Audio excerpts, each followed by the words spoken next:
Death of a Maid, a Hamish Macbeth mystery, by M.C. Beaton. Narrated by Graham Malcolm. Chapter 1. I would any day as soon kill a pig as write a letter. Alfred, Lord Tennyson. The letter lay on the doormat just inside the kitchen door of the police station in Lochdubh. Police Constable Hamish Macbeth picked it up and turned it over. From the address on the back, he saw it was from Elspeth Grant. Elspeth worked as a reporter on a Glasgow newspaper, and he had once considered proposing marriage to her, but had dithered and left it too late. He carried the letter into the kitchen and sat down at the table.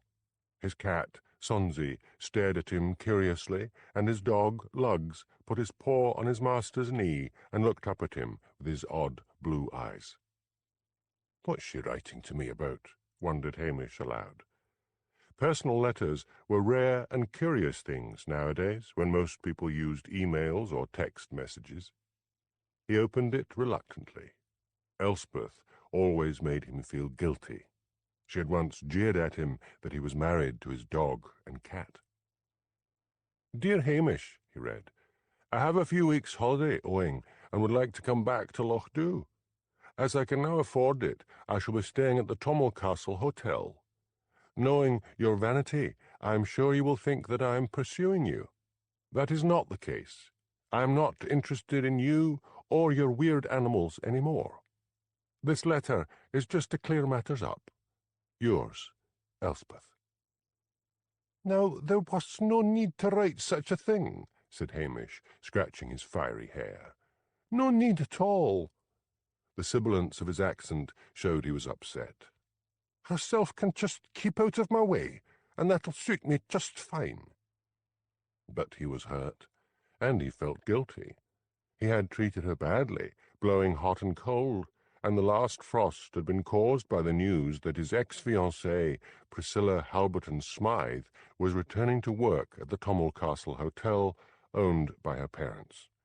He could never quite rid himself of the attraction Priscilla held for him. But she had come, seen him infrequently, and then, after a month, had left again for London. He crumpled up the letter and left it on the table just as someone knocked at the door. When he opened it, he looked down at the squat figure of Mrs Mavis Gillespie. Mrs Gillespie was a charwoman, although, in these politically correct days, she was referred to as my maid. She was considered an amazingly good cleaner.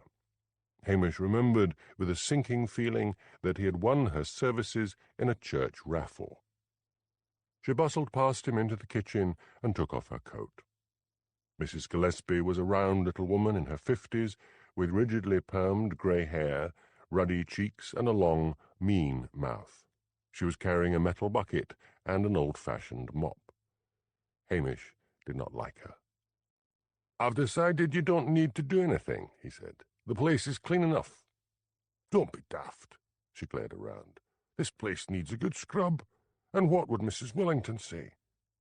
Mrs Wellington was the formidable wife of the minister. "All right," said Hamish. "I'll be off for a walk." "And take your beasties wi' you," she called to his retreating back. "They fair gimme the creeps." "Women," muttered Hamish, as he strolled along the waterfront, followed by his dog and cat. He knew that the households Mrs Gillespie worked for probably all had buckets and mops, but she carried her own around with her like weapons. He had once called on Mrs Wellington when Mrs Gillespie was cleaning, and had winced at the clatter and banging as she slammed her bucket against the furniture and knocked out cables from the back of the television set with her mop. Why the redoubtable Mrs Wellington should put up with such behaviour was beyond him. Then he realized that he himself had shown cowardice. He knew Mrs Gillespie to be a gossip. Everyone in the north of Scotland gossiped, but Mrs Gillespie was malicious. If there was anything bad to say about anyone, she would say it. He felt he should go back and order her out, but as he gazed out over the still sea loch to the forest on the other side, a feeling of tranquillity overcame him. He watched seagulls squabbling over the harbour. Behind him, peat smoke rose lazily from the chimneys of the little whitewashed cottages along the waterfront. Lugs lay across his boots, and Sonsy leaned against his uniformed trouser leg. The great thing about the peace of Lochdubh, thought Hamish dreamily, was that it acted like a balm on the soul. The guilt and worry about that letter from Elspeth faded away. As for Mrs Gillespie, let her get on with it. There wasn't much at the police station that she could break. It was autumn in the Highlands of Scotland, and the rowan trees were heavy with scarlet berries. The locals still planted rowan trees outside their houses to keep the witches and goblins at bay. People said, as they said every year, that the berries were a sign of a hard winter to come, and therefore they occasionally got it right. Pale sunlight glinted on the water of the loch. A seal surfaced and swam lazily past. Hamish felt suddenly hungry. He decided to put his animals in the police Land Rover and motor up to the Castle Hotel to see if he could catch a sandwich from the kitchen. Hamish was met in the foyer of the hotel by the manager, Mr. Johnson. "What brings you?" asked Mr. Johnson. "The only murders here now are the fake ones on these murder weekends where everyone gets to play Poirot." Hamish did not want to say outright that he would like something to eat, so he asked instead for news of Priscilla. "Still down in London?" Mr. Johnson eyed the tall, gangly figure of the red-haired policeman suspiciously. "I suppose you want a cup of coffee?" "Aye, that would be grand," said Hamish. "And maybe a wee something to go with it." "Like a dram?" "Like a sandwich." "You're a terrible moocher, Hamish. But come into my office and I'll send for something." Soon Hamish was happily demolishing a plate of ham sandwiches while surreptitiously feeding some of them to his dog and cat. "Did you come up here for a free feed?" asked the manager. "I've been driven out of my station," said Hamish. "I won the services of that Gillespie woman in a raffle." "Oh, my. Couldn't you get rid of her?" "Too scared," mumbled Hamish through a sandwich. "The trouble is," said Mr. Johnson, "that nobody wants to go out cleaning these days. Now that the big new supermarkets have opened in Strathbane, they prefer to work there. The staff here is mostly changed. Most of them are from Eastern Europe. Mind you, they're good. But those names, all consonants. Who does the Gillespie woman work for these days?" "Let me see. There's old Professor Sander at Brakey. Also in Brakey, Mrs. Fleming and Mrs. Stiles, then Mrs. Wellington here, and a Mrs. Barrett Wilkinson at Steyr." Steyr was a village to the south of Lochdubh. "I haven't been in Steyr in ages," said Hamish. "Why not? It's on your beat." "I'm thinking the whole of damned Sutherland is on my beat these days. Besides, there's never any crime in Steyr." "By the way," said the manager, looking slyly at Hamish, "we've a booking for Miss Grant." Hamish pretended indifference, although he could feel his tranquillity seeping away. "Herself must be earning a fair whack to be staying here," he said. The Castle Hotel had once been the private residence of Colonel Halberton Smythe, but, faced with bankruptcy, the Colonel had turned his home into a hotel because of Hamish's suggestion, although he still claimed the bright idea had been all his own. The hotel was one of those pseudo-Gothic castles built in the 19th century when Queen Victoria had made living in Scotland fashionable. "Not bothered about her coming up?" asked Mr. Johnson. "Not a bit," lied Hamish. "I'll be off. Thanks for the sandwiches." He hung around the village until he saw Mrs. Gillespie leaving. She drove off in her old battered Ford. Filthy smoke was exiting from the exhaust. Hamish stepped out onto the road and held up his hand. She screeched to a halt and rolled down the window. "Whit! Your exhaust is filthy. Get to a garage immediately and get it fixed, or I'll have to book you." By way of reply, she let in the clutch and stamped on the accelerator. Hamish jumped back as she roared off. Back inside the police station, he looked gloomily around. The kitchen floor was gleaming with water which should have been mopped up. The air stank of disinfectant. Then he looked at the kitchen table. The letter from Elspeth, which he had crumpled up and left there, had gone. He searched the rubbish bin, but it had been already emptied. It had stories that Mrs Gillespie was a snoop. He decided to drive over to Brakey, where she lived, on the following day and confront her. He guessed she would protest that it was a crumpled piece of paper and she had just been clearing up, but he thought that he and others had been cowardly long enough. Then Hamish swore under his breath. He had forgotten to lock the police station office. He went in. The cables had been detached from the computer. He replugged it and then looked around the office, glad that he had at least locked the filing cabinet. He went back to the kitchen, got out his own mop, and cleaned up the water from the kitchen floor. The work made him relax and count his blessings. With police stations closing down all over the place, he had still managed to survive.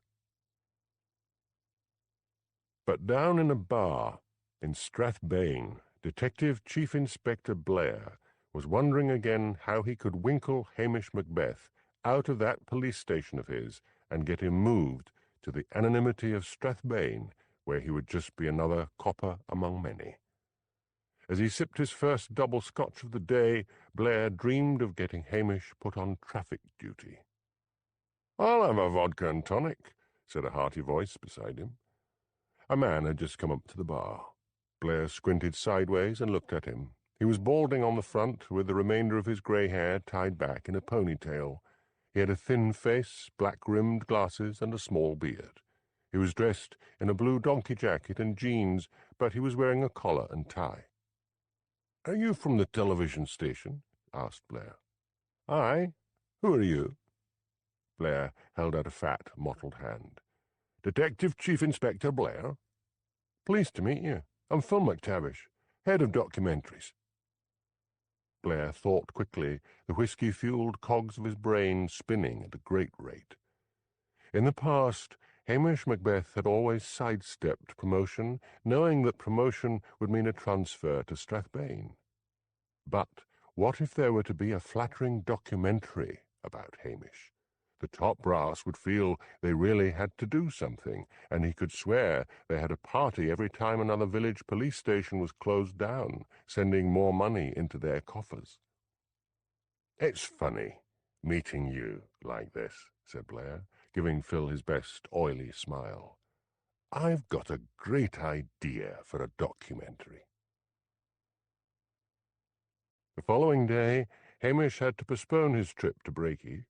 He had been summoned by his boss, Superintendent Peter Daviett, to police headquarters for an interview. The day suited his mood. The brief spell of good weather had changed to a damp drizzle. Wraiths of mist crawled down the flanks of the mountains. Strathbane had once been a busy fishing port, but new European fishing quotas had destroyed business.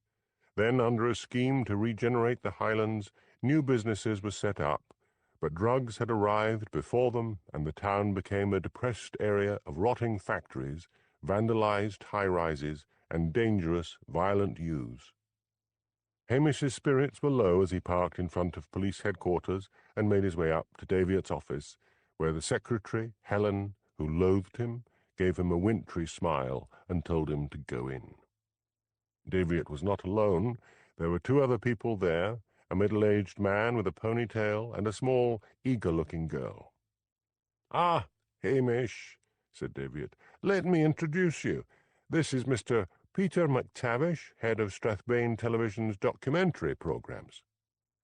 Hamish shook hands with him and then looked inquiringly at the girl. "And here is one of his researchers, Shona Fraser." Shona, although white, had her hair in dreadlocks. Her small face was dominated by a pair of very large brown eyes. She was dressed in a denim jacket over a faded black T-shirt, jeans ripped at the knee, and a pair of large, clumpy boots. "Detective Chief Inspector Blair has told Mr. McTavish that your colourful character and exploits would make a very good documentary. Miss Fraser here will go around with you initially to take notes and report back to Mr. McTavish." Teviot beamed all around, his white hair carefully barbered and his suit a miracle of good tailoring. Shona looked curiously at the tall policeman. He was standing very still, his cap under his arm. He seemed to have gone into a trance. What Hamish was thinking was, I bet that bastard hopes to make me famous, so they'll feel obliged to give me a promotion and get me out of Lochdubh. He knew it would be useless to protest. Instead, he gave himself a little shake, smiled, and said, Perhaps it might be a good idea if I took Mr. McTavish and Miss Fraser to the pub to discuss this informally. Good idea, said Teviot. Put any hospitality on your expenses.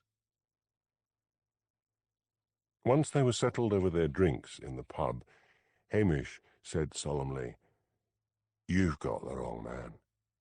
How's that? Asked Phil. You see, Blair is a very modest man. Let me tell you about him. Hamish outlined several famous murder cases which he himself had solved but had let Blair take the credit for. He ended up by saying, I'm just a local bobby. There's no colour for you there. But Blair, man, he'll take you to the worst parts of Strathbane. You'll be witnesses to drug raids and violence. Their eyes gleamed with the excitement of the naive who have never really been exposed to anything nasty. When Blair was told later that he was to be the subject of the documentary, rage warred with vanity in his fat breast, but vanity won. Hamish whistled cheerfully as he drove back to Lochdubh. Mrs. Gillespie could wait until the next morning. Elspeth Grant was having lunch with Luke Teviot, another reporter. She found Luke attractive. Although a good reporter, he cultivated an easy-going manner. He had thick, fair hair and a rather dissipated face. He was very tall. So you're off on your holidays, said Luke. Where? Back to Lochdubh. You got a good story out of there last time. It's normally the sleepiest, most laid-back place in the world, said Elspeth. Just what I need. I've never been to the Highlands, said Luke. What? You're a Scot, a Glaswegian. You know how it is, Elspeth. I mean, the real Highlands. The furthest I ever get is covering people stranded in Glencoe in the winter. I've never been further north than Perth. When the holidays come along, I head abroad for the sun. I've got holidays owing. Mind if I come with you? You're joking. Not a bit of it. But why? It's not as if we're an item. Don't have to be. I hate taking holidays on my own. Never been married. Twice. Didn't work out. Mind you, I was lucky. Both women were rich and were so glad to get rid of me. They didn't want any money. Why were they glad to get rid of you? You know what reporting's like, Elspeth. I was hardly ever home. Come on, let's go together. It would be fun. I could do with some clean air to fumigate my lungs. How many do you smoke? 60 a day. You could stop, stay in Glasgow and get clean lungs that way. Think about it. You could at least have company on that long drive. Elspeth thought about Hamish. It would be rather pleasant to turn up accompanied by Luke and show him she really didn't care. All right, she said. You're on. Hamish set out for Brakey the following morning. Brakey was not Hamish's favourite town, although it was miles better than Strathbane and much smaller. The posher locals referred to it as the village. It had some fine Victorian villas at the north end, a depressing housing estate of grey houses, all looking the same at the south end, and a main street of small dark shops with flats above them, stretching out on either side of the town hall and library. A few brave souls lived in bungalows on the shore road facing the Atlantic. They often had to be rescued when November gales sent giant waves crashing into their homes. The main town, however, was huddled several damp fields away, out of the sight and sound of the sea. Mrs. Gillespie lived in the housing estate. When Hamish called at her home, he noticed, to his surprise, that she had bought her house. He could see this because she had had picture windows installed, and householders who rented their homes from the council were not allowed to change the building. House prices, even this far north, were rising steeply, and he wondered how she could have afforded the purchase price. Now that he was actually on her doorstep, he could feel his courage waning. He reminded himself sharply that it was high time someone put Mrs. Gillespie in her place. He rang the bell. The door was answered by a little gnome of a man wearing a cardigan. He had a bald, freckled scalp. "Mr. Gillespie," ventured Hamish. He had always assumed Mrs. Gillespie to be a widow. "Aye, that's me." "Is your wife at home?" "No, she's up at the professor's." "What's up?" "Nothing important. I just want a wee word with her. I'll be off to the professor's." Professor Sander was retired. He lived in a large Victorian villa in the better part of town. It was isolated from its neighbours at the end of a cul-de-sac. Hamish could see Mrs. Gillespie's car parked on the road outside. He parked as well and walked to the garden entrance, which was flanked on one side by a magnificent rowan tree weighed down with red berries, and on the other by an old-fashioned pump. He was about to walk up the short drive when he stopped. There had been something he had seen out of the corner of his eye. He turned and looked. Mavis Gillespie lay huddled at the foot of the pump. He went up to her and bent down and felt for a pulse. There was none. A bucket and mop lay beside her. Blood flowed from a wound on her head, and he noticed a stain of blood on the bucket. He stood up and took out his telephone and called police headquarters. Then he went to his Land Rover and found a pair of latex gloves and put them on. Mrs. Gillespie's handbag was lying beside her on the ground. It looked as if she had been struck down just as she was leaving. He opened the handbag and looked inside. The first thing he saw was that crumpled letter from Elspeth. He gingerly took it out and put it in his pocket. Then he waited for reinforcements to arrive. Chapter 2. That bucket down and full of tears am I. William Shakespeare. A fussy little man came down the drive. He had a shock of white hair and was dressed in a Harris tweed suit. He was wearing a blue and white polka-dot bow tie. Hamish guessed he was probably in his late 70s. He had a chubby face with a small pursed mouth. He looked like an elderly baby. "Why are the police here?" he said, then saw the crumpled body on the ground. In death, Mrs. Gillespie seemed much smaller, more a heap of clothes than what had so recently been a living person. "There appears to have been an accident," said Hamish. "Are you Professor Sander?" Yes. How unfortunate. If you want me, I'll be up at the house." He turned away. "Wait a minute," said Hamish. "Did you see anyone outside your house this morning?" "No. Why? It's not as if it's murder, is it?" "I'll need to wait and see. There's blood on the bucket. Someone may have hit her over the head. Was she leaving, and when?" "About half an hour ago.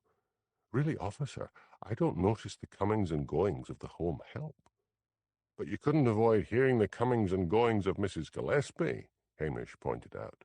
"She made one hell of a noise." "I am writing a history of Napoleon's Russian campaign, and when this brain of mine is absorbed in writing, I am not aware of anything else."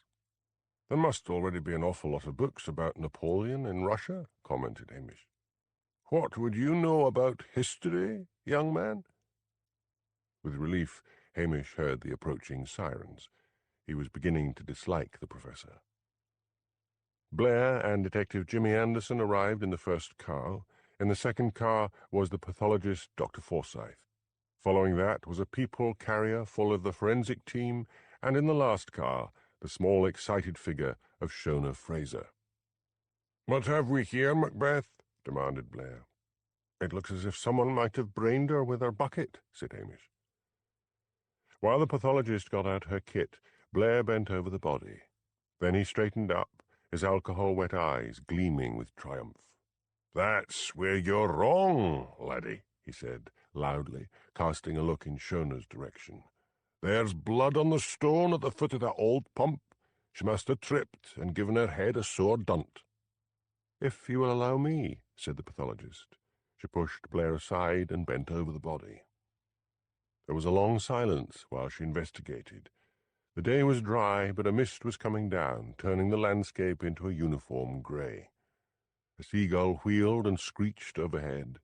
Rowan berries, bright as blood, fell down from the tree. At last Dr. Forsyth straightened up. "I can tell you more when I make a proper examination, but yes, it seems someone struck her a murderous blow on the back of her head with her own bucket. She fell forward and struck her forehead on the stone, in front of the pump." "There might have been a struggle," said Hamish. "You can see where the gravel at the foot of the drive has been all scraped." Blair rounded on him in a fury. "You?" he snarled. "Had she any relatives?" "There's a husband." "Well, get over there and break the news to him and let the experts get on with their job." Hamish touched his cap and walked over to his Land Rover. The forensic team were getting kitted out. A strong smell of stale booze emanated from the lot of them. Hamish remembered there had been a rugby match the night before. No doubt they had all been celebrating, as usual. Shona ran after him. "You got it right. He didn't," she said. "Och, Blair's a bright man. Stick with him," said Hamish hurriedly, and jumped into the Land Rover. One of the nastiest parts of a policeman's job, reflected Hamish, was breaking the news to the loved ones. With reluctance he drove to the housing estate, parked outside the Gillespies' home, and went slowly up the path and rang the bell. Mr. Gillespie answered the door. "I am afraid I have bad news, sir," said Hamish, removing his cap. "Your wife is dead." He knew from experience that it was kinder to get the brutal truth out fast rather than keep some relative or husband or wife on the doorstep with mumblings of an accident. "Dead? How?" "A stroke." "May I come in?" "Aye. Come, Ben." He stood aside and ushered Hamish into the living room. Hamish's eyes took in the large television set and expensive DVD recorder before he turned to Mr. Gillespie. "Please sit down," Hamish said. Mr. Gillespie sat down in an armchair on one side of the fire, and Hamish folded his long length into another. "How did she die?" asked Mr. Gillespie. "It looks as if someone hit her on the head with that bucket of hers." Mr. Gillespie raised a trembling hand to his mouth. He took out a clean handkerchief and covered his face. His shoulders shook. Hamish looked at him in sudden suspicion. "Are you laughing?" Mr. Gillespie lowered his handkerchief. He laughed and laughed. Grief takes people strange ways, thought Hamish, but Mr. Gillespie's laughter was more merry than hysterical. "You see," said Mr. Gillespie at last, mopping his eyes, "that bucket was her weapon." He bent forward and tapped his scalp. "Look!" On his freckled scalp, Hamish saw an old scar. "Herself did that with her damn bucket." "You mean you were a battered husband?" "That's a fact." "Why didn't you report her?" "I've got cancer of the stomach. I'm on my second session of chemo. I can't work. Hers was the only income we had." "I notice you bought this house. She must have made a fair bit from cleaning," said Hamish. "That was me. I used to have a good bit of money put by." "I'll check the estimated time of death," said Hamish, "but I think I'm going to be your alibi. Do you have a car?" "No." "I don't see how you could have got over there to kill her. Have you anyone who can come and sit with you?" "And share my relief? I don't need anyone. I'm going to sit here and get well and truly drunk. And I'm going to watch American wrestling. She'd never let me do that." He hugged his knees. "And I can see my daughter again. Heather's my daughter by my first marriage. Mavis hated her, So she never came around. Do you know anyone who might have wanted to kill her? Apart from me? Oh, lots, I should think. She never had a good word to say about anyone. Did she have a desk in the house? Any papers or letters I could look at? Hamish was beginning to wonder whether the snooping cleaner had gone in for blackmail. No, nothing. She said paper carried dust. Never allowed a book in the house. Oh, my. Now I can sign on the library. There must be bank statements somewhere. We'll look if you like. She handled all the bills. But, to Hamish's amazement, after a diligent search, he could not find a bank book or bill anywhere in the house. Where did you bank? He asked. I don't know. But, man, when you were working, you must have had a paycheck. I worked over in Strathbane at the men's outfitters, Brown and Simpson. I gave my checks to Mavis and she banked them. She must have given you money to buy things. Mavis gave me a packed lunch and my bus fare. That was all. The deeds to the house must be somewhere. Mr. Gillespie gave a shrug while Hamish stared at him, baffled. Hamish stood outside the house and wondered what to do next. Then he remembered there was only one bank in Brakey, the Highland and Island. It was a new bank, but surely they would have taken over the accounts of the old one. He drove to the main street and parked outside the bank. Inside, he had to wait for the manager. He hoped the manager would not turn out to be one of those men who keep a person waiting to reinforce their own importance. But a woman appeared from the manager's office, and Hamish was told he could go in. The manager introduced himself as Mr. Queen. He was a tall, cadaverous Highlander, the lines of whose face seemed set in perpetual gloom, as if he had perfected the refusal of loans over the years, and so the results had become marked on his face. Hamish explained about the death of Mrs. Gillespie and asked if she had banked with the Highland and Island. Mr. Queen's long, bony fingers rattled over the keys of a computer on his desk. "Aye," he said, leaning back and staring at the screen. "May I see a printout of her account?" Mr. Queen stared at the tall policeman, his eyes shadowed by heavy, shaggy brows. "I can get a warrant," said Hamish. "I suppose you can. I'll print it off." Hamish waited while the statement rattled out of the printer. Mr. Queen handed it over. On her death, Mrs. Gillespie had £20,000 in her checking account. Hamish raised puzzled eyes. There were no bank books or statements in her house. She asked for nothing to be sent to her. And these payments, as far as I can see, looking back, were all made in cash. Yes. Didn't that strike you as odd? I never really studied her accounts before. She'd pay the money into one of the tellers. She would have memorized or kept a note of her bank account number and paid the money in with one of the forms on the counter. The house now. She bought her council house. That's another search, he said gloomily. Wait here. Hamish waited impatiently, his brain whirling. Mrs. Gillespie was a gossip. Mrs. Gillespie had taken that letter from Elspeth. If she could do a thing like that, then she probably snooped on her employers. Everything seemed to point to blackmail. A seagull landed on the windowsill and stared at Hamish with beady eyes before flying off. The wind was getting up. A discarded newspaper, blown upwards outside, did 2 entrechats and disappeared up into the darkening sky. At last, Mr. Queen came back. Aye.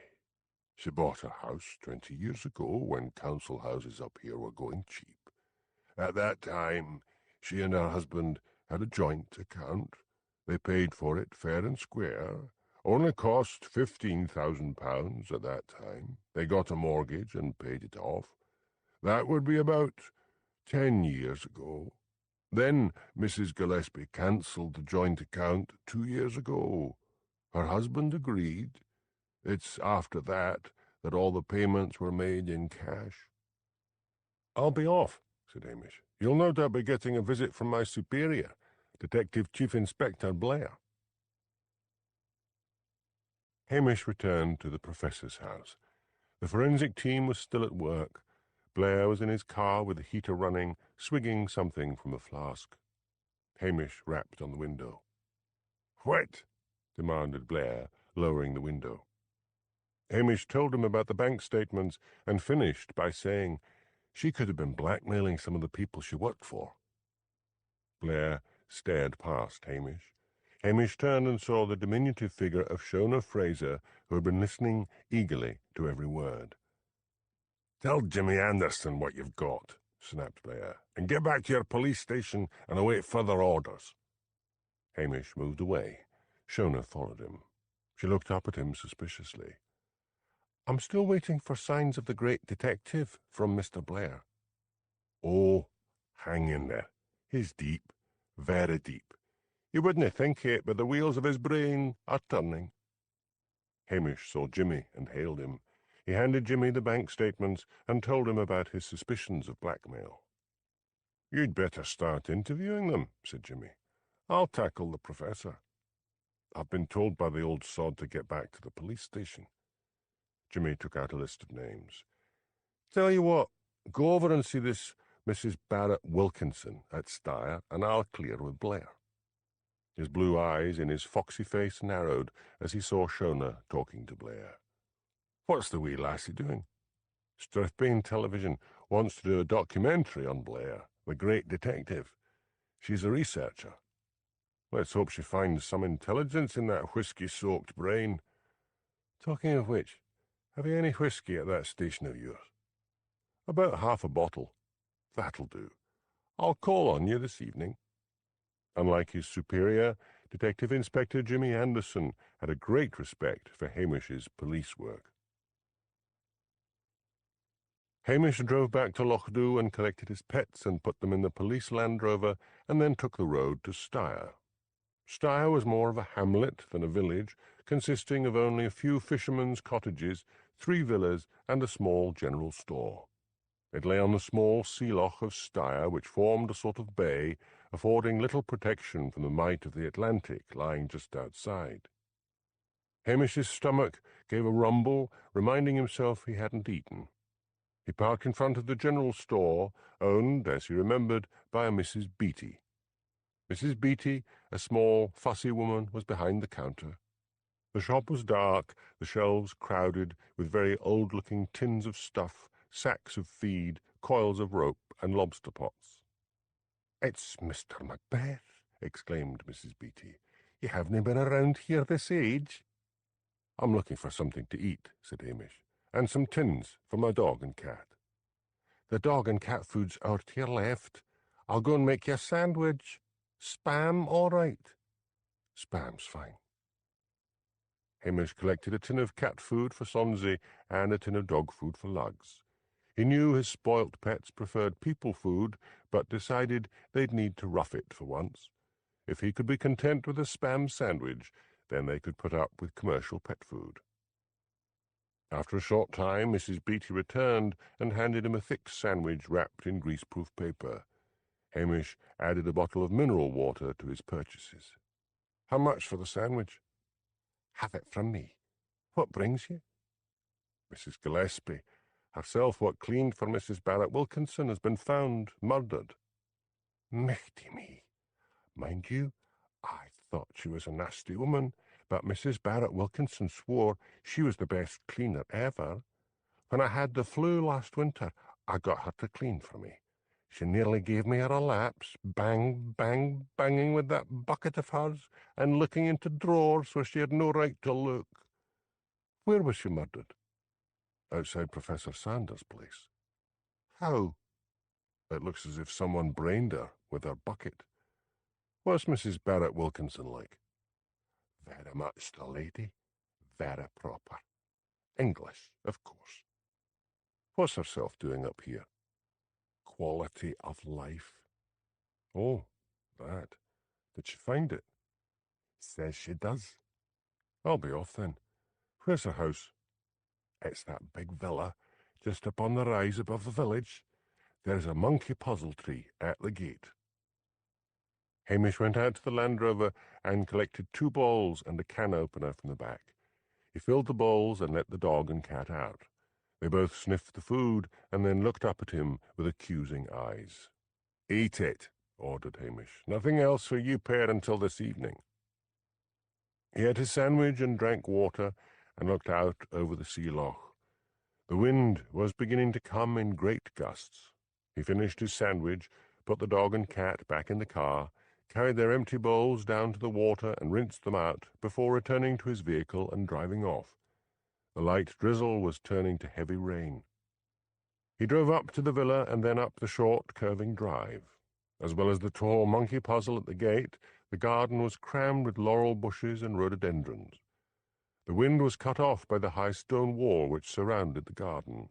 Rain plopped from the leaves of the bushes. Hamish rang the bell and waited. The door was answered by a tall woman. She was dressed in a well-tailored tweed suit. The tweed was not new. Such as Mrs. Barrett Wilkinson, Hamish guessed, would be too sophisticated to be caught wearing brand-new tweed, and yet the clothes sat oddly on her, as if her normal style might be something more towny. "Mrs. Barrett Wilkinson?" "Yes, it is I." He judged her to be somewhere in her middle 40s. She had thick brown hair pulled back into a knot, a long nose, and small, intelligent eyes.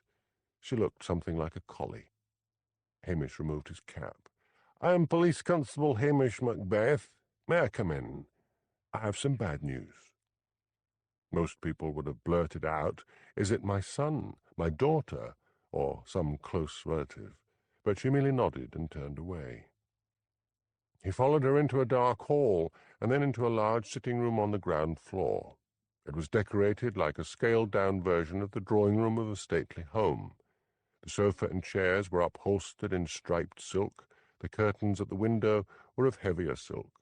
Over the fireplace was a portrait of Mrs. Barrett Wilkinson, apparently an oil portrait, but Hamish's sharp eyes registered that it was a photograph, cleverly treated to look like an oil painting. A log fire crackled on the hearth of a marble fireplace. She sat down and gestured to him to do the same. Her stockings were thick, and her feet were encased in sensible brogues. "So, tell me your bad news," she said calmly. Her voice was English upper class. "I'm afraid your cleaner, Mrs. Gillespie, has been found murdered." "Good heavens, that's a blow. Now where am I going to get another maid?" She surveyed him quietly. Why didn't she ask how Mrs. Gillespie was murdered, and where, wondered Hamish. "Tell me about Mrs. Gillespie," said Hamish. "Was she a threat to anyone? Did anyone dislike her enough to kill her?" She gave a little laugh. "My dear man, I was not on familiar terms with the home help. I haven't the faintest idea. Might be the husband. It usually is. The husband has an alibi. Where were you this morning, between, say, the hours of 10 and 11? Her face hardened. "You surely have not the impertinence to think that I would have anything to do with it. I must eliminate everyone from my inquiries." "Well, I was here. Any witnesses?" "I'm a bit isolated from the village. I don't know if anyone saw me. Mrs. Gillespie had an unexpectedly large amount of money in her bank account. We feel she may have been indulging in blackmail." "That's ridiculous. She probably won the lottery." "The lottery would have meant a check. All the money was paid in cash." "I am beginning to find your insinuations a little bit impertinent. Please leave. If you persist in bothering me, I shall complain about you to your superiors." Hamish stood up. "I must warn you. This is just a preliminary investigation. You can't expect a further visit from a detective." "See yourself out," she snapped. Before he left, Hamish peered through the windows of the garage at the side of the house. He saw a powerful BMW. She could have raced over the hills to Brakey in record time with a car like that, waited outside the professor's, and struck the cleaner down as she walked to her car. Hamish asked around the few houses in the village, but no one had seen Mrs. Barrett Wilkinson that morning. He learned that she was often absent for months at a time, and it was assumed she went to London. He wondered about Mrs. Barrett Wilkinson. What was she doing, living alone, so far from anywhere? And there had been something of the pretend lady about her. As he drove back towards Lochdubh, Hamish realised that Mrs. Wellington might know something interesting. She was always refreshingly direct. Mrs. Wellington was in the manse kitchen, a gloomy relic of Victorian days with the rows of shelves meant for vast dinner services. There were still the old stone sinks. "I heard about the murder," said Mrs. Wellington. "I'm not surprised." Hamish sat down at the kitchen table and removed his hat. "Why not?" "She was such a nosy, bullying woman." "So why did you keep employing her?" "I tried to fire her. She went to my husband in tears with some sob story. He told me it was my Christian duty to rehire her." "How was she nosy?" "I occasionally caught her looking through drawers. She swore she had simply been cleaning the ledges inside. She was a great churchgoer. One time my husband had just recovered from a nasty cold. He didn't feel up to writing a sermon, and so he delivered an old one. Mrs. Gillespie recognized it and slyly asked me what people would think if they knew. I told her to go ahead and tell everyone, but I would let them all know the source of the nasty gossip. My, I remember I was so furious with her, I asked her if she went in for blackmail. She muttered something and scurried off. "The kettle's boiling," said Hamish, looking hopefully at the stove. "I've no time to waste making tea or coffee for you, Hamish." "Apart from Professor Sander, do you know the other two women she worked for in Brakey, Mrs. Fleming and Mrs. Stiles?" "No, I don't. They probably attend the kirk in Brakey. But I'll tell you who will know, the Curry sisters. They sometimes attend church in Brakey for a bit of amusement." The fact that the Curry sisters, Nessie and Jessie, twin spinsters of the parish, should find entertainment in church services came as no surprise to Hamish Macbeth. He knew local people who flocked to hear a visiting preacher with all the enthusiasm of teenagers going to a Robbie Williams concert. Of course, he was not supposed to refer to them as spinsters anymore. The police had been issued with a handbook of politically correct phrases. Spinster was not allowed, nor, he thought sourly as he headed for the spinster's cottage on the waterfront, was interfering old busybodies, which was how he frequently damned them. They were remarkably alike, both having tightly permed grey hair and thick glasses. He could tell them apart because Nessie was the more forceful one, and her sister Jessie repeated phrases and sentences over again. Other Highlanders may have been alarmed to find a policeman on the doorstep, but it was almost as if the sisters had been expecting him. "Come in," said Nessie eagerly. "We've been waiting for you." "Waiting for you?" chorused her sister. "Poor woman, hit on the head with a bucket like that," said Nessie. Bad news travels fast, thought Hamish. "Was there a lot of blood?" asked Nessie. "Blood," intoned Jessie. "Get the constable a cup of tea," Nessie ordered her sister. Jessie left for the kitchen, grumbling under her breath. Both sisters were small in size, and their furniture looked to Hamish as if it had come from a large doll's house. He sank down into a small armchair and found his knees were up to his chin. "I was wondering," began Hamish, "if you could tell me anything about two ladies over in Brakey. Mrs. Gillespie worked for both of them, Mrs. Fleming and Mrs. Stiles." "That would be gossip," said Nessie righteously. "It is known as helping the police with their inquiries," corrected Hamish.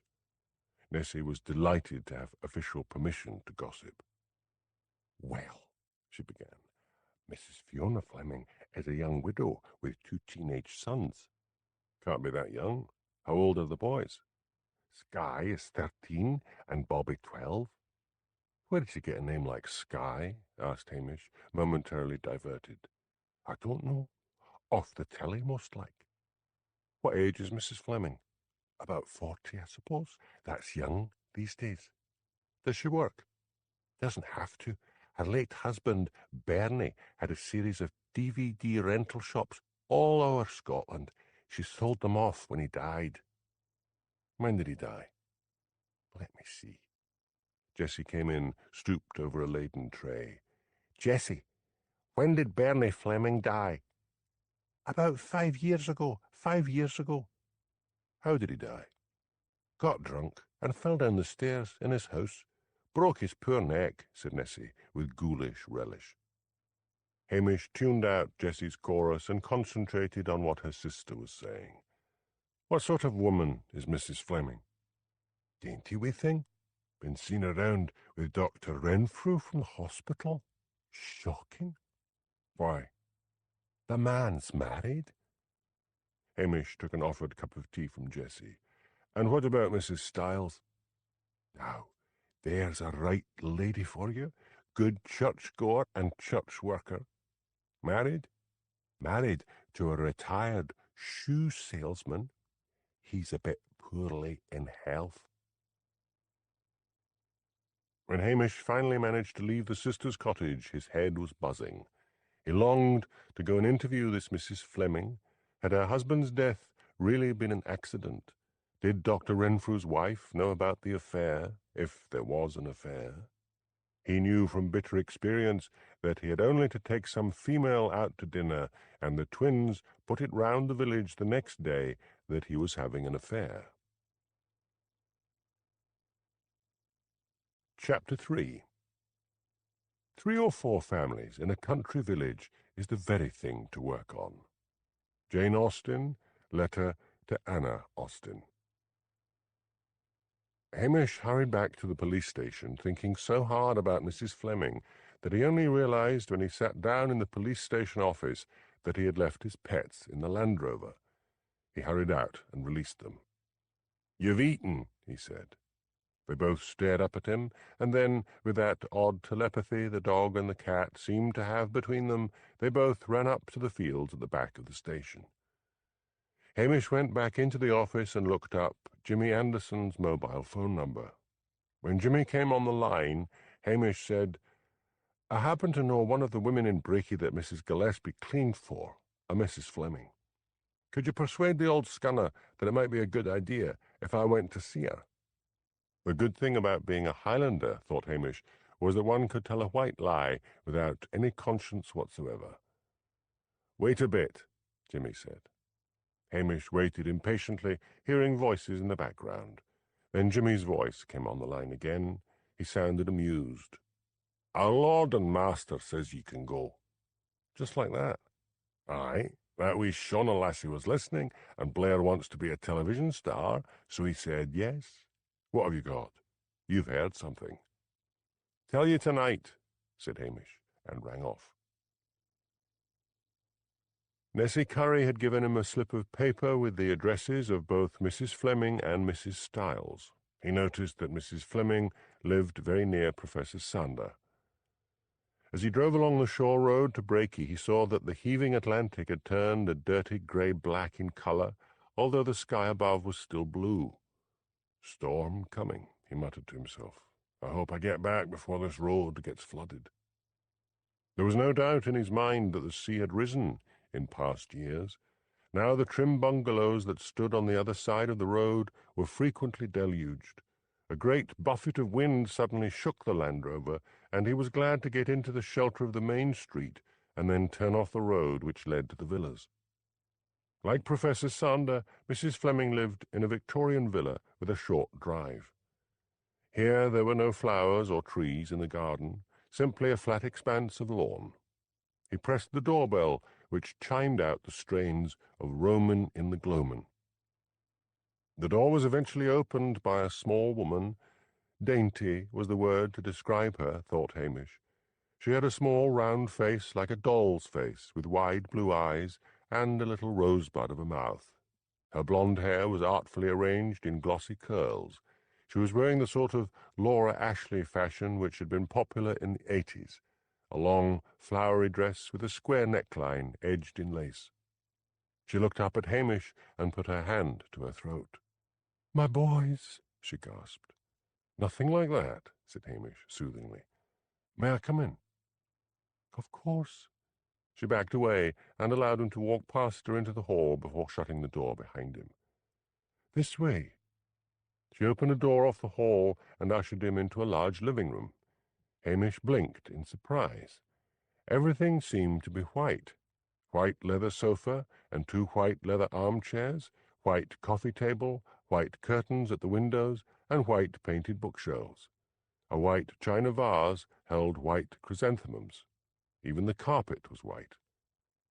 Mrs. Fleming looked down at a little patch of mud from Hamish's boots and said, "I should have asked you to take off your boots. I never allow my boys to wear footwear in the house." "I'll take them off now," said Hamish. "The damage has been done. Sit down." For such a small woman, she had a commanding presence. Hamish took off his cap and sat down on one of the armchairs, which let out a rude noise like a fart. He found, to his irritation, that he was blushing. "These leather chairs do make awfully rude noises," he said. "Really?" She sat down in the armchair opposite him. It did not make a single sound. "Now, why are you here?" "Mrs. Gillespie has been murdered," he said. What was flickering through those china blue eyes of hers? Relief as well as shock. "But that's terrible," she said. "How? Where?" "Professor Sanders' house. She was found lying at that old water pump at the gate.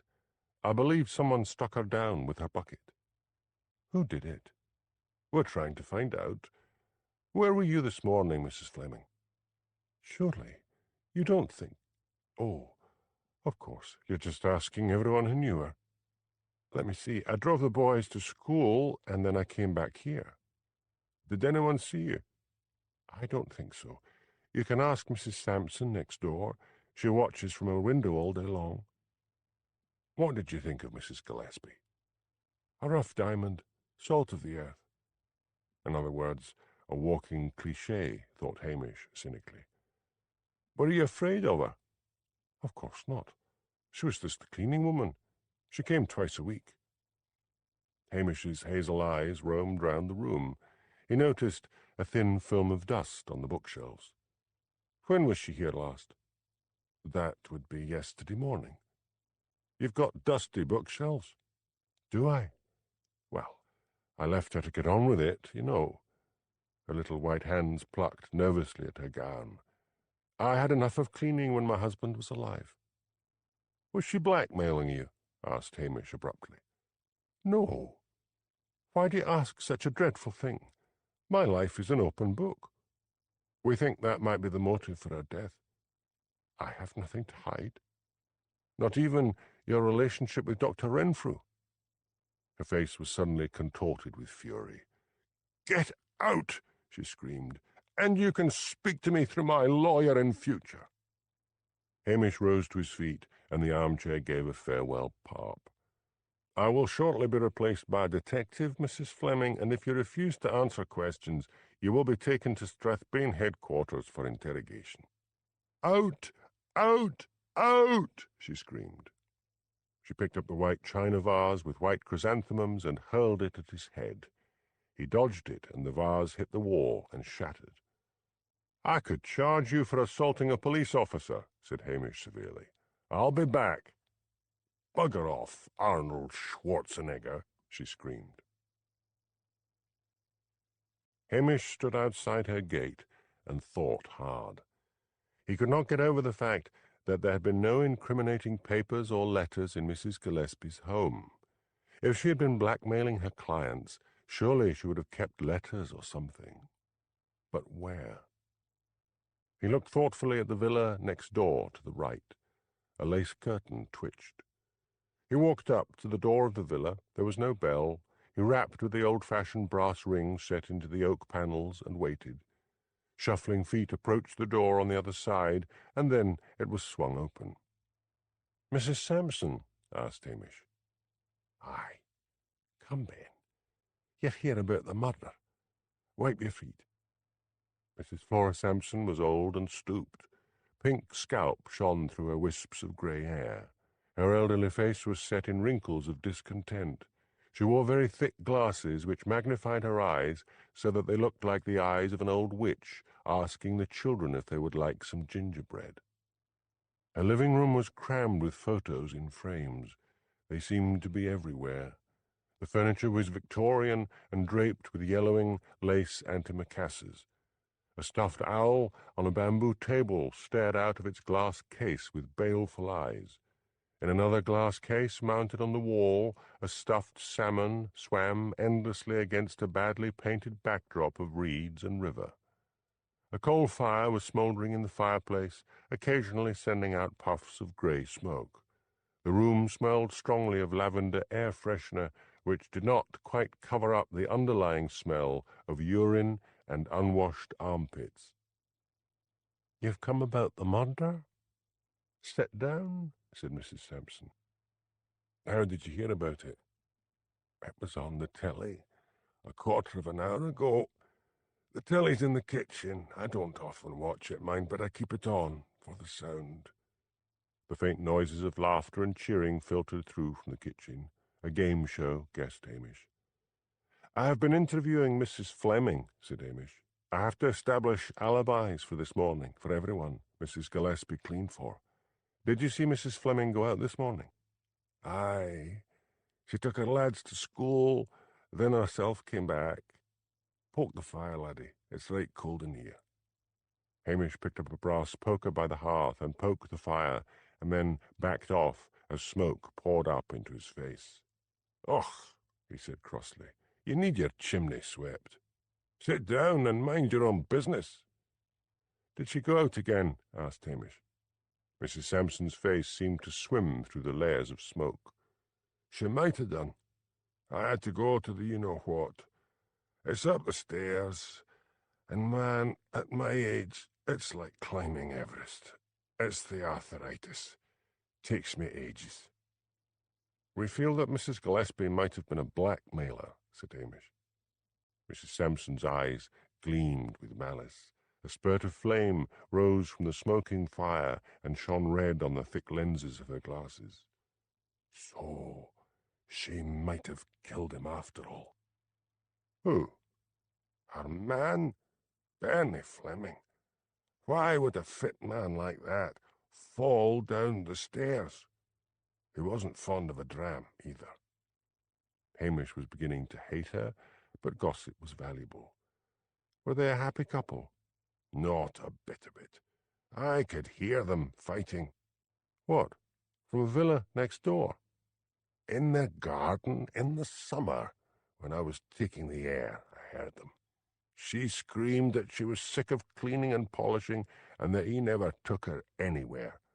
Soon as he was dead, she sold all his stuff, all the furniture, and got all modern put in." "I noticed the stairs," said Hamish. "They're steep and of polished wood. A man could easily slip." Mrs. Sampson snorted. "In his day, they were thick carpet, top to bottom." "How do you know? Had you been in their house?" "No, but Mrs. Gillespie told me." "Did she now? Friendly with her, were you?" "Herself would drop in now and then for a wee bitty o' a chat. Not many'll spend time with an old woman." "Did she say anything to lead you to believe that Mrs. Fleming might have murdered her husband?" "No, but I have my suspicions." "Did she talk about her other clients?" Hamish consulted his list. "Professor Sander, Mrs. Stiles, Mrs. Wellington, and Mrs. Barrett Wilkinson." "Och, just a few wee remarks, like Mrs. Wellington was a slave driver, and Mrs. Stiles wasn't as saintly as she liked to make out. Never said anything about the other two." Hamish suddenly longed to get out of the smoky room. He got to his feet. "I'll be off then. I may want another word with you. I think Mrs. Gillespie may have been blackmailing her employers." He turned in the doorway. "Did Mrs. Gillespie have any friends?" "I think she sometimes talked to Mrs. Queenie Hendry, her what has the bakery in the main street." Hamish's mobile phone rang as he was leaving the house. It was Jimmy. "Blair says you're to get over to the daughters. No one's broken the news to her yet. What's up with her father? Surely he'll have phoned her by now. We've just left Mr. Gillespie. He says it would sound better coming from the police. Don't ask me why. Here's her address. The Nest, Shore Road, one of those bungalows. You'd think people like that lived in mansions the way they won't give a street number. How are you doing? Got a lot, but I'll tell you in private this evening. I don't want Blair crashing around at this point. As Hamish drove along the Shore Road, the wind screamed and buffeted at his vehicle, and ahead he could see the first waves crashing onto the road. The Nest had a sign in pokerwork outside the gate, which swung and creaked in the wind on two thin iron chains. He wondered whether Heather Gillespie would be out at work, if she did work, but as he opened the gate, he saw a slim figure heaving sandbags in front of the door. "Miss Gillespie!" Hamish suddenly wondered whether Heather Gillespie was married. She turned around, her eyes sharpened in alarm when she saw his uniform. "May we go inside?" asked Hamish, holding on to his cap against the screeching wind. She silently led the way. Another living room, this one sparsely furnished in assemble-it-yourself table and chairs. Hamish recognized them, having seen them offered in a DIY shop in Inverness. The room was very cold. The fireplace had been sealed off. An unlit 2-bar electric heater stood in front of it. Heather Gillespie was very thin, but with a large, heavy head covered in a shock of ginger hair. Her eyes were her finest feature, being large and silvery grey. The colour of Elspeth's eyes, thought Hamish, and suddenly wondered whether she had arrived yet. "I have bad news," said Hamish. "I am afraid Mrs. Gillespie is dead." "A stroke?" demanded Heather. "No, I am afraid herself was murdered." She turned very pale. "Can I get you something?" asked Hamish. No. It's the shock. How? When? Where is my father?" "Mrs. Gillespie was murdered this morning outside the home of Professor Sander. Someone struck her down. Your father has been told the sad news. For some reason he thought the news would sound better coming from the police. Dad's not a well man. I can understand that. I'd better go to him." "Do you know of anyone who would wish your mother harm?" "Just about everyone." "Miss Gillespie. It is Miss Gillespie." "It is now. I was married, but after the divorce I reverted to my maiden name." "May I sit down for a minute?" She indicated the table at the window, and both of them sat down. Beyond the window the sea tumbled and roared with increasing frequency. Hamish took out his notebook. "What was the name of your ex?" "Tom Morrison." "Where can I find him?" "In Brakey. He runs the local garage." "Any children?" "No. Look, what's this got to do with my mother's murder?" "I was just wondering," said Hamish, the sibilance of his accent showing he was becoming nervous, "whether your mother had anything to do with the break-up of your marriage." A fat tear ran down Heather's cheek, followed by another and another, until she was sobbing helplessly. Hamish saw a box of tissues on the coffee table. He fetched it and put it down beside her. She wiped her eyes and blew her nose. Then she said in a low voice, "Ma told me that Tom was having an affair with Bertha McLean, the local tart. I challenged him, and he said Ma was a nasty old liar. I followed him one night and saw him go up the stairs to her flat. That was enough for me, and I filed for divorce. After the divorce, I met Bertha in the street and had a go at her. She said she had breast cancer, and a few of the villagers had been helping her out. Tom had called round to fix a few things in the flat for her. I asked Tom about it, and he said Bertha at first didn't want anyone to know she had cancer, and had sworn the few people helping her to secrecy. I shouted at him that he could have told me. He said he was sick of living with a woman who was so much under her nasty mother's thumb, and he could kill the old bitch. He said Ma had told him that I was sick of being married to him. Of course, I denied it, but the damage had been done. I've barely spoken to my mother since. But she isn't really your mother, is she? No. But my own mother died when I was 3 years old, and I got in the way of calling her Ma. Hamish reflected that Mrs. Gillespie must have been an evil influence, although Tom and Heather certainly did not seem to have trusted each other very much. "I'd better go and see Dad," said Heather. "I'll help you with the sandbags first," said Hamish. She looked at her watch. "It'll be all right now. The tide's on the turn." Elspeth Grant had unpacked her suitcase and was looking out of the window of the Castle Hotel down to where the little whitewashed houses of Lochdubh fronted the sea loch.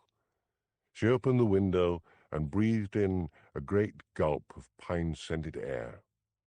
It was great to be back. There was a knock at her door. She opened it. Bessie, one of the maids, stood there, holding clean towels.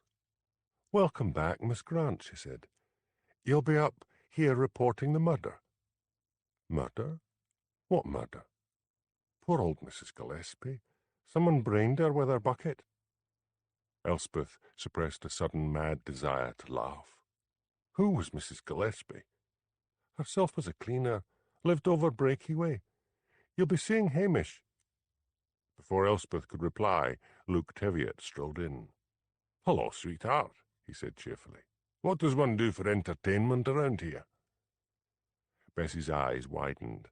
She put the towels in the bathroom and then scurried off to spread the news around that Elspeth Grant had come up to the Highlands with a boyfriend. The light was fading fast as Hamish walked into the garage run by Tom Morrison. There was a man in faded blue, oil-stained overalls bent over a car engine. "Mr. Morrison, I'm just about to close up. What do you want?" He straightened up. He was a short man with a square, pleasant face and a shock of black, curly hair. "Have you heard about the murder?" asked Hamish. "Aye. It's all over the village. Tell me where you were this morning." "You mean you think I murdered the old scunner?" "No, that I did not. I was right here. My assistant, Tolly, he was here the whole time. Folks came by for petrol from the pump. I can give you their names." "No, that'll be fine," said Hamish, not only feeling sure Tom was telling the truth, but also not wanting to waste valuable time going through his list of customers. "Tell me about Mrs. Gillespie. Can you think of anyone who might have wanted to murder her?" "My first thought," said Tom, wiping his hands on a rag, "is that it could be anyone. She was not liked. But murder? No, I can't think of a person who would do that. I felt like it sometimes. She broke up my marriage to her stepdaughter.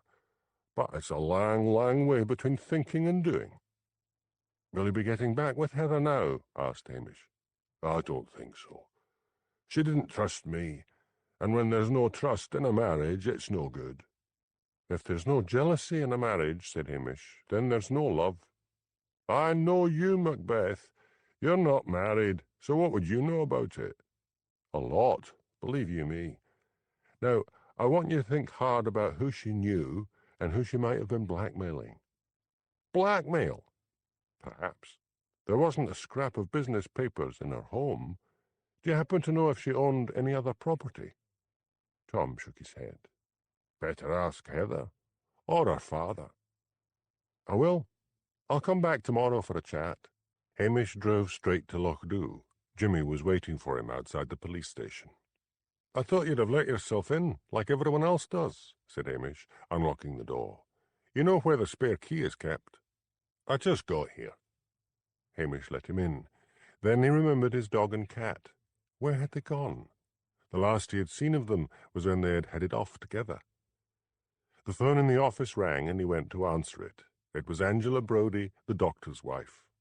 "I saw your police car passing, and I've sent your animals home. They were round here mooching food. I've fed them both." "Thanks, Angela. I've got to rush. I'll call on you tomorrow." When Hamish returned to the kitchen, it was to find Jimmy frantically rummaging in the cupboards. "The whisky's in the oven," said Hamish. "What's it doing there?" "Well, the locals come round and say, 'What about a dram?' And if I want rid of them, I say I haven't any. I've even known them to do what you were doing and start searching the cupboards, saying they're sure I have some, and I've just forgotten where I put it." Jimmy retrieved the half-bottle from the oven and took down 2 glasses from a cupboard. Jimmy poured a large measure for himself and a small one for Hamish. He drained his glass and filled it up again. "That's better," he sighed. "What have you got?" Hamish described everything he had found out. "So," said Jimmy, "the main thing is the missing papers, or letters. Safe deposit box. Oh my, I forgot about that one. Don't worry, I've a feeling she wouldn't leave them there, and that the manager would have told you if she had a safe deposit box. Maybe she bought some sort of lock-up. Or she might just have buried them in her garden. There's an idea. I'll get the men onto it. How did you get on with Mrs. Stiles?" Jimmy poured himself more whiskey. "That was quite a scene," he said. "Blair tried to bully her, and she tore into him and called him a disgrace. She said he was not a Christian. He was that furious he was going to take her in for questioning. She phoned Davitt and said she was putting in a complaint for police harassment. Davitt pulled Blair off and suggested it would be better if the questioning was left to Hamish Macbeth. Of course, Blair agreed, hoping that Mrs. Stiles would put in a complaint about you. I'll try her first thing in the morning." A sharp bark sounded from outside the door. Hamish opened it, and Luggs and Sunsey slouched in. "This is interesting, the bit where that old neighbour told you that Bernie Fleming might have been murdered. How would Mrs. Gillespie know? No proof. She might have been cleaning at the time. Say Mrs. Fleming lost her temper and gave him an almighty push. What about the professor now?" asked Hamish, still a pompous wee man that he is. "Blair toadied to him, so we didn't get much. He was never married. Doesn't seem to be gay. Blameless, boring life, if you ask me. Someone as arrogant as he is wouldn't have gone on putting up with such as Mrs. Gillespie for long." "Could be," said Jimmy, "but by all accounts the woman was a bully. Blair's a bully, and look at the way he arselicked the old boy. Maybe she treated him well. Anyway, now that our esteemed leader thinks you have the right touch, you'll be able to have a talk with him yourself." The kitchen door opened, and Elspeth walked in, followed by Luke Teviot. "I'm off," said Jimmy. "How are things in the big city, Elspeth?" "Not as exciting as here. You've got a murder." "Ask your boyfriend about it," said Jimmy, and made his escape.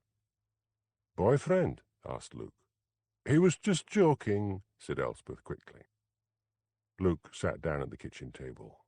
"Got an ashtray in here?" Hamish took out an ashtray from one of the cupboards and put it on the table. Luke lit a cigarette. Hamish had given up smoking a long time ago, and was annoyed to find himself longing for one. Elspeth and Hamish sat down and surveyed each other warily. Elspeth had had her frizzy hair straightened, and Hamish was not sure whether he liked it or not. She was also dressed smart casual, rather than in the usual assortment of thrift shop clothes she used to wear. "You made it here fast," said Hamish. "You've both been sent to cover the murder." "No, we're here on holiday together." "So, you're an item?" "No," said Luke. "And yes," said Elspeth, both at the same time. Luke noticed that Hamish now seemed amused and relaxed, where a moment before he had been stiff and angry.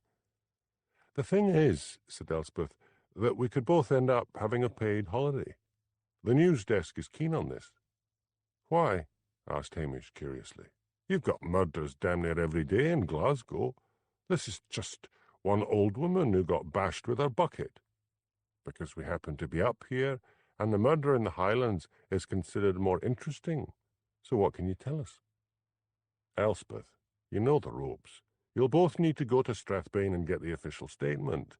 I can't tell you anything other than the fact that, yes, she was murdered when she was leaving Professor Sanders' house in Brakey. I found the body." "Why were you there?" asked Elspeth. "Just happened to be passing." "You're lying, Hamish." Elspeth's silver eyes were fixed on his face. "We've been to view the scene of the crime. The prof's house is at the end of a cul-de-sac. Bessie, the maid at the hotel, told me you'd won the services of Mrs Gillespie in a raffle. You went to see her. What about? There's a rumour flying around that she might have been a blackmailer. Did she ferret among the police papers?" "That's enough," said Hamish sharply. "Look, Elspeth, I'll do a deal with you. Go to police headquarters. Get a statement from them. Do it by the book. But there's one thing I'll tell you. If she was a blackmailer, I can't find a letter or even bills in her house. Not a bit of paper. She may have hidden them somewhere. You find out where, and I'll give you what I've got." "You're on. Not like you not to offer us some refreshment, Hamish." "I'm tired, and Jimmy's drunk all the whisky. Off with the pair of you." Outside the police station, Luke said, "That policeman's keen on you. And what about you? Why did you let him think we were an item?" "Stop asking questions. There's a good restaurant along here. I'm hungry." Elspeth stalked off. Luke watched her, amused, and then followed after her. Chapter 4. Everyone lives by selling something. Robert Louis Stevenson. Before visiting Mrs. Stiles the following morning, Hamish decided to call in at the bakery in Brakey to have a talk with Mrs. Gillespie's friend, Queenie Hendry. He remembered Queenie as soon as he set eyes on her. He had interviewed her once before when he was tracking down a murderer. She was a pleasant-looking, middle-aged woman with neat grey hair and a rosy-cheeked face. He found it hard to believe that she should have anything in common with the late Mrs. Gillespie. "Can I be having a word with you?" he asked. "It'll be about Mavis," she said. She turned to her assistant. "Alice, mind the counter." Queenie raised the counter flap and walked through. "It's a terrible business," she said. "Poor Mavis."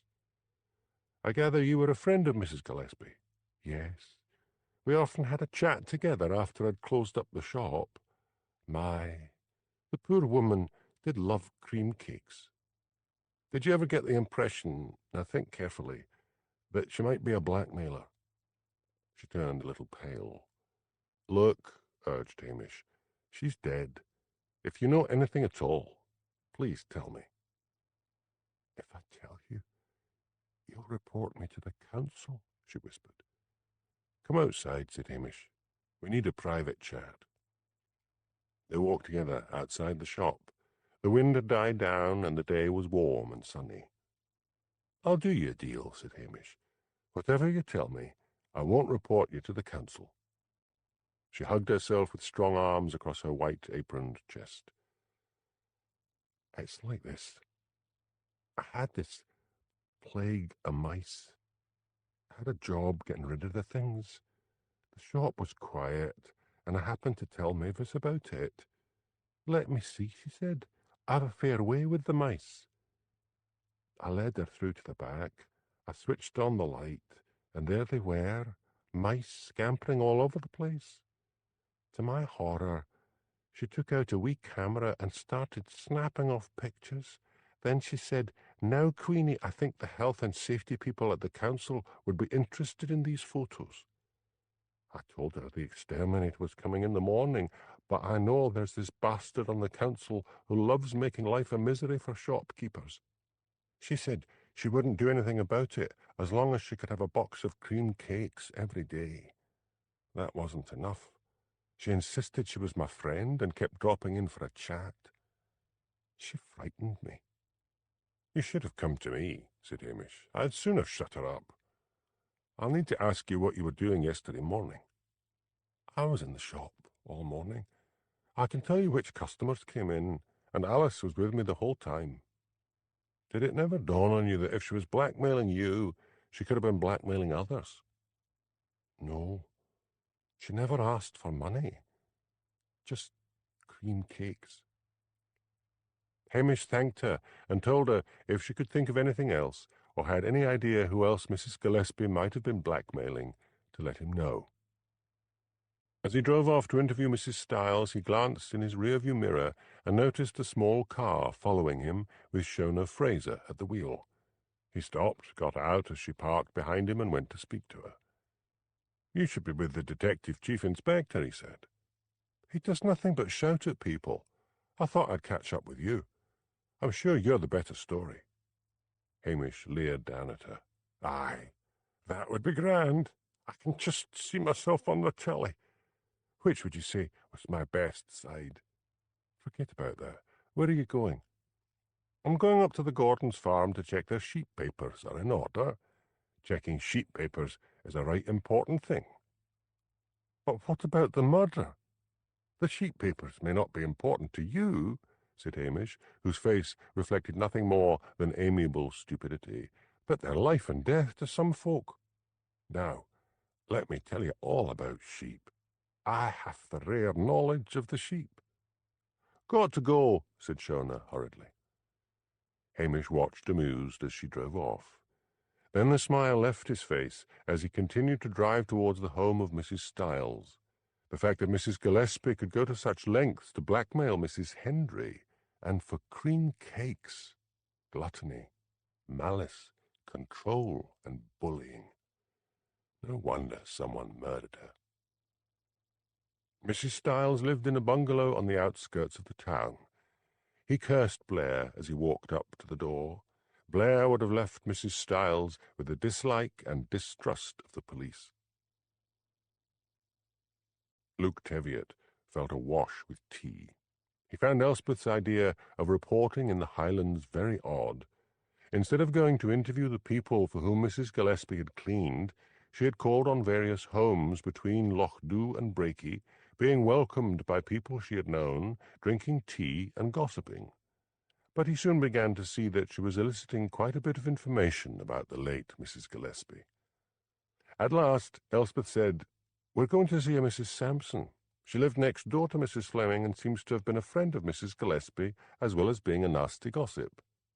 "All right," said Luke, sending a lazy spiral of cigarette smoke up into the clear air. "But if I have to drink another cup of tea or eat another scone, I'll scream." Soon they were sitting in the smoky cavern of Mrs. Sampson's living room. "Do you mind if I smoke?" asked Luke. "Yes, I do," snapped Mrs. Sampson. "Do you know what that stuff does to your lungs?" The fire belched out another cloud of grey coal smoke. "As I was saying," pursued Elspeth, "we are planning to write a nice obituary about your friend." Those eyes, magnified by the thick glasses, seemed to grow even larger as Mrs. Sampson gave a dry chuckle. Then she said, "You'll have a hard time, lassie. Nobody liked her. But you were her friend. I liked her gossip. She knew something about everyone, even you, Miss Grant. She knew you were pining after that policeman, but how he never got over Miss Halberton Smythe." Luke raised his eyebrows in surprise. Elspeth said quickly, "Then obviously she often never got her facts straight. How did you both become friends?" "She came to my door one day. She asked to use the phone. I said I'd seen her with one of those mobile things, but herself said the battery was dead. I let her in. She made a call from the hall to someone. She said, 'I'm missing my wages and you'd better pay up.' That's all I heard. Now I learned from that Macbeth policeman that she was a blackmailer." "When was this? When did she make that call?" asked Elspeth. "Let me see. My memory isn't so good. Maybe June last year." "So you didn't know her for long?" "No, but she was a fair gossip. That first time she says to me, she says, 'Your neighbour killed her husband? Did you know that?' Well, I told her to sit down because I fair loathed that wee scunner next door with her airs and graces. Always complaining. She said the smoke from my lum had messed up her washing." Elspeth wondered briefly how any smoke managed to get up the chimney, as most of it seemed to escape into the room. "How did Mrs. Fleming's husband die?" asked Luke. "Fell down the stairs and broke his neck." And had Mrs. Gillespie seen this? She didn't say. She was always hinting at things. After she said that Mrs. Fleming had murdered her husband, she wouldn't be drawn on anything. Did she make a will? I suppose so, said Elspeth. Why? Herself said she'd leave me something useful in her will. Elspeth was now longing to get to the house next door and interview Mrs. Fleming, but she had to go on pretending she was writing an obituary. At last they escaped. Phew, said Elspeth. I thought I'd choked to death. I wondered if she did make a will. Let's try Mrs. Fleming. Put that cigarette out, Luke. Haven't you inhaled enough smoke already? Mrs. Stiles was a formidable woman. She was built like a cottage loaf and had thick grey hair worn in a bun. She had a round face and large grey eyes. Her mouth was small and thin. She was wearing a tweed skirt, crepe blouse, and a long woolen cardigan. She looked Hamish up and down and demanded, "What do you want?" "Just a wee chat." "I don't have time for wee chats. I've already complained about that man Blair and his manners." "I have heard," said Hamish, "that you are an intelligent and perceptive lady. You seem to me the type of lady who might notice things other people do not." She hesitated and then said, "You'd better come in." In the living room a man was slumped in front of the television set. "Archie," said Mrs. Stiles, "you'd better leave us a minute." Her husband, Hamish assumed it was her husband, got up and shuffled out without a word. He was a small, stooped man wearing a suit, collar and tie, but with battered old carpet slippers on his feet. "Sit down, officer. Wait till I turn the television off." "Right. Now, what do you want to know?" Hamish sat down and looked around the living room as he did so. He found it surprising. He would have expected it to be sparkling clean, but it was messy, with discarded magazines and newspapers. The fireplace was full of ash. "I gather that Mrs. Gillespie could be a bit of a bully." "Yes, she was. But she got nowhere with me with that sort of behaviour. I kept after her and made sure she did her job properly." "When was she last here?" 5 days ago." "Did you guess she might have been blackmailing people?" "No, I did not. Of course, she wouldn't try anything like that with me. I would have gone straight to the police." "Were you surprised to learn she had been murdered?" "Yes, I was. I mean, this is breaky. There have been murders here in the past. It was probably some traveller, one of these New Age people." "We don't get the New Age people up here," said Hamish. "The locals are liable to chase them off with shotguns." "Well, ever since they built the new motorways, all sorts of weird people come up from the cities." "Did Mrs. Gillespie ever talk to you about the other people she cleaned for?" "I do not tolerate gossip. Besides, when she was here, I was usually out and about. I do a great deal for the church." Hamish persevered, but could not get any useful information out of her. As he was rising to leave, he noticed a framed photo on a side table. It was of a very beautiful young girl standing by the wall of some seafront, her long black hair blown by the wind. "Your daughter?" he asked. "I do not have children. Believe it or not, that was me as a young lassie." In the small hallway just before the front door was a hat stand of the old-fashioned kind, with a mirror and a ledge in front of the mirror. Hamish noticed that both the mirror and the ledge were dusty. He estimated they hadn't been cleaned for some time. He decided to return to Lochdubh and collect his pets, and then go to Strathbane and read the report on the late Mr. Fleming's death. There seemed to be a board meeting going on inside his head.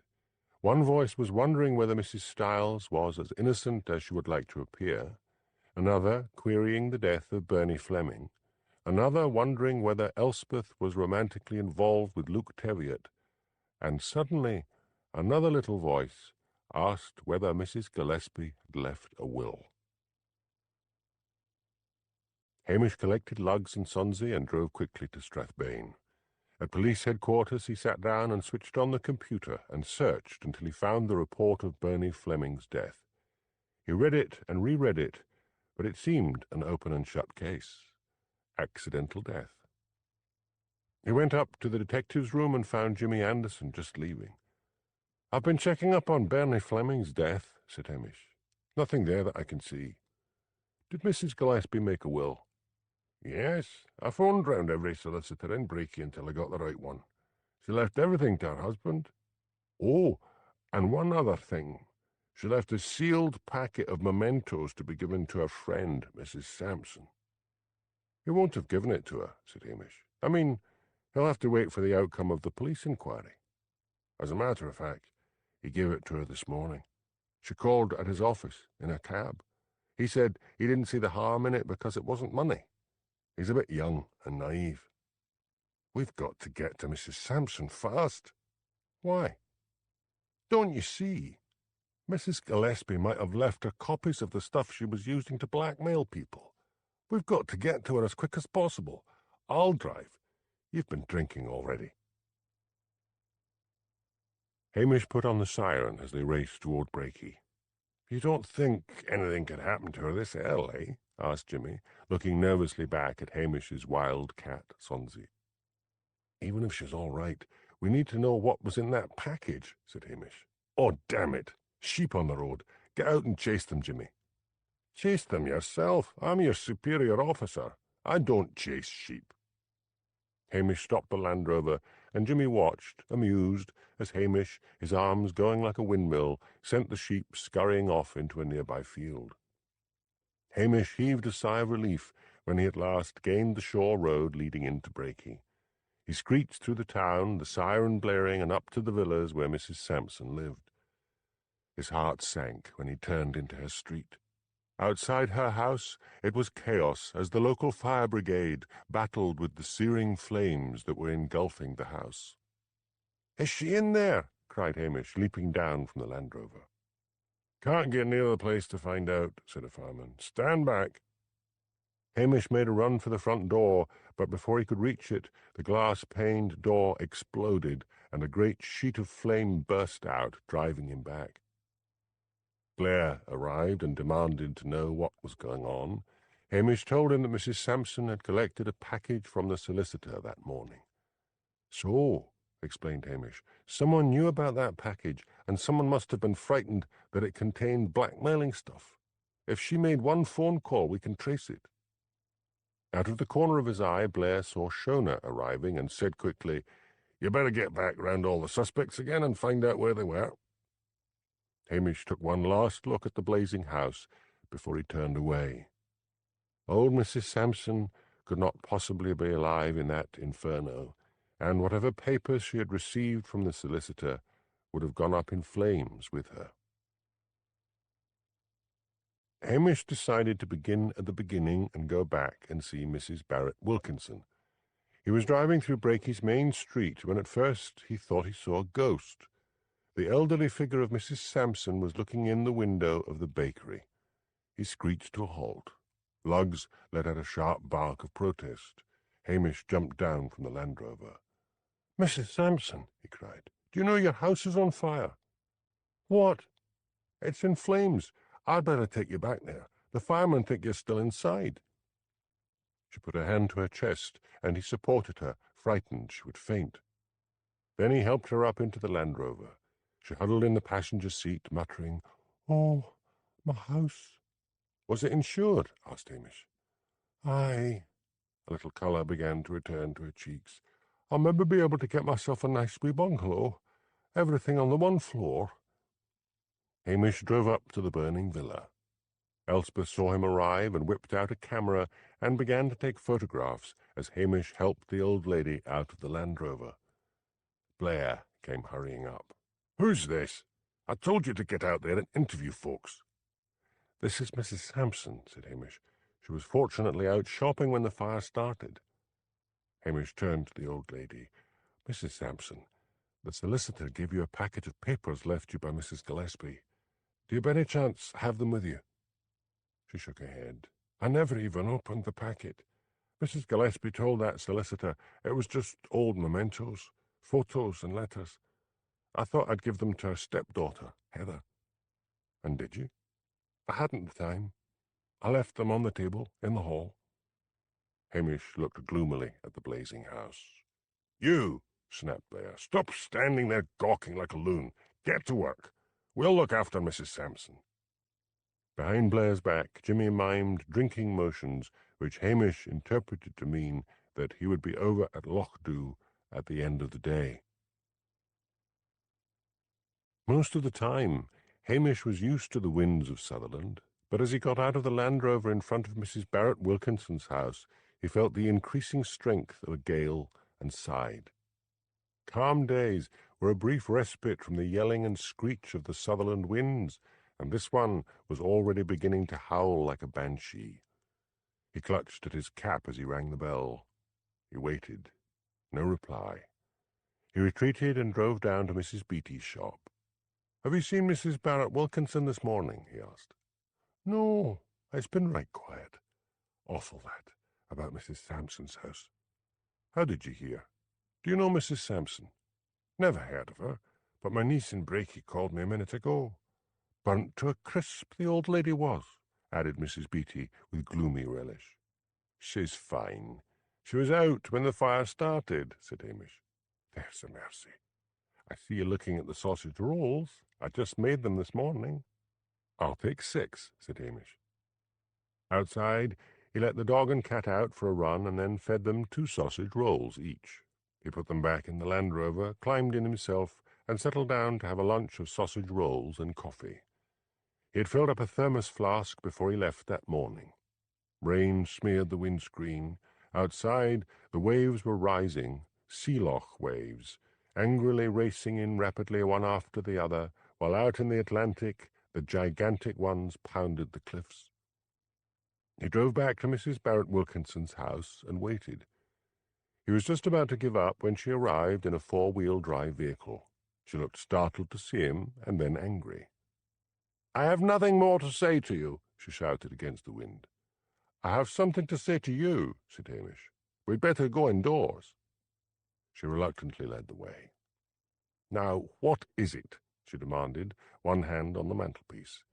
She was wearing a fishing hat and a waxed coat, suitable clothes, and yet they looked somehow odd on her. "Mrs. Sampson's house has been burnt down." "Who is Mrs. Sampson?" "A friend of the murdered Mrs. Gillespie. I am asking everyone she cleaned for where they were this morning." "I consider it an impertinence." "Oh, very well. I was over in Strathbane shopping." "Where?" "Here and there." "Did you buy anything? Have you any receipts?" "No, you tiresome man. I window shopped. I did not see anything I liked." "Did anyone see you? Did you meet anyone you know?" "No, no, and no. Now leave me alone." Hamish turned in the doorway. "The one good thing about it is that Mrs. Sampson is alive." The wind gave a sudden eldritch scream. Had she turned pale? It was hard to tell in the gloom of the room. "Is she in the hospital?" she asked. "No, she was out shopping when the house went up." "That's good." As Hamish left, he turned once and saw her sinking down into a chair, her hat and coat still on. Hamish decided he would need to visit that solicitor before interviewing anyone else. Someone knew very quickly that a package had been given to Mrs. Sampson. He phoned Jimmy on his mobile and got the name and address of the solicitor. He did a detour to Lochdubh and left his animals in the police station. He negotiated the shore road into Brakey without any trouble because it was low tide. The solicitor, James Bennet, had an office above a men's outfitter's in the main street. Hamish climbed the stone stairs, opened a frosted panelled glass door, and went inside. A small girl was typing busily at a computer. "You're to go right in," she said, without looking up. Hamish walked into the inner office. James Bennet looked up in surprise. "I'm expecting a Mrs. Withers. Didn't Eileen tell you?" "If you mean the wee lassie outside, she didn't even look up," said Hamish. "But I've a few questions to ask you. If Mrs. Gillespie left a package in her will for Mrs. Sampson, why did you let her have it before this murder case is solved?" Mr. Bennet was a fairly young man, with what Hamish's mother would call a nice, wide-open face. He was wearing a well-tailored Harris tweed suit. His black hair was neatly barbered, and he was wearing spectacles. Hamish wondered if the lenses were plain glass to give the young man an air of authority, because he could spot no magnification. James Bennet sighed. "I did not give away anything mentioned in the will. I already told the police this. The morning she was found murdered, Mrs Gillespie called and said she wanted me to give the package to Mrs Sampson. I told her to give it to the woman herself, but she said time was running out and she was rushed. I phoned Mrs Sampson and asked her whether I should put it in the post, but she said she would come round and collect it. She arrived the morning of the fire in a taxi, which she kept waiting, picked up the package, and went off again." Hamish sat down slowly in the visitor's chair. "It seems to me," he said, "as if Mrs Gillespie thought her life might be in danger. Och, she was a weird woman, always hinting at things, the sort of if you knew what I know sort of thing without ever saying anything specific." Hamish suddenly struck his forehead. The young solicitor looked at him in surprise. "There wasn't a scrap of paper in our house," said Hamish, his accent thickening as it always did when he was angry or excited. "I mean, bank books, house deeds, bills, things like that. Do you have them?" James looked around his cluttered office. "Oh, yes. They're all here somewhere." "I'm losing my touch," thought Hamish, but he said angrily, "Why didn't you inform the police?" "They didn't ask me." "I'll need to take them with me." "Have you a warrant?" "Don't be daft, laddie, and waste my time. Hand them over." "I'll need a receipt." "Of course you'll get a receipt." "Eileen," called James. His secretary came in. Her hair was gelled into spikes, and she wore a low-cut blouse exposing an area of freckled bosom. Although she was young, her face was already set in a sullen look. Her makeup was as thick as a papier-mâché carnival mask. "Get the box with Mrs Gillespie's papers." "Okie dokie." Hamish waited anxiously. The wind rattled the window panes, and a smouldering coal fire in an old Victorian fireplace suddenly burst into flame. At last Eileen returned with a large deed box. "I think you'll find everything is in there," said James. "Did she have an accountant?" asked James. "Not as far as I know. She wouldn't need one. She probably never paid taxes. She must have earned very little cleaning houses." "She had a tidy sum of money. Didn't you look?" "No. Why should I? As far as I was concerned, she was eccentric, and if she wanted to go on paying me to keep all her papers, I was quite happy." Hamish wrote out a receipt, thanked him, and left, clutching the box.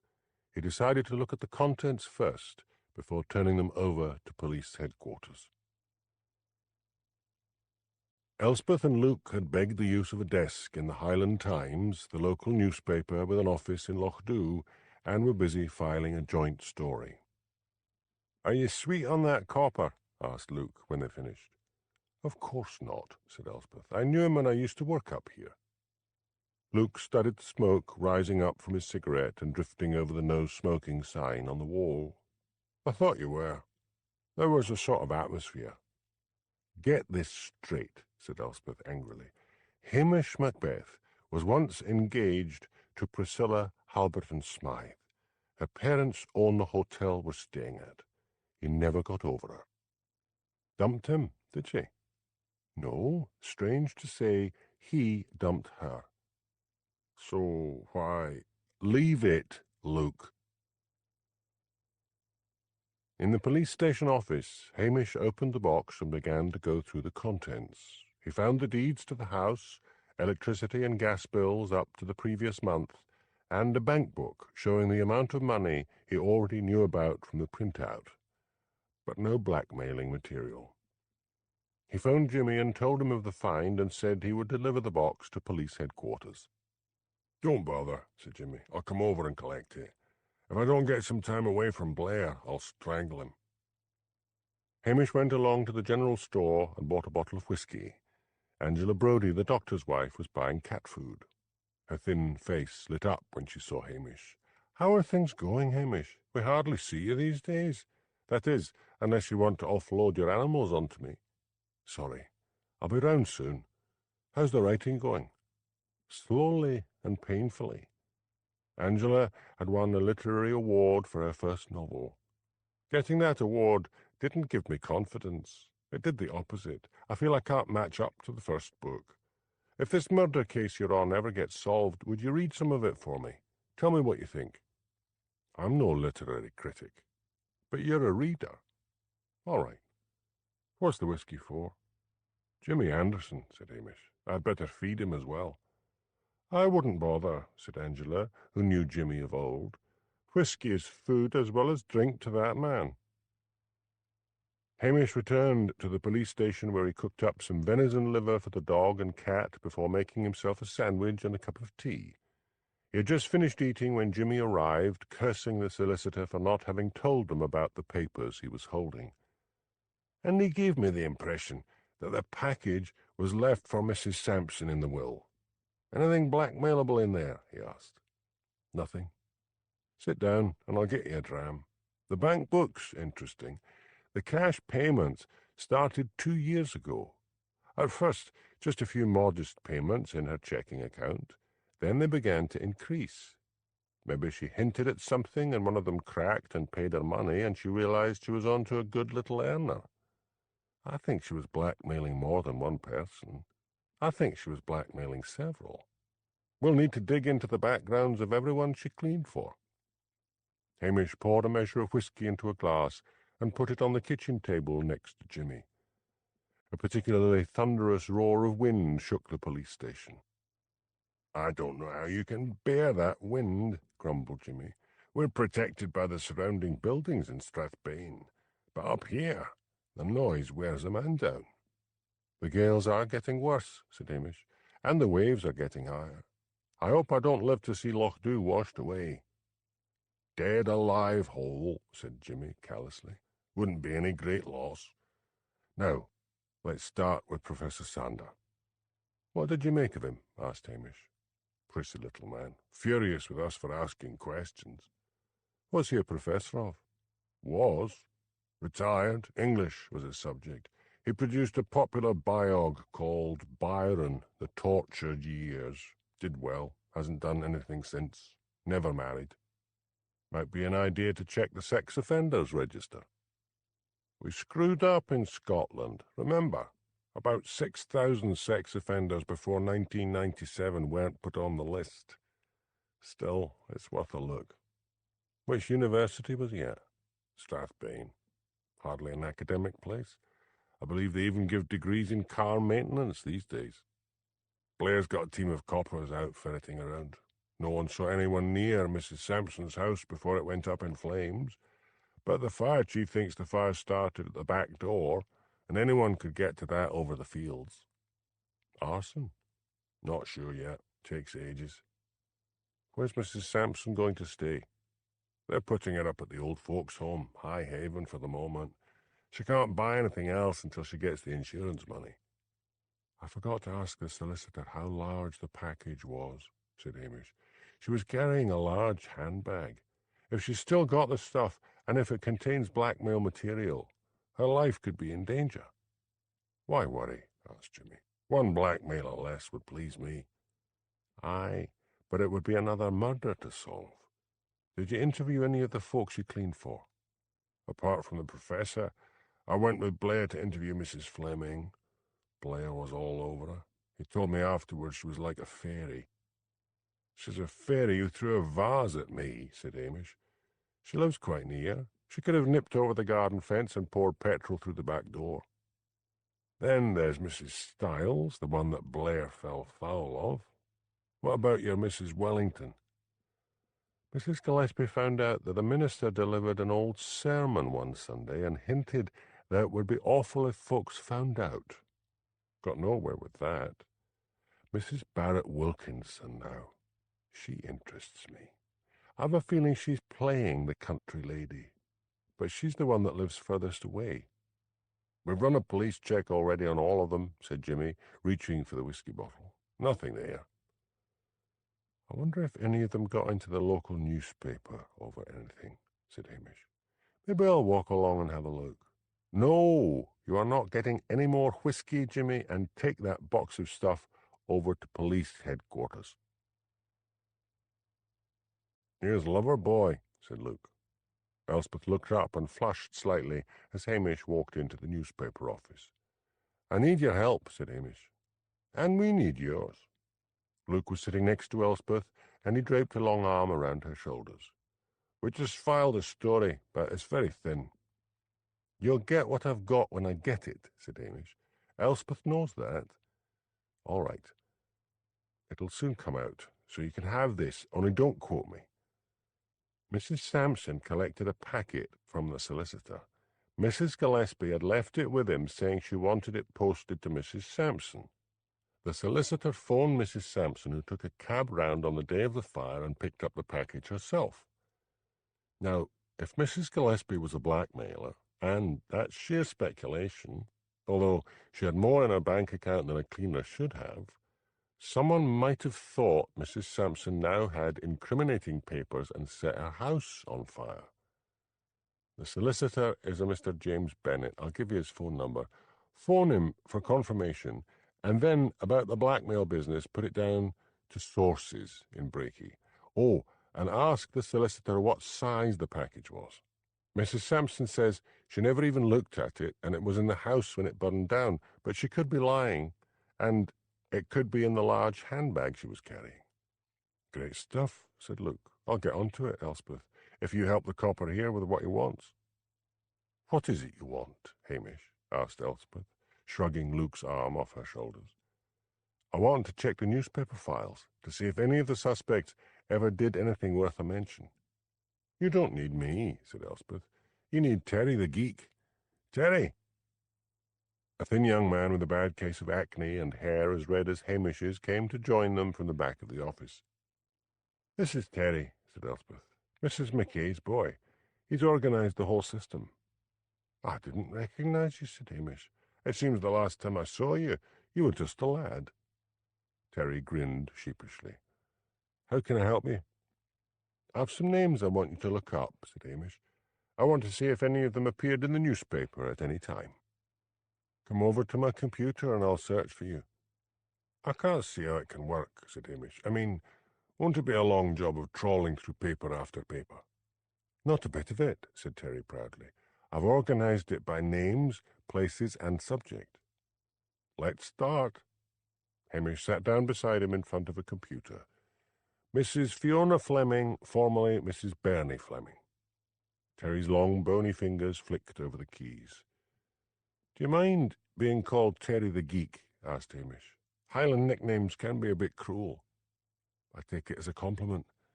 Anyway, this lot in Lochdubh couldn't tell one end of a computer from another. Some of them got computers when they were all trying to write books.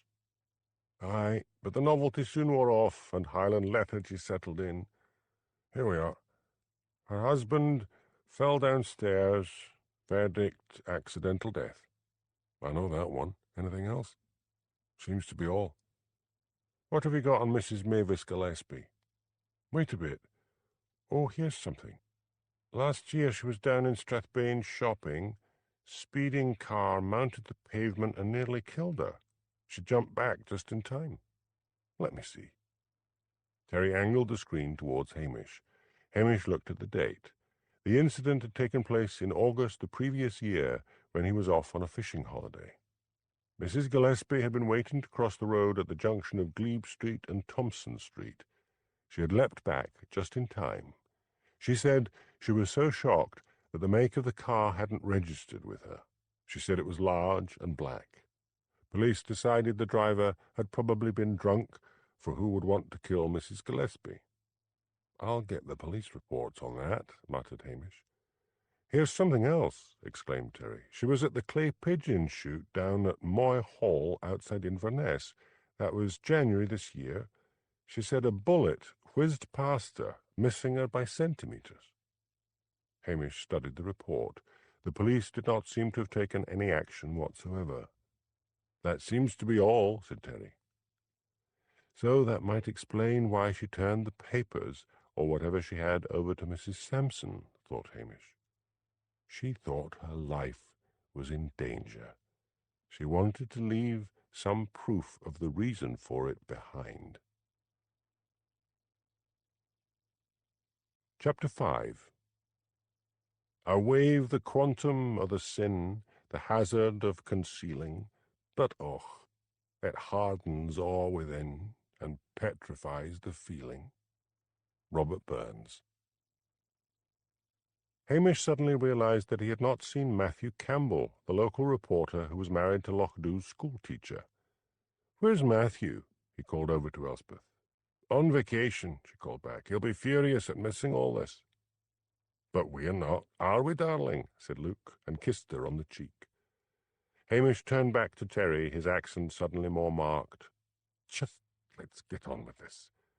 What about Professor Sander?"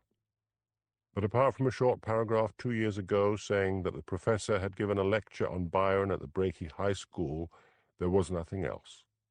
Mrs. Styles was mentioned various times in connection with church works, and there was nothing at all on Mrs. Barrett Wilkinson. Hamish thanked Terry. He stopped beside Elspeth. "A wee word with you, in private." "Okay, we've just finished." They walked together outside. "Is that your fellow?" shouted Hamish, but the screaming gale whipped his words away. By unspoken consent they hurried along to the local bar. "What?" demanded Elspeth when they were inside. "No, I haven't time for a drink. What is it?" "Is that your fellow?" "What's it got to do with you?" Hamish suddenly felt silly. "Just wondered." "Then go on wondering," said Elspeth, and shot out of the door. Hamish saw Archie McLean, the fisherman, sitting at a table beside the peat fire. He bought himself a tonic water and went to join him. "Women trouble?" asked Archie. "No, it is just this case I'm working on." "You know," said Archie, "I have been thinking. It is all around the village that the old woman, Gillespie, might have been a blackmailer, but I have the other idea." "That being?" The high colour caused by Elspeth's last remark was slowly subsiding in Hamish's face. "It is this. It was not the blackmailing at all, at all. It was the cleaning." "Cleaning?" "Aye. Now look at my missus. She cleans and scrubs and polishes from sun up to sundown. And man, I tell you, Hamish Macbeth, there have been the times when I have had the evil thoughts." Hamish looked sympathetically at Archie in his tight suit. The locals said his wife even boiled his suits in the wash, and Archie always carried around with him an aroma of old-fashioned carbolic soap and disinfectant. "Archie, there are times when we all feel like murdering someone, but we don't do it." "Aye, but there's nothing like soap and water and scrubbing for tipping a man over the edge." Hamish suddenly decided to go back and see Mr. Gillespie. But when he arrived at the housing estate, he could see police tape across the front of the garden. Jimmy was standing outside smoking. "What's going on?" asked Hamish. "We're digging up the garden, in case you might have buried a box of stuff there." "I'm beginning to think Mrs. Gillespie knew her life was in danger, and the packet given to Mrs. Sampson contained the genuine articles." Hamish told Jimmy about what might have been 2 attempts on Mrs. Gillespie's life. "All the bank books and stuff were in that box I gave you." Hamish then went to Heather Gillespie's bungalow, but she wasn't at home. He decided to go to the hospital and talk to Dr. Renfrew. Perhaps Mrs. Gillespie had been blackmailing him over his alleged affair with Mrs. Fleming. He had to wait an hour before Dr. Renfrew appeared. Hamish looked at him in surprise. He had expected someone handsome, but Dr. Renfrew was small and tubby, with thinning hair, gold-rimmed spectacles, podgy hands, and an arrogant manner. "I hope you have a very good reason for disturbing me, officer," he said. "Are you having an affair with Mrs. Fiona Fleming?" asked Hamish bluntly. "This is outrageous. You come in here and—" Hamish interrupted. "Just answer the question."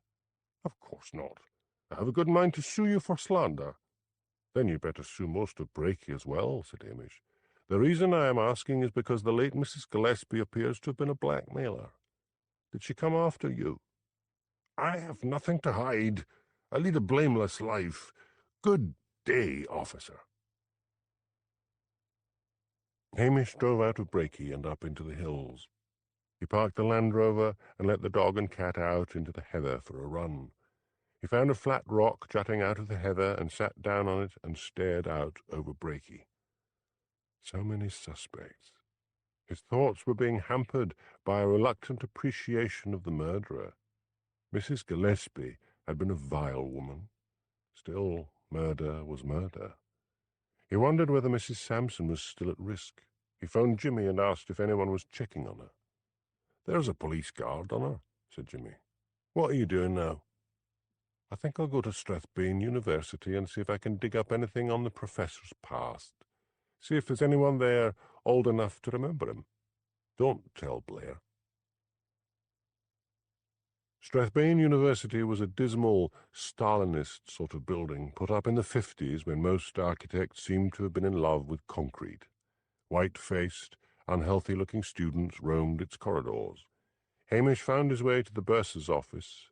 The bursar, Mrs Pilkington, was an efficient-looking, grey-haired woman. "I'll check the records," she said, in answer to Hamish's request. She switched on a computer on her desk. At last she said, "Professor Sander came here from Glasgow University in 1992. He retired from here 5 years ago. Why did he leave a big university like Glasgow to come here?" "That I do not know." "Is there anyone who might remember him? Someone he might have been friendly with?" "I'm new to the job here. You could ask my predecessor, Mrs Black. I'll give you her address." Mrs Black lived in a croft house outside Strathbane on the Ullapool Road. When Hamish explained the reason for his visit, she invited him in. Like most croft houses, hers was very small, with a stone-flagged living room. Mrs Black was an energetic, white-haired woman with a shrewd, intelligent face. "I'll make us some tea," she said. "Sit down by the fire." Hamish looked around as she hurried off to the kitchen counter at the opposite side of the room. There was one good landscape painting over the fireplace, and bookshelves crammed into every available space. "Do you have sheep?" he asked. "Yes, I do have sheep, and I'm going to sell a lot at the next sheep sales in Lairg. I'd only played at it before, helping out crofter friends. It's more bother than it's all worth." She brought over 2 mugs of tea and set them on a coffee table in front of the fire, and then sat down opposite Hamish. "So what do you want to know about Professor Sander?" "Could anyone have been blackmailing him?" "I shouldn't think so. Fussy little man, always complaining about something or another, how things were better at Glasgow University, and so on, until one day I shouted at him, 'Why don't you go back there?' He didn't bother me much after that."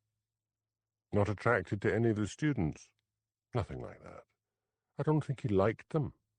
"Oh, wait a bit. There was something. I'd nearly forgotten. A chap turned up one day and I could hear him shouting that Sander had stolen his work. That book on Byron.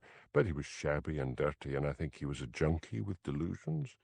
Nobody paid any heed to his allegations, and we never saw him again." "If Sander had stolen someone's work, that would be a motive for blackmail," said Hamish. "I mean, that was really the only work he produced." "It'll be hard to prove unless you find the young man. I know he came to me first, and I took a note of his name before directing him to Sander's office." "Where did you take a note?" "Just on a pad on my desk."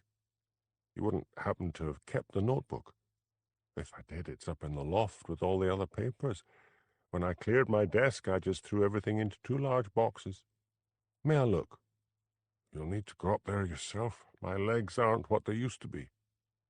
She led Hamish into the small hall and pulled down a folding ladder. Hamish climbed up and raised the trapdoor. He heaved himself into the loft and crawled towards 2 boxes standing among a jumble of discarded furniture and odds and ends. He propelled them to the loft opening, stood on the ladder, and lifted out one carton, carried it down, and then went back for the other. "You'd better let me look," said Mrs Black. "I might recognize that notebook, unless I throw it away. Lift the boxes through to the table at the window. I don't want to have to be bending over the things." Hamish did as he was told and waited impatiently while she slowly took out one item after the other. His stomach gave a rumble. He longed for a really filling, stodgy meal. At last she said, "I think this is it." She lifted out a yellow notepad. She took it over to her seat by the fire and began to go through it. "Yes, this is it," she said. "Sean Abercrombie to see Professor Sander, March 10th, 1996. Yes, I remember now. This Sean looked pretty awful, but he was politely spoken and said he had been a student of the professor's at Glasgow University. I even took a note of his address. Here it is. I'll tear this page out for you." Hamish looked at the address. 45 John Street, Inverness. "Thanks," he said. "I'll just put these boxes back for you." "Leave them. Now they're down here, I'd like a chance to go through them. Call back and let me know how you get on." Mrs. Black ushered him out. Hamish decided that food came first. He remembered seeing a fish and chip shop on the outskirts of Strathbane. He drove there and studied the menu. He decided to forego such Scottish delicacies as Mars bar and chips, Bounty bar and chips, deep-fried pizza slice and chips, and all the other things that made Scotland the unhealthiest place in the world, and settled for haggis and chips for himself, white pudding and chips for Lugs, and fish and chips for Sonsy. By the time they had all eaten, it was getting dark, but he decided he could not bear to wait until the following day before finding Sean Abercrombie, and took the long road down to Inverness. John Street was down by the Caledonian Canal. Number 45 was one of the neat little houses with gardens that had replaced the tower blocks. He rang the bell. The door was answered by a middle-aged man with a shock of white hair. He was dressed in a checked shirt, stained grey trousers, and carpet slippers. "Paid the parking ticket," he shouted. "Police harassment, that's what this is." "Nothing like that," said Hamish soothingly. "Does Sean Abercrombie live here?" "Not any longer. The boy is dead." "May I come in?" "No." "Look, what happened to your son?" "Drug overdose. The silly wee mucker. I slaved to give that boy all the opportunities I never had. He was brilliant at school. Got a scholarship to Glasgow University. Then he got on the drugs." "Your son seemed to think that a certain Professor Sander had stolen his work." "He was always raving on about something. Before the end, he'd go out at night calling to the aliens and shouting at the sky, 'Come and take me home. The experiment is over.' Fair broke my heart." "Did he leave any papers? Any manuscripts?" "That he did. I made a big pile of them and burnt the lot." "Have you a photograph of him I could borrow? I'll give you a receipt for it. One of the latest ones would be best." "What's this about?" "Maybe Sean was telling the truth and this professor did steal his work." "You'll find out it was nothing but havers. Oh, wait there. I'll get you a photograph." After a short time he returned with a photograph. Hamish studied it in the light shining out from the doorway. It was a photo of Sean in front of the house. He had a head of black hair gelled so that it stuck up all over the place. He had studs in his ears and a stud in his nose. He was dressed entirely in black. His face seemed set in a perpetual sneer. "Thanks," said Hamish, touching his cap. "Now," he thought as he drove back to Lochdubh, "I'll take this photo to Professor Sander tomorrow and study his reaction." Elspeth was waiting for him when he arrived at the police station. As he opened the car door, she wrinkled her nose. "Have you been buying up a whole fish and chip shop?" "What do you want?" asked Hamish, going round and opening the back to let the dog and cat out. He was still angry with her for the way she had stormed out of the pub. "Just a chat." "Where's your boyfriend?" Elspeth opened her mouth to say Luke wasn't her boyfriend, but decided against it. Let Hamish Macbeth think there were other men interested in her. "Resting," she said. Hamish filled the animal's water bowls. "I can't tell you anything, Elspeth. Not yet. You know what Blair is like? He's always looking for some excuse to get me into trouble. Maybe I've got some bits and pieces that might help you. Or not. Mrs. Styles, like Mrs. Wellington, seems absolutely blameless. I can't find out anything about Mrs. Barrett Wilkinson. Luke and I went to see her. The only mystery I can think of is why a divorced woman—" She said she was divorced. "Missed that," said Hamish, lighting the stove. "Sometimes I forget to ask the obvious. Go on." "Why a single woman should want to shut herself away in such a remote place. She goes away occasionally, to London, the locals think, but she does not seem to have any friends in the north. But she seems a pretty strong character, and I can't see Mrs. Gillespie threatening her in any way. Now, Professor Sander, he huffed and puffed and told us to get lost. I sense something sleazy about that man. Mrs. Fleming seems the obvious one. According to the local gossips, she's having an affair with Dr. Renfrew. He's rich. Maybe she's planning to be the next Mrs. Renfrew. Maybe she pushed her husband down the stairs and Mrs. Gillespie guessed or found out something. You see, to all her clients, she was just a cleaning woman. Then, after she's ingratiated herself, she starts opening drawers and reading letters. She can't have tried to blackmail Mrs. Fleming over the affair with Dr. Renfrew because that seems to be general knowledge. Maybe Mrs. Fleming didn't know that. Hamish threw some slabs of peat onto the blazing kindling in the stove and put the iron lid down. He turned and looked at Elspeth. Her hair was beginning to frizz up in the old way, and her gypsy eyes gleamed silver. He felt that treacherous tug of attraction. "Why don't I change and take you out for dinner?" he said suddenly. "Can't," said Elspeth. "Luke's waiting for me. And have you forgotten the time? It's 11 o'clock. "Then you'd better run along." Hamish decided the following morning to visit Mrs. Sampson before tackling the professor. He would need to impress on her that if that package had not gone up in the flames, then her life was at risk. High Haven had once been a hotel, and 5 years ago it became an old folks' home. Hamish always found such places depressing. For one thing, the walls were usually painted in pink and blue pastel colours, as if for a children's kindergarten. He asked at the reception desk for Mrs. Sampson, and was told she was resting in her room. A nurse was summoned to show him the way. The first thing Hamish noticed, as they walked into the corridor where Mrs. Sampson's room was located, was that there was no policeman on duty. "Where's the policeman?" he asked. "He got called back to police headquarters yesterday evening," said the nurse. "That's Mrs. Sampson's room." She knocked on the door. "Visitor for you." There was no reply. "Must be asleep," said the nurse, opening the door. Then she let out a gasp and put her hand to her mouth. The small room had been ransacked. Even the mattress had been ripped open. And lying in the middle of the mess was the dead body of Mrs. Sampson. Hamish checked for a pulse, but found none. He backed out of the room and called Jimmy. While he waited for the whole murder circus to arrive, he wondered which one of the suspects could have been terrified enough to murder Mrs. Sampson. Surely not Mrs. Fleming. The verdict on her husband's death had been accident and would stay that way. He doubted if any evidence that she had murdered him would come to light. And the affair with Dr. Renfrew?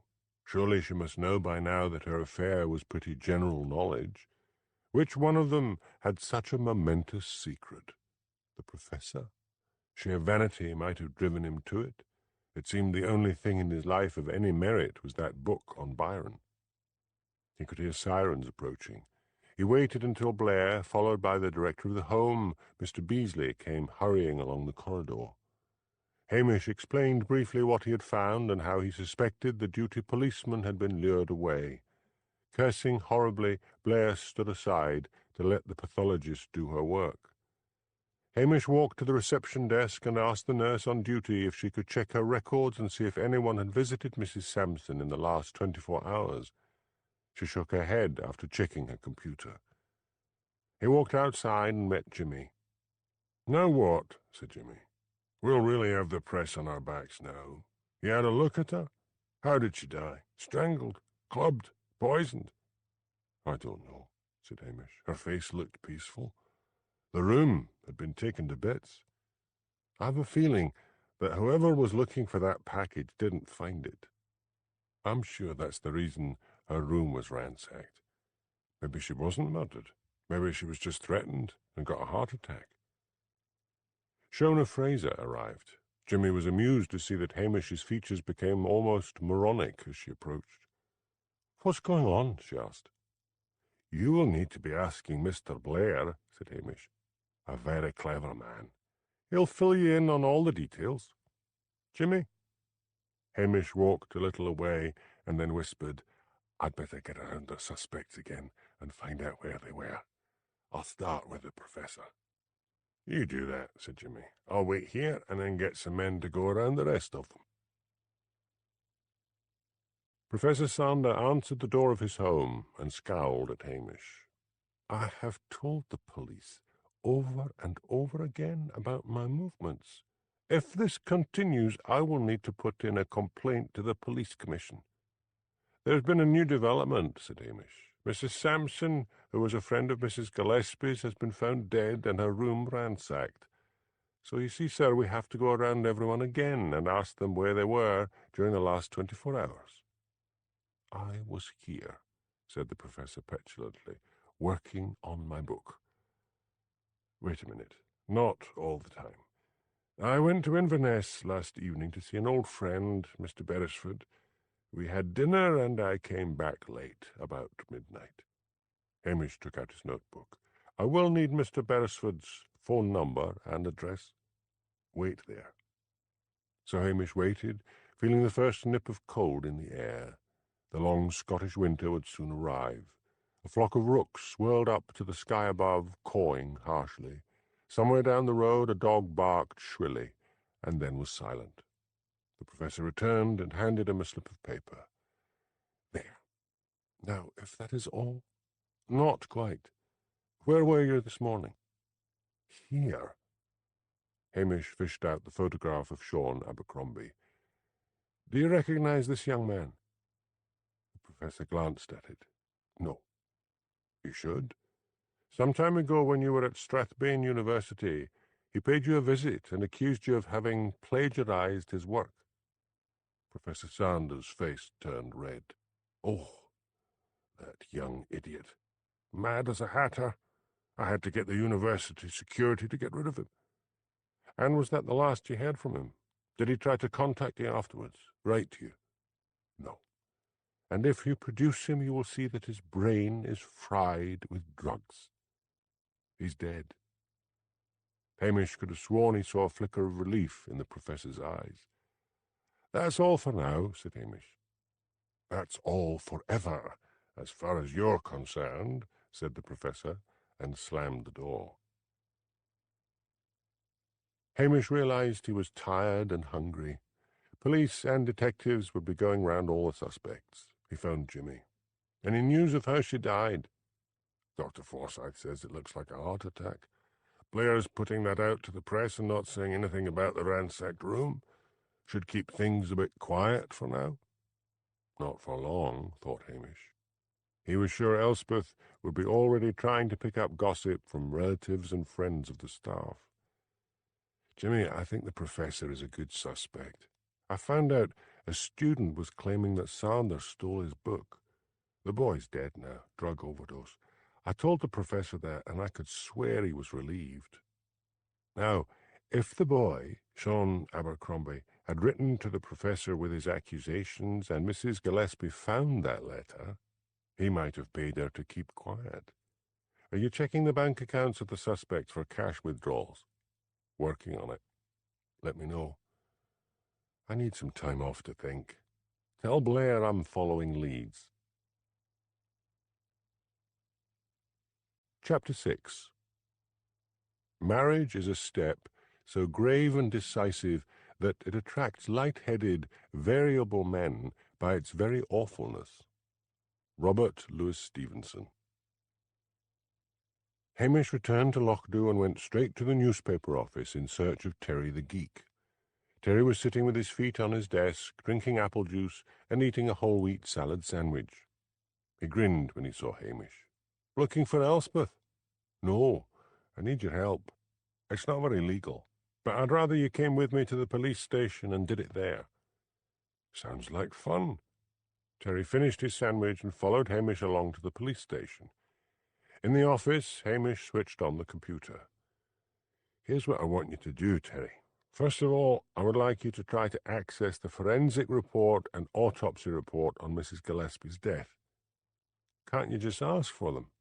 It would take too much time, and even if I finally got them, Blair would be shouting at me to keep to my part of the job." "All right. Anything else?" "There was, I believe, probably a request put into the Procurator Fiscal for permission to view the suspect's bank accounts. See if there's anything on results." "Leave me to it." Hamish did not feel like asking Jimmy for any more information because Jimmy would demand whiskey, and Hamish felt guilty about the idea of the detective driving back to Strathbane when he was over the limit. He decided to visit Angela Brodie. He let the dog and cat out for a run, telling them not to follow him. He felt Angela had had enough of their company. The doctor's wife was, as usual, sitting at the end of a cluttered kitchen table, scowling at her computer. "Can't you get a desk somewhere?" exclaimed Hamish. "How can you concentrate among the cats and the dirty dishes?" "Sit down, Hamish.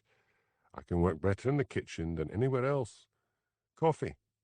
"No, thank you," said Hamish. He wasn't over-fussy about germs, but the sight of Angela's cats lying on the table amongst the breakfast debris put him off. "Am I interrupting you?" asked Hamish. Angela switched off the computer with a sigh. "No, I'm glad of a break. How's the case going?" "Too many suspects and not enough clues." "Have you seen Mrs. Gillespie's bank statements?" "Yes." "So was she a blackmailer?" "She certainly had more money than she could have possibly earned. It came in a few hundred from time to time. No large amount." "I've heard she was a ferocious bingo player," said Angela. "Are you sure she wasn't just lucky?"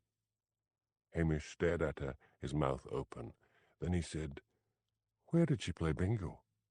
"At the Catholic Church Hall in Brakey on Thursday nights." Hamish groaned. "I'd better get over there." "Who runs it?" "Ask the priest, Father McNulty." "I'm off. Damn! If it turns out the woman was just lucky at the bingo, that blows the whole motive and a raft of suspects clear out of the water." Hamish went back to the police station. Terry was still working busily. "It'll take a wee bit of time," he called. "Stick with it," said Hamish. "I've got to go to Brakey." He whistled for his dog and cat and put them in the Land Rover and set off for Brakey.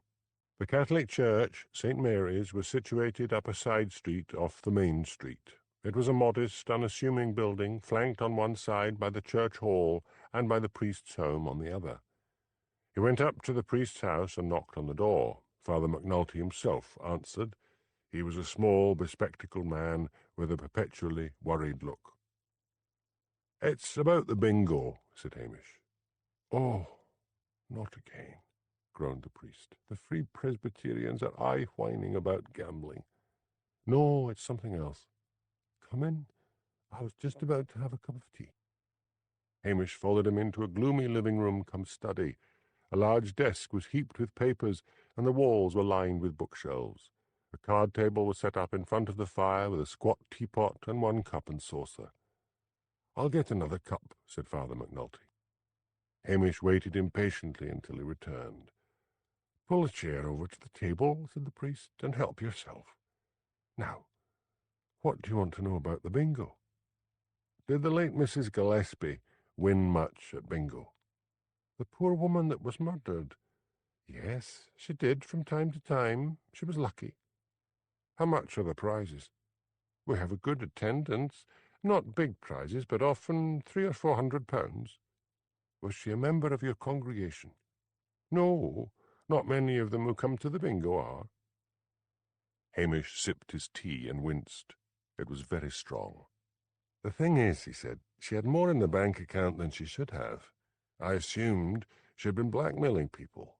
So if the money came from lucky wins on bingo, that puts paid to that idea. Did you pay cash? Yes. But if that were the case, why was her friend Mrs. Sampson killed? We don't know yet if she was killed. It looked like a heart attack. But you're right. Her room was ransacked, and she had retrieved a package of something from Mrs. Gillespie on the morning after Mrs. Gillespie was murdered. Someone obviously wanted what was in that package very badly. The priest had a mild, gentle look. Perhaps what she wanted was power. Explain. Perhaps money wasn't the main motive. Mrs. Gillespie had been a cleaner for a long time. Then she starts to snoop around. Imagine what it would mean to her to suddenly have her employers, her rich employers, dancing to her tune. Maybe a bit of money here and there, yes, but irritating other things. Maybe she wants a run down to Inverness and one of them has to drop everything and take her. Maybe she sees an ornament and knows it's a prized possession and demands it. Things like that. Mrs. Gillespie, you see, was not liked. Hamish suddenly remembered Queenie Hendry. All Mrs. Gillespie had demanded was cream cakes. He realized it should have struck him as surprising at the time that she had not demanded more. Do you know anyone she worked for who might have moved out of the area? There was a Mrs. Forrest. She left to live in Knothen. Hamish had a sudden idea. Who runs the bingo? You? No, one of my parishioners, Miss Creedy. I would like a word with her. She works in the gift shop in the main street. Why do you want to see her? Is there any way the bingo could be rigged? My dear man, Miss Creedy is a decent woman. It's amazing what decent women will do if they're being blackmailed. The gift shop was called the Treasure Box. The window held a display of tartan dishcloths, tartan tea cosies, paperweights, and a jumble of other touristy items. Hamish wondered how the shop survived. Brakey had few tourists. The postcards in the rack beside the door were bleached by the weather. Hamish opened the door and went in. There were no customers. Miss Creedy? He asked the woman behind the counter. Yes. What is it, officer? Miss Creedy was very thin. She was wearing 2 sweaters and a tweed skirt. The shop was cold. She had a long, indeterminate sort of face and anxious brown eyes. Her hair was dyed an improbable shade of gold. Hamish plunged right in. The late Mrs. Gillespie was very lucky at the bingo. Yes, very lucky. Did it not strike you as unusual that someone should win so often? Not at all. Some people are just lucky. Was she blackmailing you? Miss Creedy took a step back behind the counter. That's ridiculous, she said shrilly. Hamish sighed. We believe Mrs. Gillespie was a blackmailer. If she had anything on you, I will find it out. It would be better to tell me now. I have led a blameless life, she shrieked. How dare you even suggest such a thing? Calm down. Now tell me how the numbers are drawn. Is there a spinning ball with wee balls with numbers inside it? No. The numbers are folded up in slips of paper by Father McNulty and then put into a large box. I just pull out the slips of paper and read the numbers. How many games a night? 6. We break for refreshments in the middle of the evening. So, 6 boxes of numbers. No, just the one. After each game, I give the box a good shake. I'll be talking to you again, said Hamish. It could be done, he thought, as he drove back. Miss Creedy could give Mrs. Gillespie a bingo card before the game. She could have 2 boxes. In the first might be just the numbers on Mrs. Gillespie's card. After that, the box with all the numbers would be produced. His stomach gave a rumble, and he had a sudden longing for decent food. He called at the police station. Won't be long, said Terry. Nearly there. I'm going to the Italian place for some food. Want to come? I'd rather keep on with this. You go yourself, and I'll be finished by the time you get back.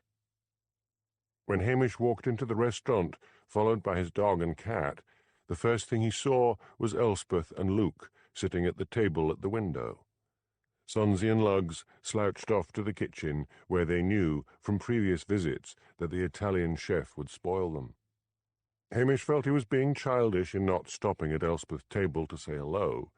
He sat down at a table near the kitchen and as far away from them as possible. Elspeth waved to him, but he pretended not to notice. "Your boyfriend's snubbing you," remarked Luke. "He's not my boyfriend." Luke took her hand. "Then he's a silly man. What about marrying me, Elspeth?" "Oh, sure." "I mean it. Why not? We're both reporters. We both get on well. What about it?" Elspeth looked amused. "How old-fashioned of you. I thought these days couples had affairs lasting, say, 10 years, and then decided to get married." Elspeth glanced across at Hamish. Some imp prompted her to say, "Maybe. I'll think about it." "Maybe demands a celebration. Willie!" Willie Lamont, the waiter who had once been a police constable, came rushing up. "Champagne," said Luke. "What's the celebration?" asked Willie. "Miss Grant is maybe going to marry me." Hamish felt just as if a heavy, wet stone had settled in his stomach.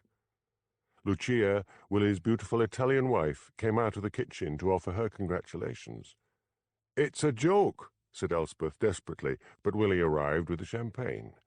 To Luke's horror, Willie, who had given the bottle a good shake in the kitchen, opened it with a flourish, and champagne sprayed all over the place. "What do you think you're doing?" shouted Luke. "This is what they do at Le Mans," said Willie. "Well, this isn't Le Mans," howled Luke, picking up a napkin and dabbing at champagne stains on his suit. Lucia hurried off and came back with an unshaken bottle.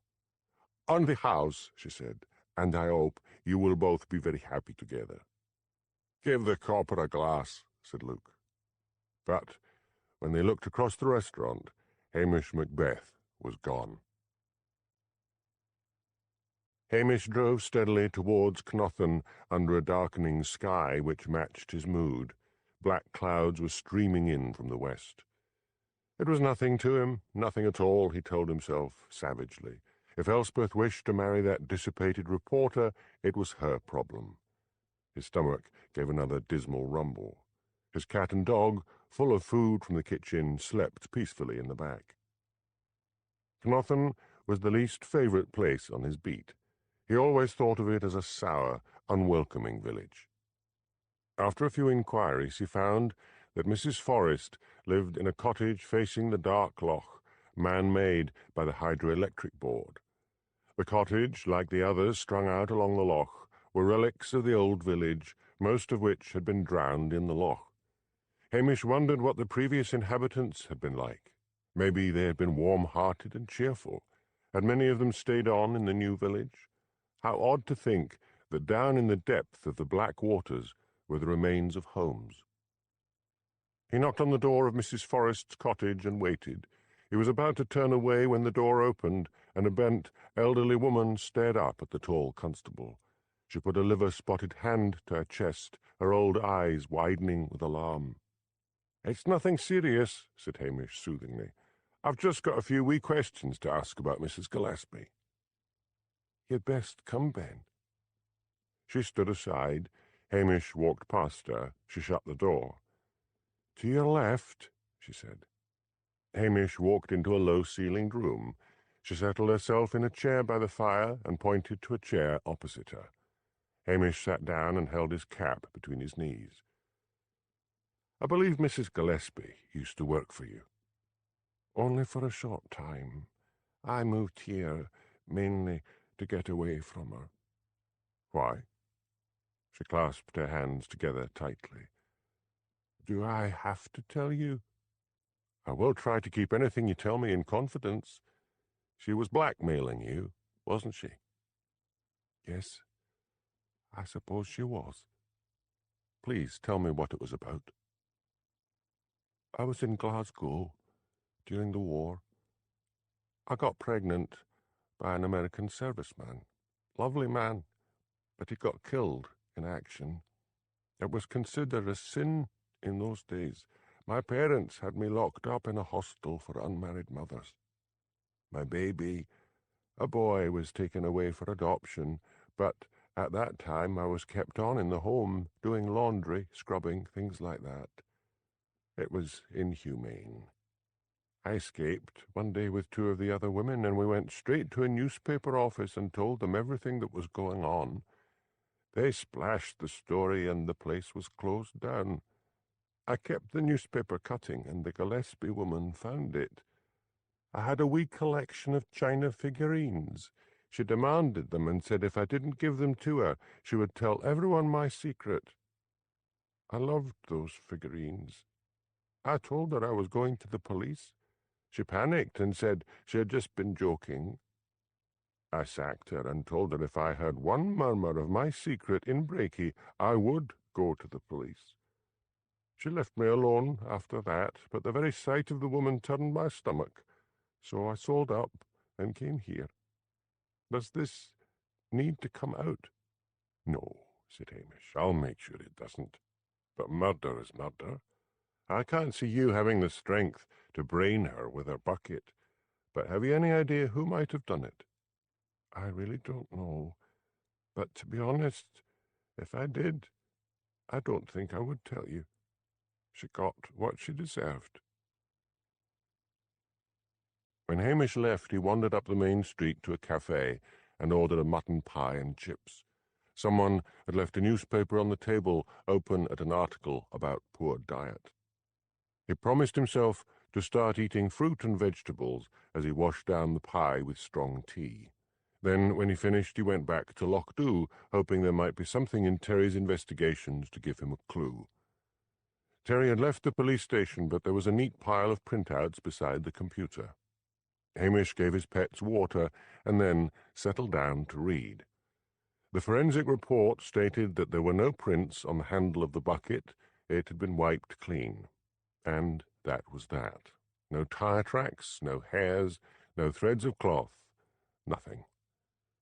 He was not surprised. He remembered all the police cars arriving. He remembered pointing out the signs of a scuffle in the gravel and Blair ignoring him and walking all over the evidence with his big boots. The autopsy report was what he expected. Her death had been caused by a massive blow to the head which had crushed her skull. As yet, there was no autopsy report on Mrs. Sampson. He turned to the various interviews of the suspects. He sighed. There seemed to be nothing there more than he had found out already. It was dark outside, and the rising wind soft round the building. He leaned back in his chair. At least a good picture of the late Mrs. Gillespie was beginning to emerge. The reason for her blackmailing activities was power rather than money. How she must have enjoyed getting something as simple as free cream cakes. His thoughts moved to Elspeth. Would she really marry that reporter? Did it matter? He thought ruefully that he had had ample time in the past to propose marriage to her himself. Was he playing dog in the manger? He switched on his answering machine. He did not expect any messages from Blair. Puffed up with the idea of a documentary on him, Blair would do anything he knew to keep him in the background. There was a brief one from Jimmy. "We don't seem to be getting anywhere with this, Hamish. Any suggestions? Found anything out?" Then there was one from Priscilla, Halbert and Smythe. "I've been reading about the murder, Hamish. I haven't heard from you in ages. How are you getting on? Give me a ring if you've got the time." No, thought Hamish, I'm not going down that road again. I was all excited when I thought she was coming back to live here, but she only stayed for a short time, and I barely saw her. He fought down that old treacherous feeling of longing.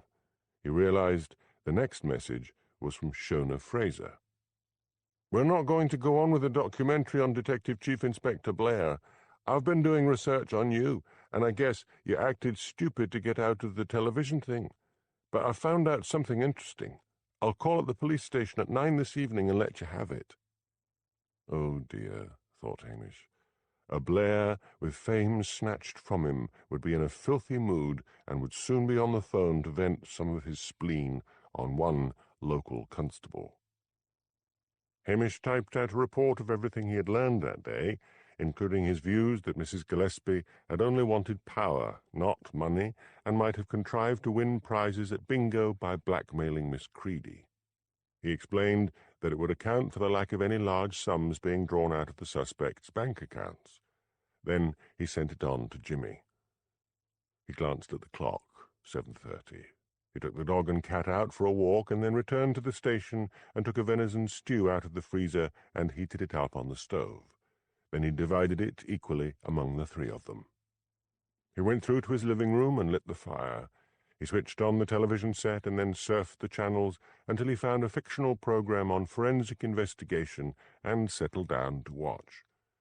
One minute he was marveling how these forensic researchers could visit the scenes of crimes without any protective clothing whatsoever, shaking long hair and DNA all over the place, and trudging around dead bodies in uncovered shoes, when he fell asleep. He woke abruptly and looked at his watch. 10 o'clock. He wondered if Shona had called and he hadn't heard her, but he knew that in the past, no matter how heavily he slept, a knock at the door always awoke him. He stretched and yawned. Maybe she had changed her mind. Archie McLean, the fisherman, swallowed the last of a cup of extremely strong tea and went up on deck. He was wearing a tracksuit under his oilskin. He kept clothes on board, for he knew his bullying wife expected him to go to sea in his suit and collar and tie. "You're the skipper," she always said, "and should look the part." His boat, the Sally Jane, bucketed through the increasingly high waves as she headed out from the loch towards the Atlantic. The earlier clouds which had threatened rain had disappeared, and a full moon rode the skies. They were nearly at the entrance to the loch when Archie, who was about to go up to the wheelhouse and take over, spotted a rowing boat cresting a wave. Why it had not been overturned was a miracle. He nipped up to the wheelhouse and said to his mate, Harry, "There's a wee rowboat in the water. Pull her over and let's have a look." Harry reduced the speed. Archie unhitched a pair of binoculars and then let out a hiss of alarm. "There is some cheel lying in the boat. Pull alongside." He ran back to the rail and called to the other three men who made up his small crew. "Get a grappling iron and pull her in." It was a difficult job with the waves heaving the Sally Jane up and down. "Bring a light," shouted Archie. A grappling iron was attached to the rowing boat. Archie shone a powerful torch down into it. A young girl lay sprawled in the bottom, face down. "Bang goes a night's fishing," said Archie. "There's blood on the back of her head. I'll phone Macbeth." Hamish Macbeth stood on the harbour waiting for the fishing boat to come in. In the distance he could hear police sirens. He was wearing the blue forensic suit all police officers were now expected to wear when inspecting a crime. He felt guilty about it. He had worn it when he had been cleaning out the hen run on a wet day. It had subsequently fallen off a hook on the back of the kitchen door, and Sonsie had slept on it. He thought miserably of forensic programs he had watched on television. "Ah, I have one hair here," some forensic scientist would say triumphantly. God only knew what they would find if they ever took away his protective clothing for examination. The sirens sounded nearer. Lights were going on in the cottages along the waterfront. Elspeth woke up suddenly in her room at the hotel. She heard the wail of the sirens as the police cars sped past and down the hill to Lochdubh. She went out of her room and hammered on the door of Luke's room. He opened it and stood looking blearily down at her. His eyes were bloodshot and he smelled strongly of booze. "I've heard lots of police cars going past," said Elspeth. "Come on, get dressed." Luke groaned. After an unsuccessful evening trying to get Elspeth into his bed, he had resorted to comfort from a bottle of whiskey. "You go," he said. "I'll follow you down. We've only got the one car. I'll wake someone up and take one of the hotel cars." Luke retreated into his room and shut the door. Just 5 minutes more sleep, he thought. He fell face down on the bed, not waking until the morning. The fishing boat came nearer. Jimmy shivered. "Did Archie say who it was?" he asked Hamish. "He just said a wee lassie. Oh, God, Jimmy, I just hope it isn't who I think it is." "That being?" "Shona Fraser. She phoned earlier and said she had something to tell me. She said she would come to the police station, but she never arrived. A woman police inspector was waiting, flanked by a woman police sergeant. "Look at them," said Jimmy. "It's all this political correctness. The whole northern constabulary will soon be filled with damn women." "If it is Shona," muttered Hamish, "what could she have found out that I couldn't?" "Beats me. Amazing if it wasn't Blair who killed her. He was flaming mad when he was told that the television documentary was cancelled. Where is the old scunner? Probably nursing a hangover. Here comes trouble." Hamish walked forward. "You, Macbeth," barked Police Inspector Mary Gannon. "Go and knock on doors and see if anyone heard anything." Hamish trudged off.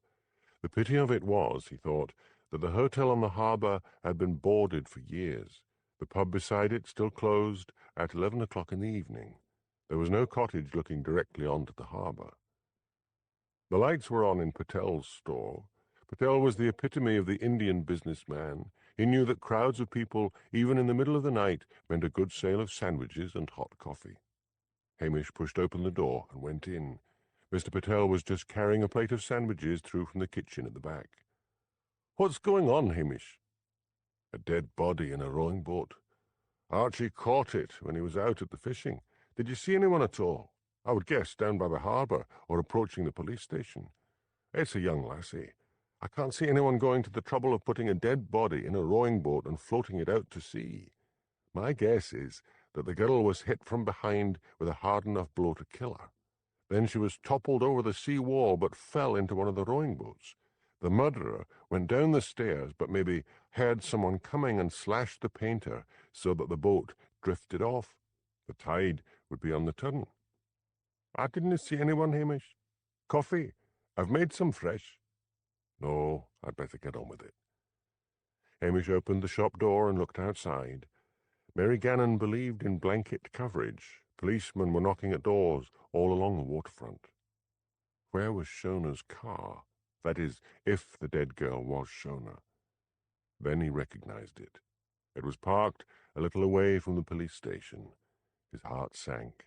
Had he been so heavily asleep that he had not heard her knock? He took out his torch because the car was parked between two streetlights and in the shadow. He shone the torch around it and then saw a tire iron lying on the ground. Hamish picked it up gingerly with one gloved hand and walked over to where Mary Gannon was directing operations. "I found this, ma'am," said Hamish. "There's blood on the end of it, and I think this is the murder weapon. I found it beside that television researcher, Shona Fraser's car. She left me a message saying she was going to call on me this evening because she had some information for me. Shona Fraser was supposed to be doing research for a documentary on Detective Chief Inspector Blair. Oh, here comes Mr. Blair. Go over to the forensics van and get yourself an evidence bag and seal this and mark it." "Yes, ma'am." As Hamish moved off, he heard Blair saying, "I'm in charge here." Then came Mary's frosty reply, "Everything is in hand." Blair, "This is a job for detectives, and you aren't a detective." Mary, "Are you questioning my ability?" Blair, "Oh, no, sweetheart. Just you run along and get a cup of tea or something." Mary, "Don't patronize me." Blair, "Look here, you boot-faced bag. You'll stop getting your knickers in a twist and do what you're told. God help the force the day the Beaver Patrol takes over."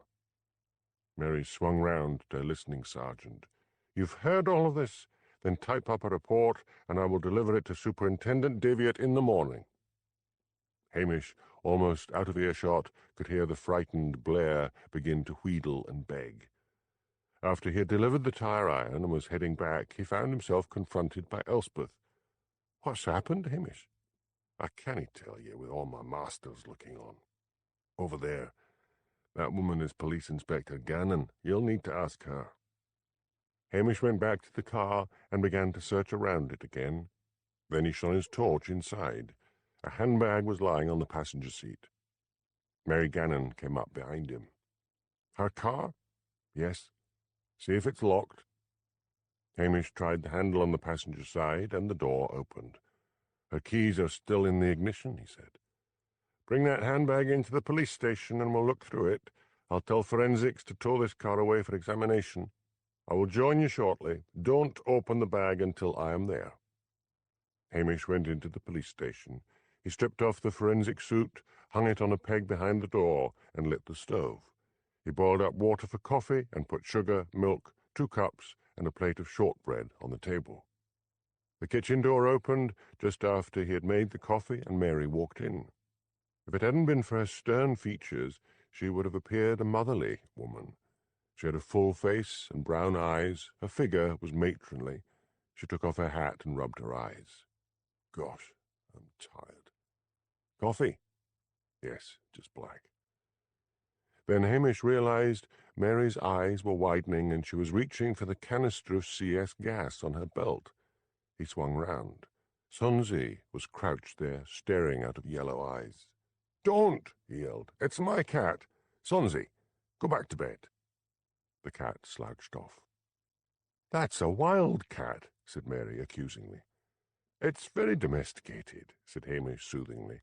"Besides, they're all hybrids now. I doubt if you could find a genuine wildcat in the Highlands." Lugs pattered in, looked up at Mary out of his odd blue eyes, and walked out again. "Do you have a whole menagerie in this police station?" No, said Hamish, pouring coffee.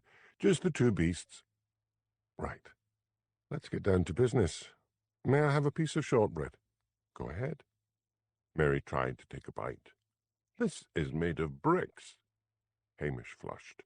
"It was made by my friend, Mrs. Brodie. Herself is not very good in the cooking department." "Okay, we need fresh gloves." Hamish went through to a cupboard in the office and came back with a packet of latex gloves. They both put on a pair, and Mary opened the handbag.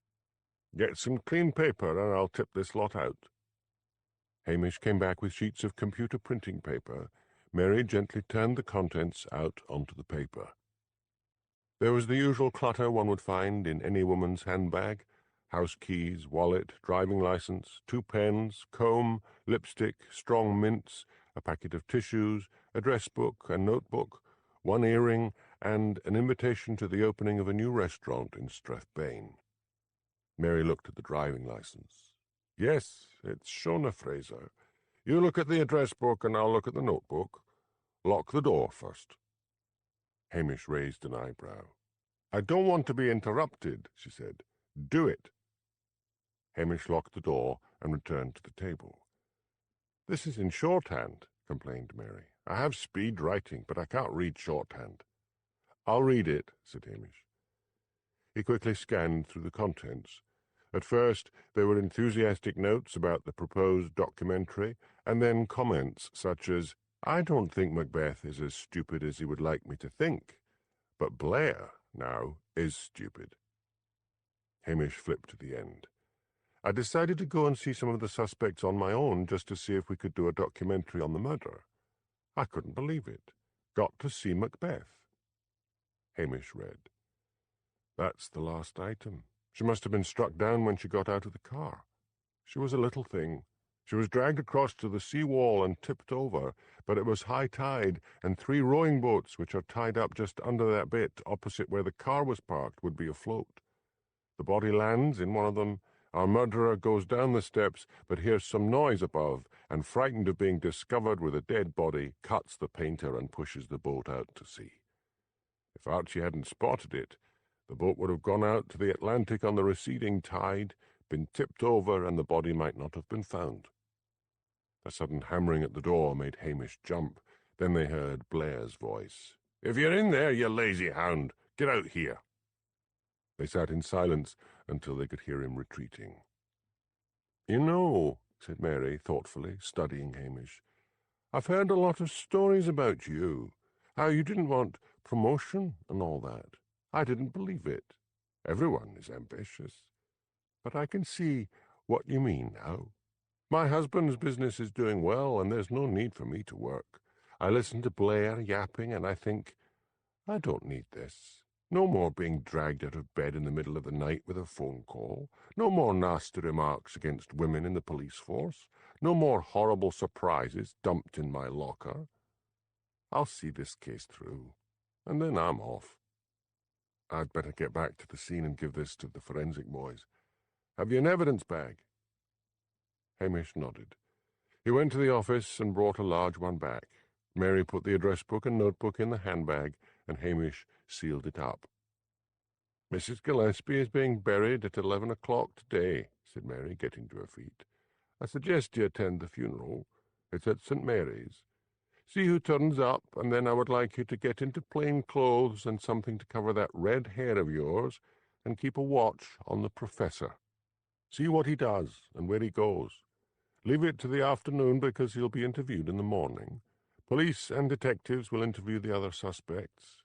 We'll get on to this Creedy woman you mentioned in your notes and see if we can get her to confess she rigged the bingo.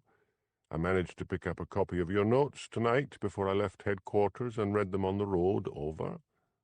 Get some sleep. I'll tell Blair I sent you off somewhere." Hamish let her out and locked the door again behind her. If only someone like that had Blair's job, he thought, before taking himself off to bed. Chapter 7. If you want to win her hand, let the maiden understand that she's not the only pebble on the beach. Harry Brasted. Hamish thought that the day of the funeral for such as Mavis Gillespie should be black and ominous, but the sun shone and the birds twittered in the trees surrounding St. Mary's. Heather, her daughter, was there with her father. That was the sum total of the mourners. There was not even one elderly soul of the kind who loved to attend funerals in the church.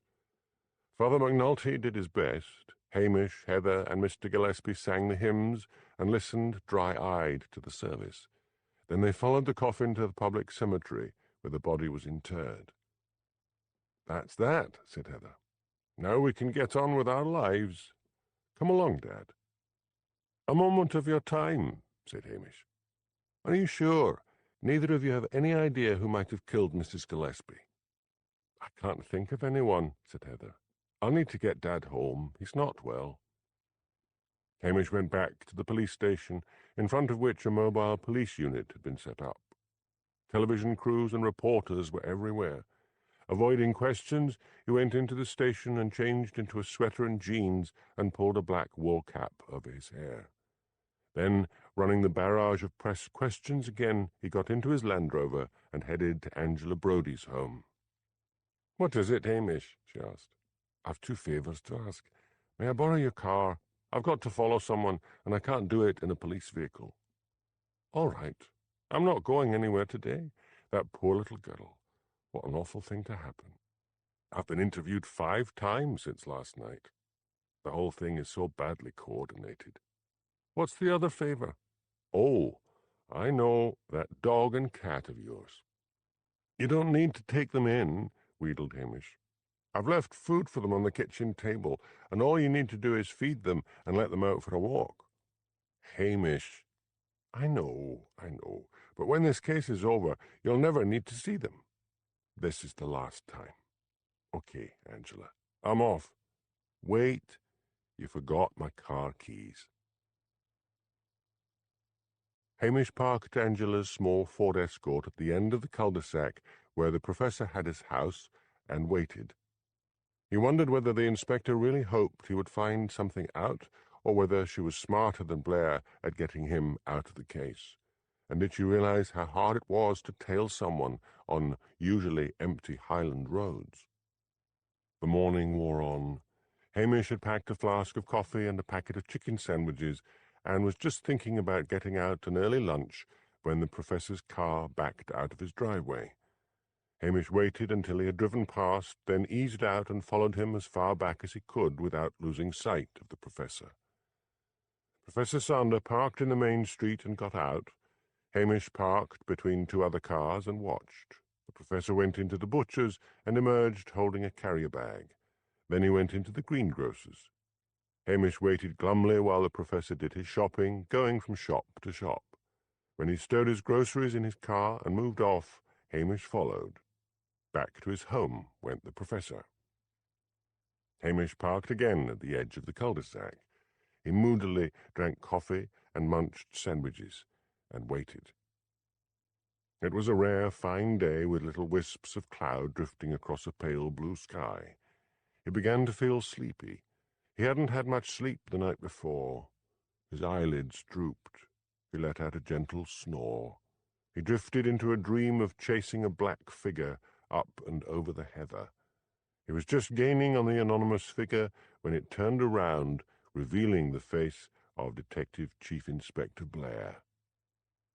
Hamish awoke with a jerk. Had he missed the professor? He climbed stiffly out of Angela's small car and walked along the cul-de-sac. The professor's car was not in the drive. Hamish raced back to the car and drove into Brakey, scanning the parked cars as he went along. He drove out of Brakey. The professor's car was a black BMW. He came to the crossroads where one road led to Strathbane and the other to Lochdubh. He took the Strathbane road.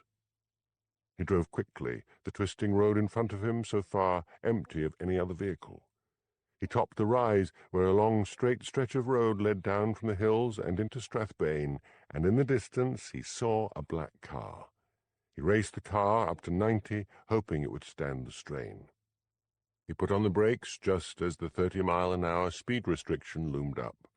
He now recognized the BMW ahead. He followed carefully, glad of the town's increased traffic. The professor drove to the multi-story car park in the center. Hamish followed. The professor parked. Hamish parked a little way away and then, getting out, followed at a discreet distance. He had a sinking feeling that Professor Sander had come to Strathbane for no other reason than more shopping. They were on the 4th floor of the car park. The professor walked to the lift. Hamish took the stairs and waited outside the car park. The professor emerged and Hamish followed. First, the professor went to a large bookshop and spent a considerable amount of time inside. When he finally emerged, carrying a plastic bag full of books, he headed straight back for the car park. No, thought Hamish, I'm not going to follow him all the way back to Brakey. What a waste of time. He suddenly wanted food, and good food at that. He saw a small French restaurant and decided to eat there. Occasionally good restaurants would spring up in Strathbane, only to close down after a few months, defeated by the local population's desire for nothing other than junk food. He glanced at his watch. 7 in the evening. He pushed open the door and went in. The restaurant was divided into booths, separated from each other by wooden partitions topped with curtained brass rails. The prices made him blink, but there was a set menu for £20. He chose lobster bisque, followed by sea bream and salad, and although he would have liked some wine, he decided to settle for mineral water instead. "I can't go on like this," said a woman's voice in the booth behind him. "People are talking. Why don't you get a divorce?" Hamish, who had been about to remove his wool hat, pulled it further down about his ears instead. He recognized that voice. It was Fiona Fleming. "I can't." Male voice. Dr. Renfrew. "I have my position in the community to consider. Look, it's been fun, but let's just leave it now. People are beginning to talk." "I'll tell your wife, you bastard. You can't dump me just like that. You said you wanted to spend the rest of your life with me." Men say a lot of things in the, heat of the moment that they don't mean. Look, Fiona, darling, we can still be friends. Ouch, thought Hamish. He's for it now. There came a splashing sound, and then the top of Fiona's head appeared above the partition. Must have thrown her drink over him, Hamish guessed. "I'll make you sorry. I'll make you wish you'd never been born," howled Fiona. No one ever says anything original when they're hurt, thought Hamish. Then came the sound of rapidly retreating high heels. He heard the doctor calling for the bill. If she did kill her husband, thought Hamish, that man's life will be in danger. Even if she didn't, I think she'll turn really vicious. He concentrated on eating his meal, wondering what to do next. Would Inspector Gannon really expect him to go on following the professor day in and day out? Hamish finished his meal and returned to Lochdubh. Television vans were drawn up along the waterfront. He prayed some other big story would break and take them all away. Jimmy Anderson had seen him arrive and hurried over to the police station to join him. "So what's the latest?" asked Hamish. "Shauna was struck down with a tire iron, dumped in the boat, pushed out to sea. And no one saw anything." Oh, they all saw something or heard something, but that was because of the bloody television cameras. Even those Curry sisters were wearing makeup and inventing things like mad. How do you know they were inventing things? I'm apt to discount reports of a tall black man with a scar. Oh, dear. Still, I'd like to go through them just in case. There might be something there. Any report on the bank balances? Nothing important. £50 here, a couple of hundred there. They were standing together outside the police station. Hamish saw Mary Gannon approaching them from the police mobile unit. "Well, Macbeth, anything to report?" "No, ma'am. He shopped in Brakey, and then he went to Strathbane and bought books and went back home. But I was in a restaurant in Strathbane, and I overheard Dr. Renfrew, who has been having an affair, tell Fiona Fleming that it was all over, and she threatened to make him sorry. Write a report of that and let me have it. Was the professor in this restaurant?" "No, ma'am." "Then what were you doing in the restaurant?" "It was obvious the professor was going back home, and I was hungry." "You were told to follow him, not disobey orders because you were hungry. Get back on it tomorrow. He's our strongest lead." She turned on her heel and walked away. Mary had received a stern warning from Daviot not to get too friendly with Hamish due to a spiteful report from Blair. "Mechty me," said Hamish. "Didn't anyone ask the professor what he was doing when Shona was getting bashed on the head?" "I did. Got him up at dawn. Was he furious? Said he was in his bed, fast asleep. No alibi, as he lives alone. Same with the rest of them." "It's getting late, and I'm tired," said Hamish. "I'm not going to hang around here, or she'll find something to keep me up all night." "Now what?" asked the manager of the Tommel Castle Hotel when Hamish arrived carrying an overnight bag and followed by his cat and dog. "I really need a quiet night," pleaded Hamish, "and I'm not going to get it if I stay at the police station." "Oh, all right. I can let you have a spare room, but that's all you get. Leave the minibar alone, and breakfast is not included in this non-paying visit." Elspeth was sitting in the bar with Luke when she saw Hamish arrive and then follow Mr. Johnson up the stairs. "Back in a minute," she said to Luke. He barely heard her. He was surrounded by other reporters, and all were busy making up legends about each other. Luke had not repeated his proposal of marriage, and Elspeth assumed he had profited because he wanted to tease Hamish. He made a few desultory tries to make love to her, which she always rebuffed. Hamish was just unpacking his bag when Elspeth knocked on his door. "Oh, it's you," he said bleakly. "I was just going to bed. What do you want?" "I want to talk about the murders. Look, I've got a dragon of a police inspector on my back, and I can't talk to the press. I wanted to talk as friends." Hamish looked down at the small figure of Elspeth. She was casually dressed in a white Aran sweater, jeans, and smart black leather boots. Her odd silver eyes studied his face. "All right," said Hamish, suddenly remembering how useful Elspeth's intuition had been in the past. "I can't offer you a drink because the room's free, and I've been told not to touch the minibar." "Fine. I see Lugs and Sonsy have made themselves comfortable on the bed. I hope there's room for you." "I'll just push them to one side." There were two easy chairs in front of the window. They both sat down. "Go ahead," said Elspeth. "It's all off the record. Not a word to Luke." "Promise." Hamish outlined everything he knew. When he finished, Elspeth sat very still. Then she said, "Wouldn't it be odd if we had two murderers here?" "How do you mean?" "Say Professor Sander did pinch that student's work. He's a very vain man. I can see him following Mrs. Gillespie down his drive and, overcome with rage, braining her with a bucket. Or Fiona Fleming might really have pushed her husband down the stairs, although I doubt it, and decided to get rid of Mrs. Gillespie once and for all." "But what about Shona Fraser?" "Ah, I'm coming to that. Before she came up here, Shona Fraser worked in London for Trant TV. She worked as a researcher. Now, Trant TV specializes in reality television. You know, fly-on-the-wall documentaries, exposures of famous people. They did a scam with that soap actress Bernice James.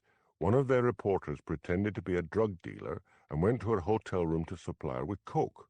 They had a hidden camera and got her snorting coke on film. What if Shona had found out something about someone during her researches, and they followed her up here and killed her to keep her quiet? How do you know all this about Shona? From the London press in the bar. You may not like the press, Hamish, but they sometimes can find out things the police can't. How long was Shona working for Trent TV? I don't know. I can easily find out. So can you. It's hard for me to get a bit of peace from my superiors these days. Could you... Very well. How can I contact you? I'll give you my mobile phone number. Is there anything serious between you and Luke? Elspeth hesitated. Then she decided it would be better to leave Hamish guessing.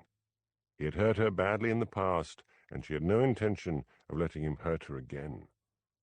Mind your own business, she said. Any news of darling Priscilla? Hamish flushed angrily. I don't want to talk about it. Swansea let out a slow hiss. I'd better go, said Elspeth. Your guard cat is getting upset. Look, I'm very grateful to you for this stuff about Shona. There may well be something there. I've got to follow the professor again tomorrow. I feel it's a waste of time. Elspeth had half risen. She sat down again. I've a thought. What about Miss Creedy? She may well have been fiddling the bingo results, but murder? There are still people in this wicked world today who prize respectability, particularly in small towns and villages. But Mrs. Gillespie couldn't have threatened to expose her without exposing herself.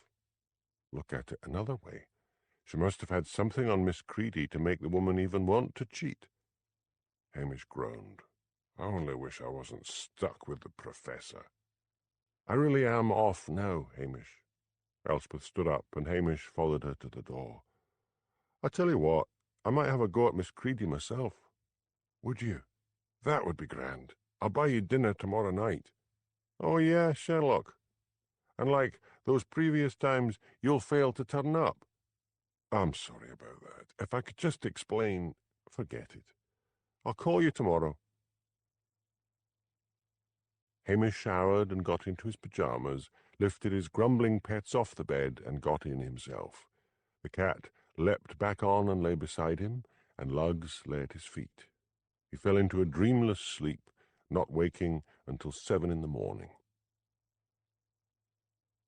Hamish left his pets at the police station and was getting into the Land Rover again when Mary Gannon came up behind him, making him jump. Hamish swung round. Just off to Breaky, he said. See you keep on the job. Do not speak to the press. I know you show great insight and intelligence, but it is necessary in a big case like this that we all work together, and that means following orders. Do you understand me? Yes, ma'am. That's the stuff, said Blair, coming up to join them. That laddie needs a woman's firm touch. Mr. Blair, if I want your advice, I'll ask for it, snapped Mary. Oh, come on. It was just a wee joke, the way you females take on. Any more of that and I'll have you up before the board for sexual discrimination. Also for alcoholism. You stink of booze, and at this time in the morning. Hamish got into Angela's car and sped off, leaving them to it. It was one of those grey, misty days in the Highlands where all the colour is bleached out of the landscape, and sounds are muffled. The mist grew thicker as he reached Breaky and parked at the end of the cul-de-sac. It was one of the few times when he regretted remaining a mere policeman. He was out of the loop, away from recent discoveries and statements from the suspects. Maybe he should have told the inspector about the possibility Shona had found out something about one of the suspects when she was working in London. But Mary would ask how he had come about such information, and then would give him a row for discussing the case with a member of the hated press. He was just bemoaning the fact that he had forgotten to bring coffee and sandwiches with him when a police car drew alongside. He rolled down the window. "Driving license and papers," snapped one, "and get out of the car."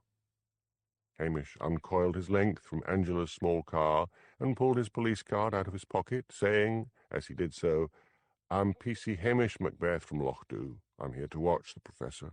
Instructions from Inspector Gannon." What's up? The neighbours have been complaining about a sinister-looking man, that's you, casing the houses. God bless them all, thought Hamish. He phoned headquarters and got patched through to Mary's phone. When he finished explaining, she said impatiently, "It's your fault for making yourself so obvious." "It's hard not to be obvious in a Highland town," protested Hamish. "You'd better leave it. Get back and put your uniform on and go over to Steyr. Mrs. Barrett Wilkinson was not available when we called. Find out where she was the night before last." Back to the police station, into uniform, picnic basket loaded up with people food and animal food, and off in the Land Rover with the dog and cat. Hamish whistled cheerfully. He was glad to get out of what had looked like a long and boring day. As he mounted the crest of the hill above Lochdubh, the mist rolled up the mountain sides, and soon the sun shone out. The landscape was a blaze of colour, yellow broom, purple heather, and rowan berries as red as blood. Mrs. Barrett Wilkinson was not at home. Her car was gone. Hamish drove down to the beach and let the dog and cat out. He unpacked the picnic basket, spread a rug on the beach, and ate a leisurely brunch after feeding Lugs and Sunsy. The sea was calm, with sunlight rippling on tiny waves plashing gently on the shingly beach. The air smelled of salt and peat smoke. From one of the little cottages of Steyr came the sounds of a football match on the radio. How far it all was from the bustle and grime of the cities and the miseries of murder, thought Hamish. But unless the murders were solved, a dark stain of suspicion and dread would be left. Back to work. He packed everything up with a sigh. Time to see if Mrs. Barrett Wilkinson had returned. When he went back to her house, he was in time to see her getting out of her car. She took a large suitcase out of the boot. Hamish approached her. "What now?" she asked. "Do you know a television researcher called Shona Fraser was murdered in Lochdubh 2 nights ago?" "Yes, I heard it on the radio when I was driving north. What's it got to do with me?" "I have to take a statement from you," said Hamish soothingly. "Where were you the night before last?" "I was visiting a friend in Glasgow. I'll need the name and address." She sighed. "Come into the house, and I'll write it down for you." Hamish followed her into the faux country house living room. She went to a desk and wrote on a pad of paper, and then tore a sheet off. "There you are. Bella will confirm that I was with her the night before last. And last night I stopped at the Palace Hotel in Inverness." She opened her handbag and took out a receipt. "There is my hotel receipt. Now, I'd like to get on with unpacking." That was that, he thought. He'd phone over the details, and Strathclyde police would check her alibi. "Just one thing," said Hamish. "Why did you choose to live in an isolated place like this?" "I wanted a quiet life. I like it here. I could afford a house this size in such a remote place where I could not afford it in the city. Now, if you don't mind—" Hamish decided to drive to Lochdubh with this information rather than phone it over. That way he might find out what else was going on. He was climbing into the Land Rover when his phone rang. It was Elspeth. "Good news, Hamish. Shona was working on the background of doctors who had been sued for malpractice, and one of the subjects was Dr. Renfrew. He had told a woman that the rash on her breast was merely caused by an allergy to her bra. He described ointments. This went on for months. It got worse. By the time the woman decided to get a second opinion, it was found she had invasive cancer, and it was well advanced. The fact that she didn't lose her life was a miracle, but she sued Dr. Renfrew for malpractice. He was not struck off the medical register, and he was heavily insured against malpractice suits, so he got away with it. He wouldn't give an interview, but there were television shots of him leaving his house and shouting at the reporter. He came up to Breaky Hospital last year." "Elspeth, I'll go and talk to him. If I phone this in, they'll send a detective, and I'll end up never getting an idea of who was guilty." So Hamish phoned over a report of Mrs. Barrett Wilkinson's alibi to the mobile police unit, saying he would type it up and deliver it later with the receipt. The policeman who answered the phone said, "Wait a minute, the inspector's just coming." "Talk to her later," said Hamish, and rang off. Now for Dr. Renfrew. At the hospital he was told it was Dr. Renfrew's day off. He got his address, which was some way out of Brakey. The doctor's home was a square Scottish Georgian house, a relic of the days when army officers were quartered in the Highlands after the Battle of Culloden. It looked a dark, forbidding sort of place, and the garden was unkempt with a small square of shaggy lawn and straggly bushes. He rang the doorbell. It was answered by a harassed-looking woman. "What is it?" she asked. "Mrs. Renfrew." "Yes." "Is your husband at home?" "Is this necessary? He's already been interviewed by the police." "Something else has come up. I would really like to speak to him." "Don't be long about it." She turned away, and Hamish followed her into a dark, stone-flagged hall. She pushed open a door and said, "Darling, it's the police again." Dr. Renfrew was sitting in an armchair beside a smouldering fire. The day had turned warm, but the house was cold. The doctor threw down the newspaper he had been reading and got angrily to his feet. "This is too much. I shall put in a complaint." Hamish turned round. Mrs. Renfrew was standing in the doorway. "I think it would be better if we were alone, Dr. Renfrew." He hesitated only a moment and then said, "Elsie, go and do something or other and shut the door behind you." Elsie shut the door with unnecessary force. "So what is it now?" demanded Dr. Renfrew. "I have already been asked to account for my movements the night that researcher was murdered, which, I may add, I consider the highest degree of impertinence." "Did you tell the police you had met Shona Fraser before?" "What?" "When she was working as a researcher for a London-based television company. She must have interviewed you for their program on medical malpractice." His face turned a muddy colour. "I never saw her. Yes, they tried to interview me, but I either refused to answer the door or ran past them when I left the house of surgery. It was a genuine mistake. It's all over now." "Except," said Hamish slowly, "when Mrs. Gillespie recognized you from the program and blackmailed you." "What did she want?" All the bluster had gone out of Dr. Renfrew. He said in a low voice, "A bit of money, here and there. Not much. And drugs." "Drugs?" exclaimed Hamish. What was happening in the Highlands, he marvelled, when middle-aged charwomen turned out to be drug addicts. What was it? Cocaine? Heroin? He gave a bleak smile. "No, nothing like that. Hyper-X." "What on earth is Hyper-X?"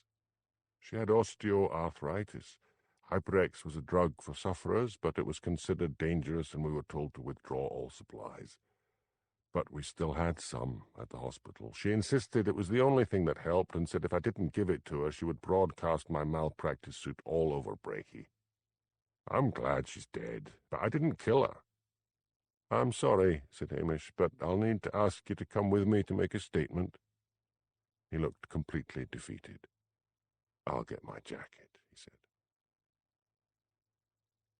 At the mobile police unit, Blair was nowhere in sight, but Inspector Gannon was there. Hamish briefly explained what he had found out, not mentioning Elspeth's name, but saying instead that he had remembered seeing the documentary on television. "Good work," she said. "There's been a burglary at a croft on the Strathbane Road. It's just come in. I want you to get over there and do the initial interview, and I'll send along some fingerprint men if we can spare them. Here's the address. Off you go, while I get down to getting a statement from the doctor." Hamish opened his mouth to protest and then shut it again, quickly deciding any protest would be futile. But he felt very angry with her. He had given her the first real breakthrough in the case, and he was being sidetracked. They could easily have sent out a policeman from Strathbane. He walked to his Land Rover and looked at the name and address. Geordie MacArthur, the Sheeling, Strathbane Road. It was several months since he had called on Geordie. He liked to occasionally check up on people in the outlying crofts. As he approached, Hamish reflected it was a typical croft house. Outside were 2 rusting cars, an old television set, and a fridge. Other people might decorate the outside of their houses with flower gardens, but your true crofter used it as a dump for discarded machinery and household goods in the dim hope that some bits might come in handy some day. Geordie's wife, a thin, leathery woman with a face set in perpetual lines of discontent, invited him in. She said Geordie was asleep and went to wake him. Sutherland boasts some of the tallest men in the British Isles. Geordie's head scraped the low ceiling when he came into the living room. "So what was taken, Geordie?" asked Hamish. "My Land Rover. 2 nights ago." "And you've only got around to reporting it now. I'll need the registration number and a description." "You can see for yourself. It's parked round the back of the house." "Geordie, this is right daft. It's been stolen, or it hasn't been stolen. Look, I haven't used it for 3 days, right? Well, I checked the mileage, and there are miles on it that weren't there before. I always check the mileage because herself sometimes takes it out when I'm asleep." "Why shouldn't she?" asked Hamish. "I don't want herself flitting off to Strathbane to flaunt herself in front of other men." Hamish stared at the big man in amazement. Did he really see his downtrodden, weather-beaten wife as such an object of desire? "Let's see the Land Rover, Geordie." Geordie led the way round the back of the Croft house to where the Land Rover was parked. There's a full-blown murder case going on, Hamish thought, and here am I, stuck with this loon. "See," said Geordie, "I'll leave the keys in it." He opened the driver's door. "I've got this wee book. I take a note of the mileage. Well, it had gained 20 miles. What's up with you, man? You look like you've been struck by the lightning." For Hamish was suddenly standing stock-still, his eyes vague and his mouth open. "Give me a minute, Geordie," he said. Hamish looked down the fields to the Strathbane road. 20 miles would cover the round trip to Lochdubh. Could someone who didn't want their car recognised have stolen the Land Rover for the sole purpose of killing Shona Fraser? "Are you sure it wasn't your wife?" "Sure as sure. I keep an eye on her." Hamish thought, "I'll need to come back when this is all over and see what I can do for Mrs. MacArthur." "There's another thing," said Geordie. "Whoever took it, give it a fair cleaning." "Right," said Hamish. "Stand away from it now, Geordie, and don't touch it again. I'll get a forensic team out." "I never thought you'd take it this serious." Hamish phoned and got through to Inspector Gannon by saying it was urgent and in connection with the murder of Shona. She listened to him and said she would send a forensic team out right away. Hamish did not ask her for further instructions. He wanted time to think. Chapter 8. I do not mind lying, but I hate inaccuracy. Samuel Butler. Hamish waited patiently for the forensic team to arrive. Geordie lit a cigarette, and Hamish sniffed the air longingly. He wondered if the occasional craving for a cigarette would ever leave him. "Geordie," he said, "I was going to leave this until later, but I'll need to have a wee talk with you about the treatment of your wife." "What?" "As far as I can see, you keep her a sort of prisoner. Why shouldn't she take the car and go shopping if she feels like it?" "She'll meet other men. She'll waste my money on baubles." "Churchgoer, are you?" asked Hamish. "I'm a staunch member of the Free Presbyterians."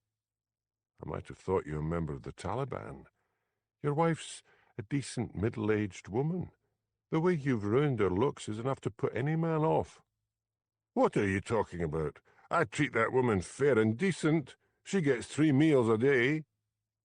"You're out of the dark ages, that's what you are," said Hamish bitterly. "And you need some sort of therapy. I'll be having a word with your minister." "Be damned to you.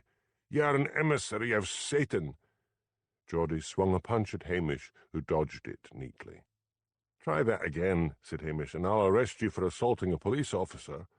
I'm telling you, Geordie, you've been stuck up here for so long with nothing but your sheep and that poor wife of yours, and it's fair turned your brain. Here come the forensics." Mary was with them. As they got to work, she looked suspiciously at Hamish. "I don't trust you, Macbeth," she said. "I think you are holding back information." "Why?" "I don't believe in coincidence. You happen to be in a restaurant in Strathbane when Dr. Renfrew and Mrs. Fleming are having a row. You happen suddenly to remember a television program on malpractice, and now you suddenly discover that this man's Land Rover could have been driven on the night of Shona Fraser's murder." "I didn't know anything about this Land Rover. You told me there had been a burglary and sent me off to investigate," said Hamish. "Maybe you're just lucky. Get along with you. Write up your reports at the police station and leave them for me at the mobile unit." "Yes, Mum." Hamish touched his cap and headed off to his own vehicle. As he was driving into Lochdubh, he saw the long, low Presbyterian church and stopped abruptly. The minister's house was at the side of it, a modern bungalow with plaster gnomes in the garden. Hamish wondered why plaster gnomes were not considered too frivolous. The door was opened by a pretty young woman. She had rosy cheeks and a mop of glossy brown curls. "I saw you admiring the gnomes," she said cheerfully. "Aren't they awful? One of the parishioners gave them to Murdo, so we have to display them. You're Hamish Macbeth. We met last year at Jaunty Sinclair's wedding." "Of course. You're the minister's wife." "That's me. Murdo's out on his rounds. Can I help you?" "You might be the very person." "Come in. I was just about to have a cup of coffee." Hamish followed her into a bright living room. "Sit yourself down," she said, "and I'll bring you a cup. Scones?" "Yes, please." She left and came back after a short time carrying a laden tray which she set on a table by the window. "We'll have our coffee here," she said. "I do so hate crouching over a coffee table." Once she had served Hamish with scones and coffee, she asked, "What seems to be the problem?" "It's Geordie MacArthur up the brae from the Strathbane road. I feel he's treating his wife right cruel, and all in the name of religion. He doesn't let her go out. She looks worn down. He's jealous of the very air she breathes. I tackled him on it, and he said I was an emissary of Satan." "Does he beat her?" "I don't think so." The scones were like bricks. He left one half-eaten on his plate. He thought the minister's wife must have been taking baking lessons from Angela Brodie, who was a notoriously bad cook. "You mean it's mental cruelty?" "Yes." "I'll see what I can do. I'll tell Murdo, and he will pay Geordie a visit." "Goodness, these scones are quite terrible. I bought them this morning in Patel's. I must be having a word with him. They had a label, local home baking." "I tell you what, pack them up," said Hamish. "I'm going into Lochdubh, and I'll speak to Mr. Patel about them." "That's very good of you. I'll get a bag." When she ushered him out, she said, "Don't worry about Mrs. MacArthur. We'll sort something out." Hamish stopped at Patel's and carried the bag into the shop. He dumped it on the counter. "Did Angela Brodie supply you with these scones?" "Yes. I told the local women I would sell any of their home baking they liked to give me. Mrs. Brodie said baking would be a welcome change from writing." "They're awful," said Hamish. "I'll buy what you've got left, and then you tell her you've cancelled the scheme." "But some of the cakes the others bake are very good." "Angela can only bake scones and shortbread. Tell her there's no market." Hamish bought the rest of the scones. He wrapped them tightly and dropped them in a rubbish bin in the front. Then he realized the television vans had gone and there wasn't a reporter in sight. His insides cringed as he heard himself being hailed by Blair. Blair's piggy eyes were gleaming with malice. "Step inside the unit, laddie. I've something to show you." Hamish followed him in. "That's Gannon's desk over there," said Blair.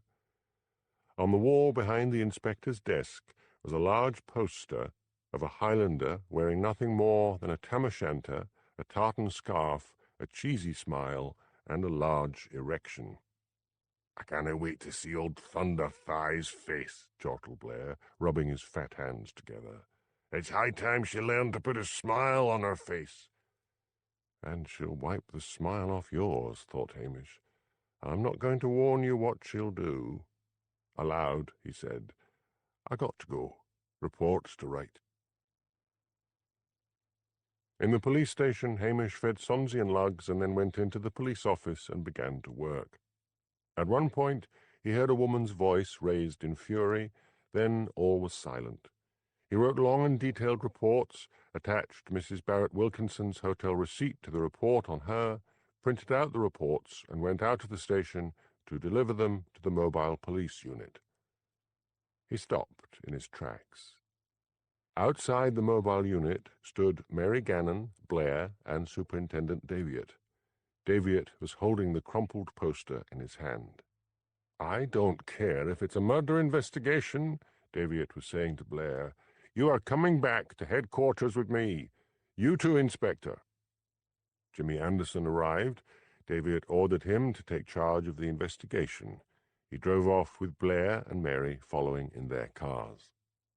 Hamish told Jimmy the reason for the ruckus, and Jimmy yelled with delight. "The whiskey's on me, Hamish. Blair must have gone mad. What if one of the press had called in at the unit, seen that poster and photographed it? It would have been front page of the News of the World." "Let's hope he gets suspended," said Hamish. "Here's my reports, Jimmy. I would like to interview that Miss Creedy again. I want to know what guilty secret she has, if any." Before Hamish drove off to Lochdubh, he took out his mobile phone and called Elspeth and told her about Geordie's Land Rover. He felt he owed her some news in return for her research. "Don't worry about Miss Creedy. I'll tackle her again myself. Call at the police station this evening," said Hamish, "and I'll see if I can let you have anything else. Where have all the press gone?" "Hostage situation in Perth. Young children involved. Luke's rushed off to cover it, although the Perth man is furious at him invading his patch. See you later." Miss Creedy's shop was closed, and a "for sale" sign was in the window.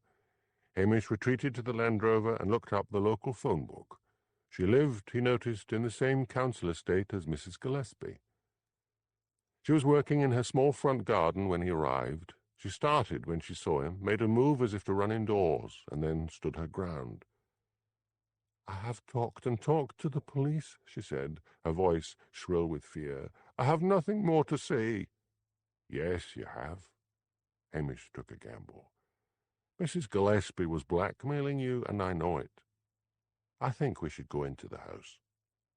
Miss Creedy began to cry, great gulping sobs racking her thin body. Hamish guided her into the house. When she was seated, he pulled a seat up in front of her and faced her. "Why did you do it?" he asked, when she finally dried her eyes. "It was the price," she said. "I'd ordered the tourist stuff before, from a factory in Strathbane. Then one day this Chinaman called at the shop and said he had an import-export business in Glasgow. There was a factory in China that made the stuff so cheap. Scottish tourist things, in fact, tourist things for a lot of countries, and he could let me have cheap stock. I thought nothing of it. It seemed all right to order from him and save a lot of money. I had to answer the phone in the back shop one day, and Mrs. Gillespie had dropped in, so I asked her if she would mind the shop. The order book was open on the counter.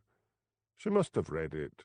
She said she would tell the local newspaper that all my Scottish tourist goods came from China. The shame! I pleaded with her. She said she wouldn't say anything if I let her win at bingo. It was horribly easy. She gave me a bingo card with numbers on it. I made sure those were the only numbers to be called. Now it's all come out, and you're going to arrest me for fraud. I'd rather kill myself. I thought if I could sell the shop, I might get enough to move somewhere far from here." Hamish thought rapidly. If he took her in, she would be brutally interrogated by Blair, and she would certainly be charged. Even if she did not kill herself, her life would be over. Such as Miss Creedy just couldn't bear the shame. "Where were you the night Shona Fraser was murdered?" "I was with my sister in Inverness. I went down for a visit and stayed overnight. I gave that detective her address and phone number." "Look, I tell you what I'll do," said Hamish. "We'll keep this between us. You overreacted. The locals don't buy tourist things. They really would have thought nothing of it. When you sell your shop, you'll work out just how much money Mrs. Gillespie illegally got at the bingo. Then we'll see Father McNulty, and you'll hand the money back." She leaned forward and clasped his hands. "Oh, thank you. I've been such a fool." "It's amazing how decent people can be made to feel guilty over little things," said Hamish. Mrs. Gillespie preyed on that guilt. "Have the police asked you about the bingo?" "I'm afraid I put it in my report that Mrs. Gillespie might have been forcing you to cheat." "Yes, they did. But I lied, and poor Father McNulty, believing me innocent, backed me up." "Right. We'll let the matter drop. They'll have checked out your alibi, and you probably won't have a visit from them again. So keep quiet until this is all over." "Thank you. I shall be in your debt for the rest of my life." She looked at him with adoring eyes. "Enough of that." Alarmed, Hamish got to his feet. "Just forget about it." "I must repay you. You are a bachelor. I could bake you cakes and clean your house, and—" "No! Leave me alone. It'll look suspicious to the police if you start hanging around." He left hurriedly as she followed him to the Land Rover, babbling thanks. Hamish drove a short distance round the next corner and stopped outside Mr. Gillespie's house. Mr. Gillespie was at home. He looked frail but happy. "Come in," he said. The living room was a clutter of books and DVDs. Hamish removed his cap and sat down. "Your late wife was a blackmailer," he said. "Did she just work for those 5 people? Professor Sander, Mrs. Fleming, Mrs. Wellington, Mrs. Stiles, and Mrs. Barrett Wilkinson?" "As far as I know, 1 day a week each." "She did say she was thinking of leaving Mrs. Wellington."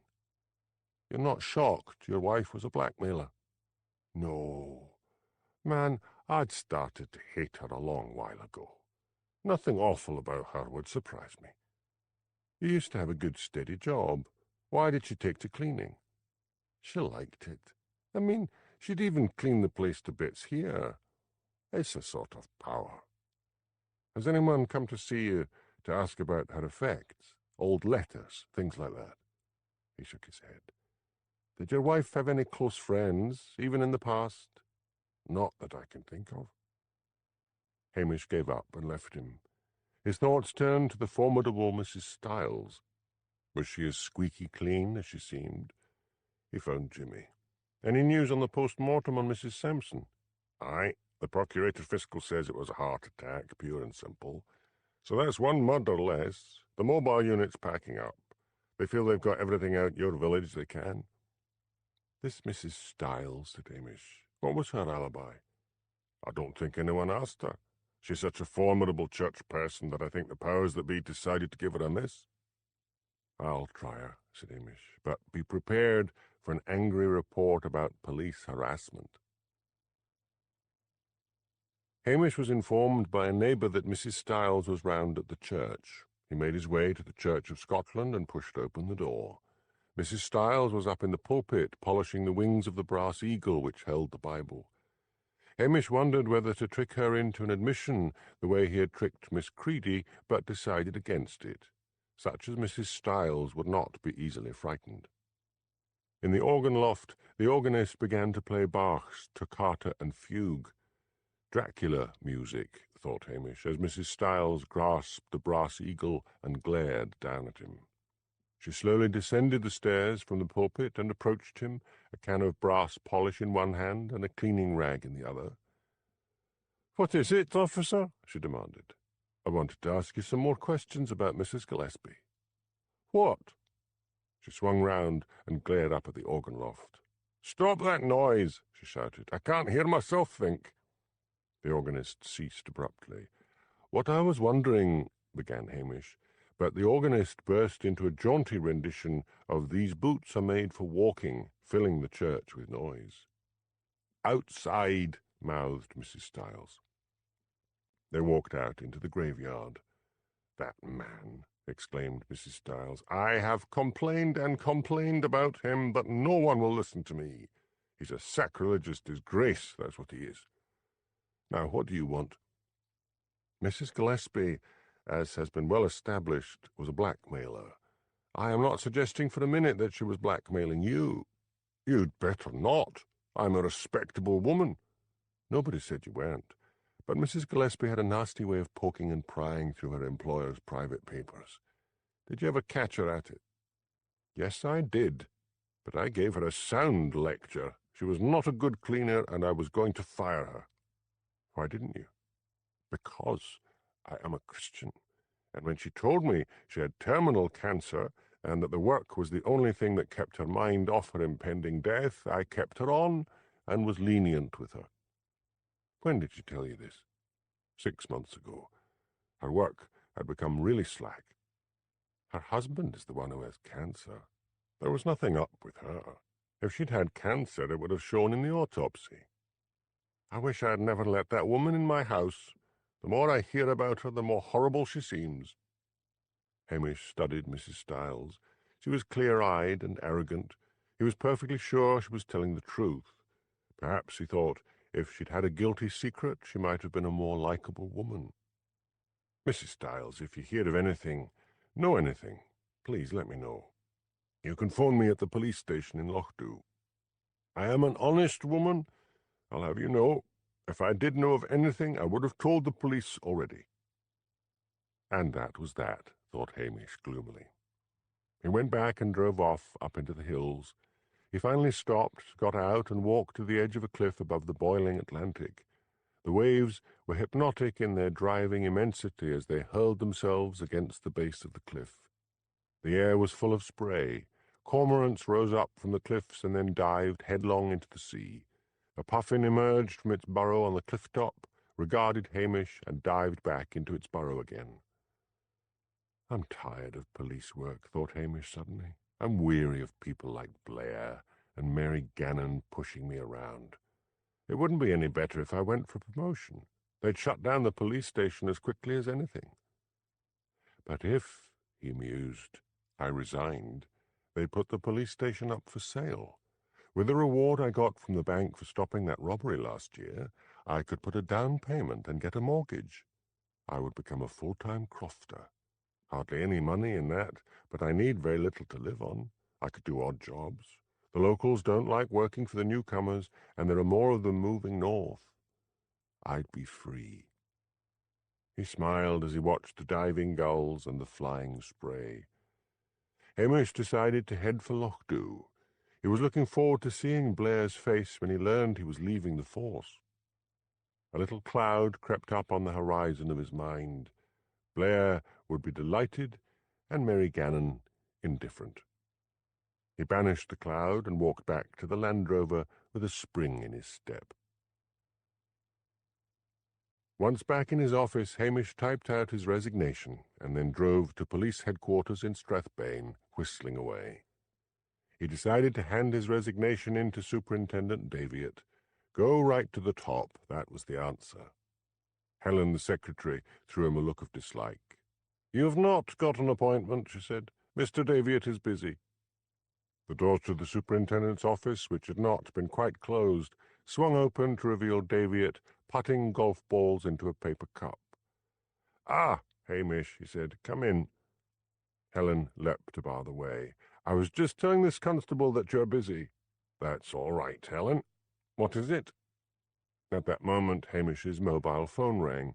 He drew it out and was about to switch it off when Daviot said good-naturedly, "You can answer that. It might be something to do with the case." Elspeth's urgent voice came on the line. "You're about to do something stupid, Hamish. Please don't do it until you speak to me." "How did you—" "It doesn't matter. I'm at the hotel. Come and see me." Hamish rang off. "Now, Macbeth," said Daviot, "what seems to be the problem?" Cursing Elspeth in his mind, Hamish crushed the letter in his hand and pinned a pious look on his face. "I just wondered if Mr. Blair was all right. I heard a rumour he was ill." Daviot's face darkened. "That is good of you, but at the moment Detective Chief Inspector Blair is suspended from duty." "Why?" "I appreciate your concern, but it has nothing to do with you, so go about your duties." Hamish reflected angrily on Elspeth's psychic powers, which he only half believed in. He screeched to a halt in front of the hotel and marched in. Elspeth was waiting for him at the reception desk, her face anxious. "Come into the bar," said Hamish, "and tell me what the hell you were talking about." When they were seated at a corner table, Elspeth said nervously, "It's like this. I had a sudden awful feeling you were about to leave in the middle of this case. You were fed up and worried, and then you felt free." "I was about to hand in my resignation," said Hamish bleakly, the strengthening of his accent revealing he was upset. "I am that fed up with being pushed here and ordered there by the likes of Blair and Gannon. And dinna tell me it's all my own fault for not moving up the ranks. I'm frustrated by lack of information at every turn." "I would only point out that a mere copper isn't given all the information, but I won't." "Not Irish, are you?" asked Hamish sarcastically. "Hamish, you've got to press on. You can't walk away from this. Just think how you would feel if you did and the murders were never solved. Think of the black suspicion in Breaky. They would start to think the husband had done it. They'd make his life a misery. And what of poor Shona? Her parents came here from Glasgow yesterday. They're devastated. They need a resolution. Let's go down to the police station and make notes. I'll be your Watson. Let's go over everyone from the beginning." In the police station, Hamish made coffee and they both went through to the police office. "Right," said Elspeth. "The first, Professor Sander. There's a good chance he pinched one of his students' book on Byron," said Hamish. "But the student is dead. The prof has no real alibi, and he was the nearest person to Mrs Gillespie. From the post-mortem, it seems she had only been dead for a short time before I found her, so he could have followed her down the drive and struck her in a fit of rage. I'll dig a bit more into his background for you. Next, Mrs Fiona Fleming. Mrs Sampson seemed to think that Mrs Gillespie believed her to have killed her husband by pushing him down the stairs. I have a feeling in my bones that the man's death was an accident, pure and simple. Maybe Mrs Fleming was in the early stages of her affair with Dr Renfrew, and Mrs Gillespie was blackmailing her over that. I don't like the woman, and I feel she could be quite vicious, but no, I think it was someone cold, calculating, and ruthless. Maybe someone who met Mrs Gillespie at the foot of the drive and said, 'Let me help you put your stuff in your car,' and then swung the bucket hard. Now comes Mrs Stiles, the saint of Breaky. I don't think so. I think if Mrs Gillespie had tried to blackmail her, she would have gone straight to the police. The same with Mrs Wellington. Mrs Barrett Wilkinson? I can't get the hang of that woman. She's playing at being the country lady, but she's got a good alibi for the time of Shona's death." "What alibi?" "On the night of Shona's murder, she was staying with a friend in Glasgow. Then she had a hotel receipt from the palace in Inverness. Says she stopped there on the road back." "What about Dr Renfrew? He must have been terrified that she'd gossip about his malpractice suit." "Could be. Then there's Miss Creedy, who admits to having rigged the bingo so that Mrs Gillespie would win. I want that kept quiet. I don't believe for a moment she murdered anyone." "What about Mrs Gillespie's stepdaughter?" "Damn, I'd completely forgotten about the lassie. I suppose she'll have been asked for an alibi for the time Shona was murdered, but I'd better have a talk with her again." "Let's go back to Mrs Barrett Wilkinson," said Elspeth. "I wonder if a friend would lie for her. Strathclyde police will have checked out her alibi. It's not their case. It would be interesting to get down there and suss out whether she might be lying. I can't take the time off to go down there. They'd be down on me like a ton of bricks." Elspeth looked at him mischievously. "And you don't want to lose your job?" Hamish gave her a reluctant smile. "You're right. That was a real daft moment I had. Thanks. You scare me sometimes, Elspeth. Do you always know what people are thinking?" "No, hardly ever. And when I'm down in the city, not at all. Put it down to a lucky guess. Tell you what, if you see the daughter, I'll nip back to Glasgow and interview Mrs Barrett Wilkinson's alibi. What's her name and address?" Hamish consulted his notes. "Bella Robinson, The Croft, Miley Road, Bearsden. I'll have a go." They both stood up. Hamish looked down at Elspeth. He had a sudden longing to take her in his arms, As if she sensed his feelings, Elspeth gave an awkward little duck of her head and muttered, "Goodbye. Talk to you later." Elspeth wondered whether to tell Luke where she was going, but finally decided against it. Luke had said he didn't come north to work. He was on holiday, and Elspeth's wanting to be a reporter night and day was interfering with good drinking time. And Luke drank a lot. Reporters were hard-drinking people, but Elspeth felt uneasily that Luke's drinking was getting out of hand. Usually the most boozed-up reporter would chase any story, whether on holiday or not. As she drove south over the Grampian Mountains, she put Luke from her mind, and, with an even greater effort, stopped thinking about one village policeman. When she finally got to the respectable town of Bearsden and found that the croft was in fact a neat bungalow, she was tired and hungry and wished she had stopped for food on the road. Her heart sank as she walked up the garden path. Houses with nobody at home always, to Elspeth, radiated an empty feeling. She had debated telephoning first, but knew that if by any remote chance Bella had been covering for her friend, she would be forewarned. She rang the bell and waited and waited. Depressed, she turned away. She went to the bungalow next door and rang the bell. The woman who answered the door was a large matron with a well-upholstered bosom and thick flowing hair. She looked like the figurehead on an old sailing ship. "Yes?" she asked. "I was looking for Mrs. Robinson next door," said Elspeth. "Mrs. Robinson has gone to her wee house in Spain." She had the strangled, genteel accents of what is damned as Kelvinside. "When did she leave?" "That would be yesterday." Nothing more to do, thought Elspeth wearily. She drove to her Glasgow flat, planning to spend the night before starting on the long journey north. She phoned Hamish. His mobile was switched off. She tried the police station and got his answering service and left a message. Hamish was in the local pub on the harbour trying to comfort Archie McLean. A crumpled letter lay on the scarred table between them. "Buggering government," said Archie, tears running down his face, "to decommission my boat, to order me to take her to Denmark, where she is to be scrapped. The Sally Jane's my life. I'll die without her. What am I going to do?" "Leave it to me," said Hamish. "I'll get up a petition." Archie scrubbed his eyes with his sleeve. "Good of you, Hamish, but that's been tried afore." The British government had massacred more than half the Scottish fishing fleet to prevent the waters being overfished. "Are they offering compensation?" "Only a wee bit. I didn't go in for the voluntary decommissioning." "I'll see what I can do." Hamish went out and along to the church, which was never locked. He seized the bell rope and began to ring the bell. It clamoured out over the village of Lochdubh, bringing people hurrying out of their houses, and the minister and his wife from the manse. They knew it was only rung in times of peril.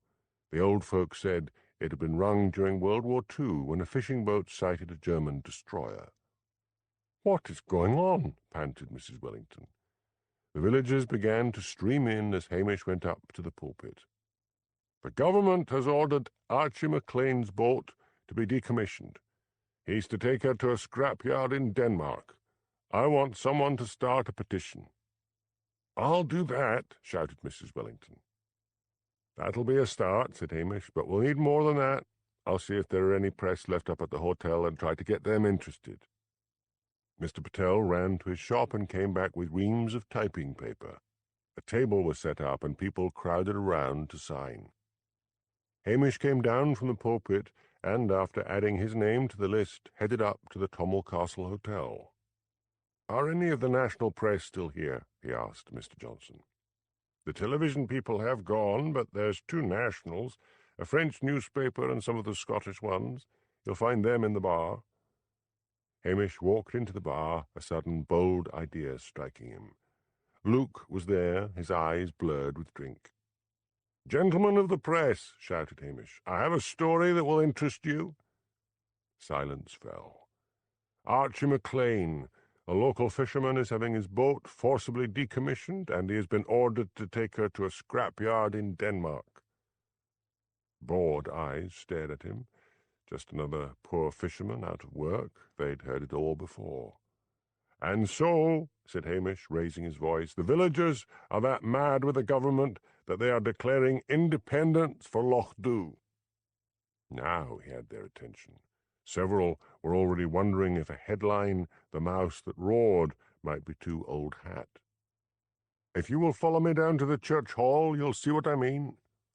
Hamish sprinted out and drove fast back to the hall, where the whole village was now crowded around the petition table. "I've declared Lochdubh independent," he shouted. "The press are coming. Stick to the story." The big forester asked, "Can we put up roadblocks into the village and ask them for their passports?" "Great idea," said Hamish. "But quick, I can hear them coming. Some of you drag me along to the police station and lock me in the cell." The press arrived just in time to see Hamish being frog-marched along the waterfront. Thank goodness for all those mobile phones with cameras in them, thought Hamish. This will be on television tomorrow. He was locked in the one cell in the police station with his dog and cat. They handed the key through the bars to him, "Just in case you feel hungry during the night," and headed off. Hamish then phoned Elspeth and told her the story. "Oh, Hamish, I'm so tired, but I can't miss out on a story like this. I'll drive through the night." Although not much visited by tourists, Lochdubh was a very scenic Highland village. By next morning the story was round the world. Film of a crumpled and sobbing Archie MacLean was beamed into homes from the north of Scotland to Japan. Police contingents, roaring over from Strathbane, found their way barred by roadblocks manned by locals with deer-hunting rifles and shotguns. Blair tried to land in the police helicopter, but was driven off by rockets fired up at him. Not army rockets, but ones left over from the last fireworks display. Some wag had found a skull and crossbones used in an amateur production of the Pirates of Penzance, and had run it up the flagpole on the waterfront. Only the press were allowed past the barriers. Hamish was photographed in his cell. "This is an outrage," he was quoted as saying, "but on the other hand, I can't say I blame them." He hoped desperately that the London reaction he was counting on could have its effect before the police decided to use force. In number 10 Downing Street, the Prime Minister, Simon Turle, paced up and down. His popularity had been fading fast. He was addicted to photo opportunities and grabbing headlines, and therefore shoved through unpopular acts of Parliament without even considering the consequences. "How am I to handle this?" he asked his adviser, Sandy McGowan. "Oh, stop dithering, man. It's simple," growled Sandy. "Say that we fishermen got the wrong papers by mistake, and there's to be an inquiry.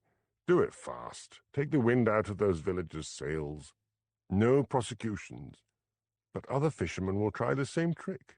It won't be newsworthy if they do. Copycat stories never are. Get on with it." Perhaps I should fly up there myself. I can see myself standing on the harbour and getting stoned by the locals. I'll handle it. You're due at the house. Superintendent Daviett gave orders for police to be fitted out in riot gear and armed with stun guns and tear gas. They arrived in force at the barricade on the Strathbane Road. The villagers on guard raised their guns, their faces grim. Daviett opened his mouth to give the order to charge when his phone rang. It was his secretary, Helen. "The Prime Minister's office phoned. You're to stand down. The papers sent to Archie MacLean were a mistake. No one is to be charged with anything. It's to be calmed down and out of the newspapers as quickly as possible." The villagers manning the barricade watched uneasily. Then Daviett approached the barrier. "The decommissioning papers were sent to Mr. MacLean by mistake, so take down this ridiculous roadblock. I would arrest the lot of you, but I have orders from number 10 that there are to be no prosecutions." Hamish in his cell heard the cheering. He unlocked his cell and walked outside the police station. Villagers were surging along to meet the cheering men returning from the roadblock. Archie McLean saw Hamish and cried, "There he is! There's my hero!" The crowd gathered around Hamish and lifted him up and carried him in triumphal procession from one end of the waterfront to the other. Up on the Strathbane Road, on a crest of the hill looking down on the village, stood Inspector Mary Gannon. "Give me a pair of binoculars, someone," she shouted. A policeman handed her a pair. She lifted them to her eyes, focused them, and glared down at the magnified sight of Hamish Macbeth being carried round the village. "So that rogue policeman is responsible for this fiasco," she muttered. "What a waste of police time. I'll have that man." She turned to the woman police sergeant beside her. "Keep your handcuffs ready," she said, "and follow me." The triumphal procession carrying Hamish was heading for the pub when they found themselves confronted by one very angry police inspector. "Put him down," shouted Mary. "Hamish Macbeth, I'm arresting you for inciting riot. Anything you—" "No, no," said Archie, glaring up at her. "This is by way of an apology. We locked the poor man up in his cell. He had nothing to do with it at all." Mary faced the crowd. "Is this the truth?" There came a chorus of agreement. Mary suddenly knew she had made a terrible mistake. She saw she was being filmed and recorded for television. She knew Number 10 wanted the story killed. She did not believe for a moment that Archie had been sent the wrong papers. She would be blamed for keeping the story running. Mary turned on her heel and marched away. Hamish fled to his police station and locked himself in to keep away from the press. Then a note was shoved through the letterbox. It read, "Let me in. Elspeth." Chapter 9. My balmy noddles working prime. Robert Burns. Hamish opened the door. "Come in quick," he said. Elspeth slid in. She looked tired. "Great story, Hamish. I've been filing stories since I got back from Glasgow, and I haven't had any sleep." "I think I'll have a whiskey," said Hamish. "Feel like joining me?" I felt at one moment I'd made an awful mistake. I could see the poor Curry sisters with their eyes streaming with tear gas and some of the locals being shot with stun guns. I'm surprised our divine leader didn't fly up. He and his wife breathe photo opportunities. Maybe he was frightened he'd be massacred. "Whiskey?" "Yes, I'll join you, and then I'm going to bed." "Alone?" "What sort of question is that?" demanded Elspeth angrily. "And what right have you to ask it?" "I'm sorry," said Hamish. "I don't know why I asked that. Stop bristling at me and sit down. You look like Sonsie when the cat's fur is up." "Where are the beasts?" "Out for a walk. I lifted them out through the kitchen window." "How will you know when they want back in?" "Sonsie leaps up and raps on the glass." What came over that police inspector? Davy had said there were to be no arrests. Made a good story, though. You didn't, did you? We all did. Why did she do it? She struck me as a career police officer. I think she likes the authority her position gives her. I think someone like me really annoys her. Where's Luke? Up at the hotel with the other press. Mr. Johnson will be glad when the story dies down because he can't give any tourists a booking. The press have taken up most of the rooms. Isn't that good for business? Not really. The hotel relies on regulars to come back year after year. Most of the press will be gone by tomorrow. Hamish poured 2 shots of whiskey and put a jug of water on the table. "Aren't you going to open your mail?" asked Elspeth, looking at a few unopened letters on the kitchen table. "Probably bills. I'll look at them tomorrow." Elspeth flipped through them. "Here's one that looks personal, and the postmark's Inverness." "Let me see." Hamish opened the envelope and scanned the letter inside. "Well, I'll be damned," he said. "Probably," said Elspeth. "What is it?" "It's from Mr. Abercrombie, that student's father. You know, the one who claimed that Sander had stolen his book. He says a woman came to visit him the other day and said she was a friend of his son's and that they'd been at university at the same time. She was shocked to learn Sean was dead. She said she remembered Professor Sander had given him a job typing out his manuscript, a book on Byron. She said Sean went a bit mad after that and started claiming the book was his own. He kept swearing to come off the drugs. So that's one blackmailing theory out the window, said Elspeth. No, on the contrary. There must be something else. Someone as pompous as the professor wouldn't put up with a bossy charwoman unless she had something on him.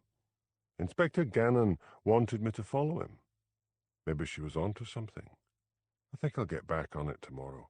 I'll have a talk to the stepdaughter first. She may have remembered something.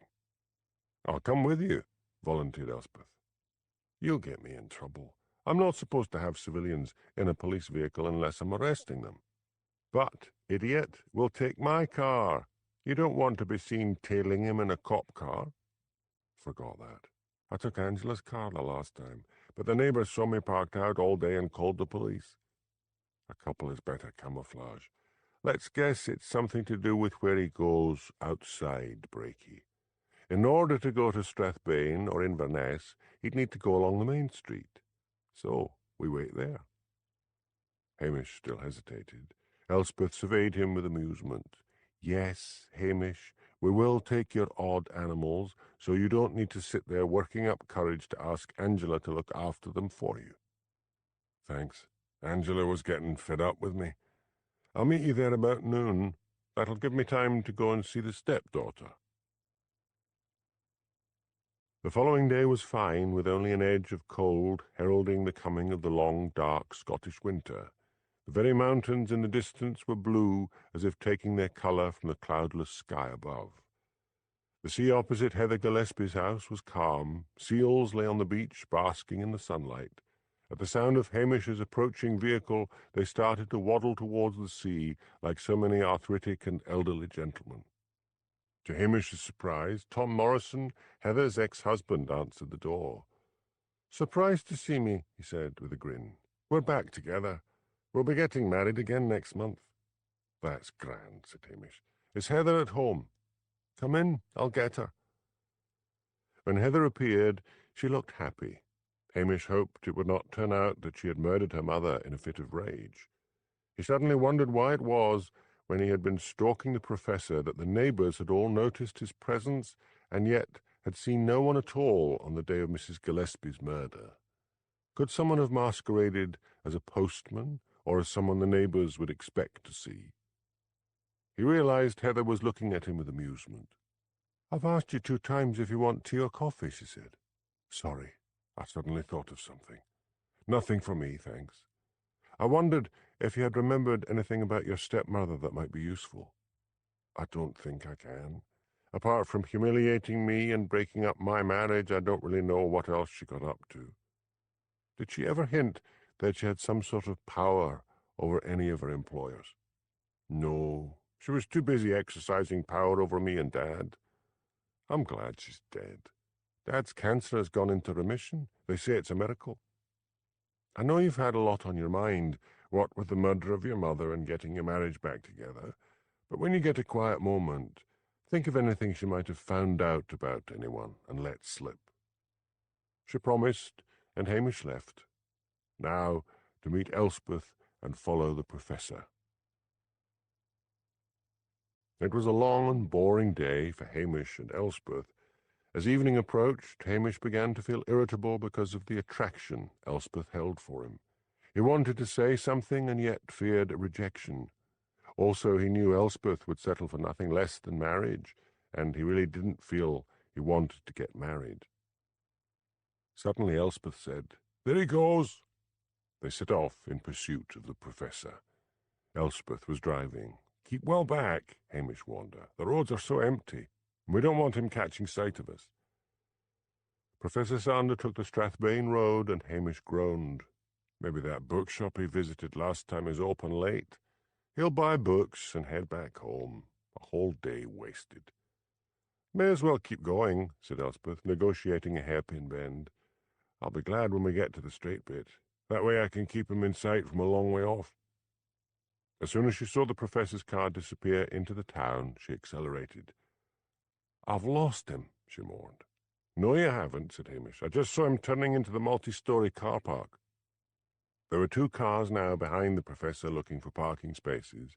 Professor Sander parked on the third floor. Elspeth slid her car into a bay a little way away. When the professor got out and walked to the lift, they both headed for the stairs and sprinted down. The streets were busy, so they were able to follow him easily without being seen. Then, to their surprise, their quarry turned into a McDonald's. "We can't go in there," said Elspeth. "He'd see us. Let's wait across the road. He surely won't be long. It's fast food." After only 20 minutes, Sander emerged and headed for the car park. "The wee scunner is going home," complained Hamish. "You never know," said Elspeth. "Let's get the car and follow." But the professor's car veered off on a road down to the docks. They followed, hanging well back. "Stop here," said Hamish. "He can't go much further. This road's a dead end. Let's get out and have a look." Keeping in the shadow of dark warehouses, still smelling of soot, they crept forward. The professor's car had stopped, but the engine was still running. 3 youths emerged from the shadows. "I hope he isn't going to be mugged," muttered Elspeth. "Then we'd have to do something." They saw Professor Sander lower the car window. "Is it drugs?" whispered Elspeth. "Seems to be some sort of deal going on." Then 2 of the youths melted back into the shadows, and one went round to the passenger side of the car and got in. "Not drugs," said Hamish. "Rent boy. In the front of the car, so a quick blow job. Should be over soon." "Are you going to arrest them?" "I got a good look at the boy from the light in the car when he leaned over with the others. He's over age. But still, it goes on the whole time in this dump of a town," said Hamish wearily. "Prostitutes, rent boys, drugs, the lot. But now I can call on him tomorrow and find out if this is the reason Mrs. Gillespie may have been blackmailing him. I am not going to single the professor out and ruin his life. Can you imagine what Blair would make of this? I heard Blair had been suspended. Probably back on the job. The way that man oils up to his superiors is little short of genius. Let's go." They walked back to Elspeth's car and got in. "I'm beginning to think Brakey is a den of iniquity," said Elspeth. "I'm sure none of us would like our private lives dug into," said Hamish. "Can I come with you to the professor's tomorrow?" "Now, Elspeth, how do I explain bringing the press along? And remember, all this is off the record. Stop the car when we're clear of the town. I need to feed the beasts, and I'm right hungry myself." Back home, Hamish checked his answering machine and was surprised to find there were no messages for him at all. He had been sure that either Blair or Mary Gannon would have been on the phone demanding to know what he was doing. He washed and undressed and got into bed, followed by the dog and cat. "You'd better stay here yourselves tomorrow," he told them. He suddenly found himself wishing that Elspeth, instead of his animals, were lying beside him. But Elspeth was no longer interested in an affair. It would need to be marriage.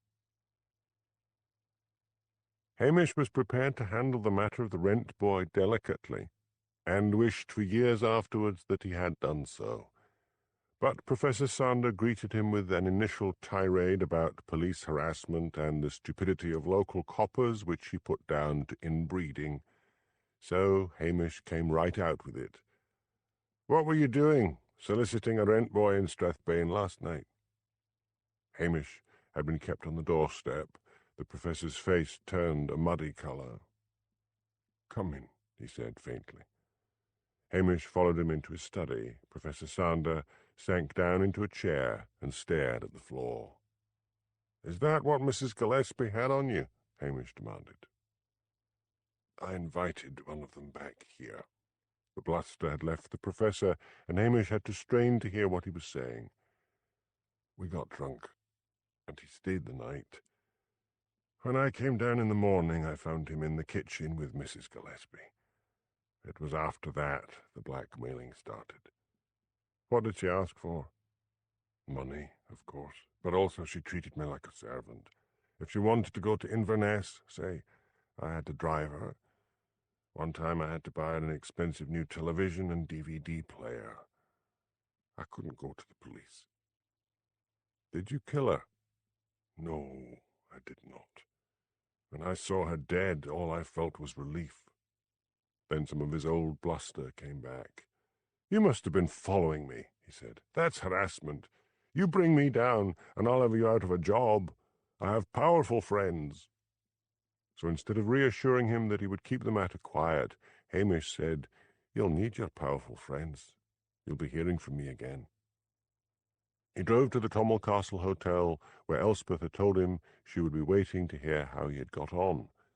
She listened carefully and then turned those odd silver eyes of hers on him. Did you not tell him you wouldn't be reporting him? I was going to, Elspeth, but he began to get all pompous again, and I wanted him to sweat a little. What is this? You were all for me reporting him. I've got a bad feeling, said Elspeth. I know he's a pompous prick, but look at it this way. All that investigation into his book must have put him under a lot of strain. He's probably been behaving himself for quite a bit. Then when he thinks he's safe, he heads off to Strathbane to celebrate. He's probably now thinking of headlines in the papers. A man picking up a rent boy doesn't make a story these days, but frightened people always think they'll be top of the news. Hamish, I'm begging you, go and tell the man you're going to keep it quiet. Elspeth, when I left him, he seemed quite recovered. Oh, okay. I'll go back and put his mind at rest. She followed him out to the car park. You may be too late. Look at the sky.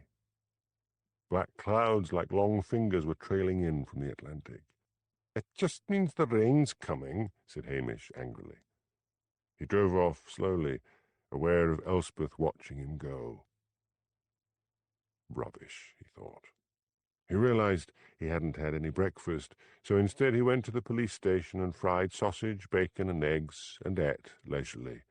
Then he fed the dog and cat and let them out for a walk before driving off reluctantly in the direction of Brakey. The wind was strengthening and the sky above was black. There was a flash of lightning followed by a tremendous crack of thunder. Damn Elspeth and her fancies, he thought. The rain came down, whipping across the landscape. He was glad the tide was out as he reached the shore road, but out in the Atlantic, huge waves lit by flashes of lightning were rearing up. It seemed like the end of the world, as though the sea were coming back to claim its own, to claim all the glens it had flooded of old. There was something about Sutherland on a bad day, thought Hamish, that made the human race feel like temporary inhabitants of an increasingly angry planet. He got out of the Land Rover in front of the professor's house and ran up the short drive. He had forgotten to wear his oilskin, and his regulation sweater and trousers were soaked by the time he reached the shelter of the porch. He rang the bell. No answer. The professor's car was in the drive. He tried the door handle. The door was not locked. Probably drinking himself silly, thought Hamish. "Professor Sander!" he shouted. The thunder rolled, but further away. Hamish went into the study. Maybe gone to bed. He went upstairs, located the professor's bedroom, but it too was empty. Hamish began to feel more cheerful. Elspeth and her thoughts. The man had probably decided to walk to the shops and had got caught in the rain. But why didn't he lock the door? Asked the little voice in his head. He shrugged and decided to make a thorough search so that he could report to Elspeth that all was well. The sitting room was empty. He opened the kitchen door, looked in, and then froze. From a meat hook in the ceiling hung the lifeless body of Professor Sander. What have I done? Thought Hamish. He took out his phone and called police headquarters. There was a sealed envelope on the kitchen table addressed to the Procurator Fiscal. He longed to open it. What did it say? Did it say, "It's because of Hamish Macbeth that I can't live any longer"? He retreated to the hall and sat down on a hard chair by the door and waited. Blair arrived, followed by Jimmy Anderson, 2 policemen, and the pathologist. It would have to be Blair, thought Hamish. "In the kitchen," said Hamish bleakly. "Stay where you are," growled Blair. So Hamish stayed. The forensic team arrived. "So," said Blair, confronting Hamish, "what were you doing here?"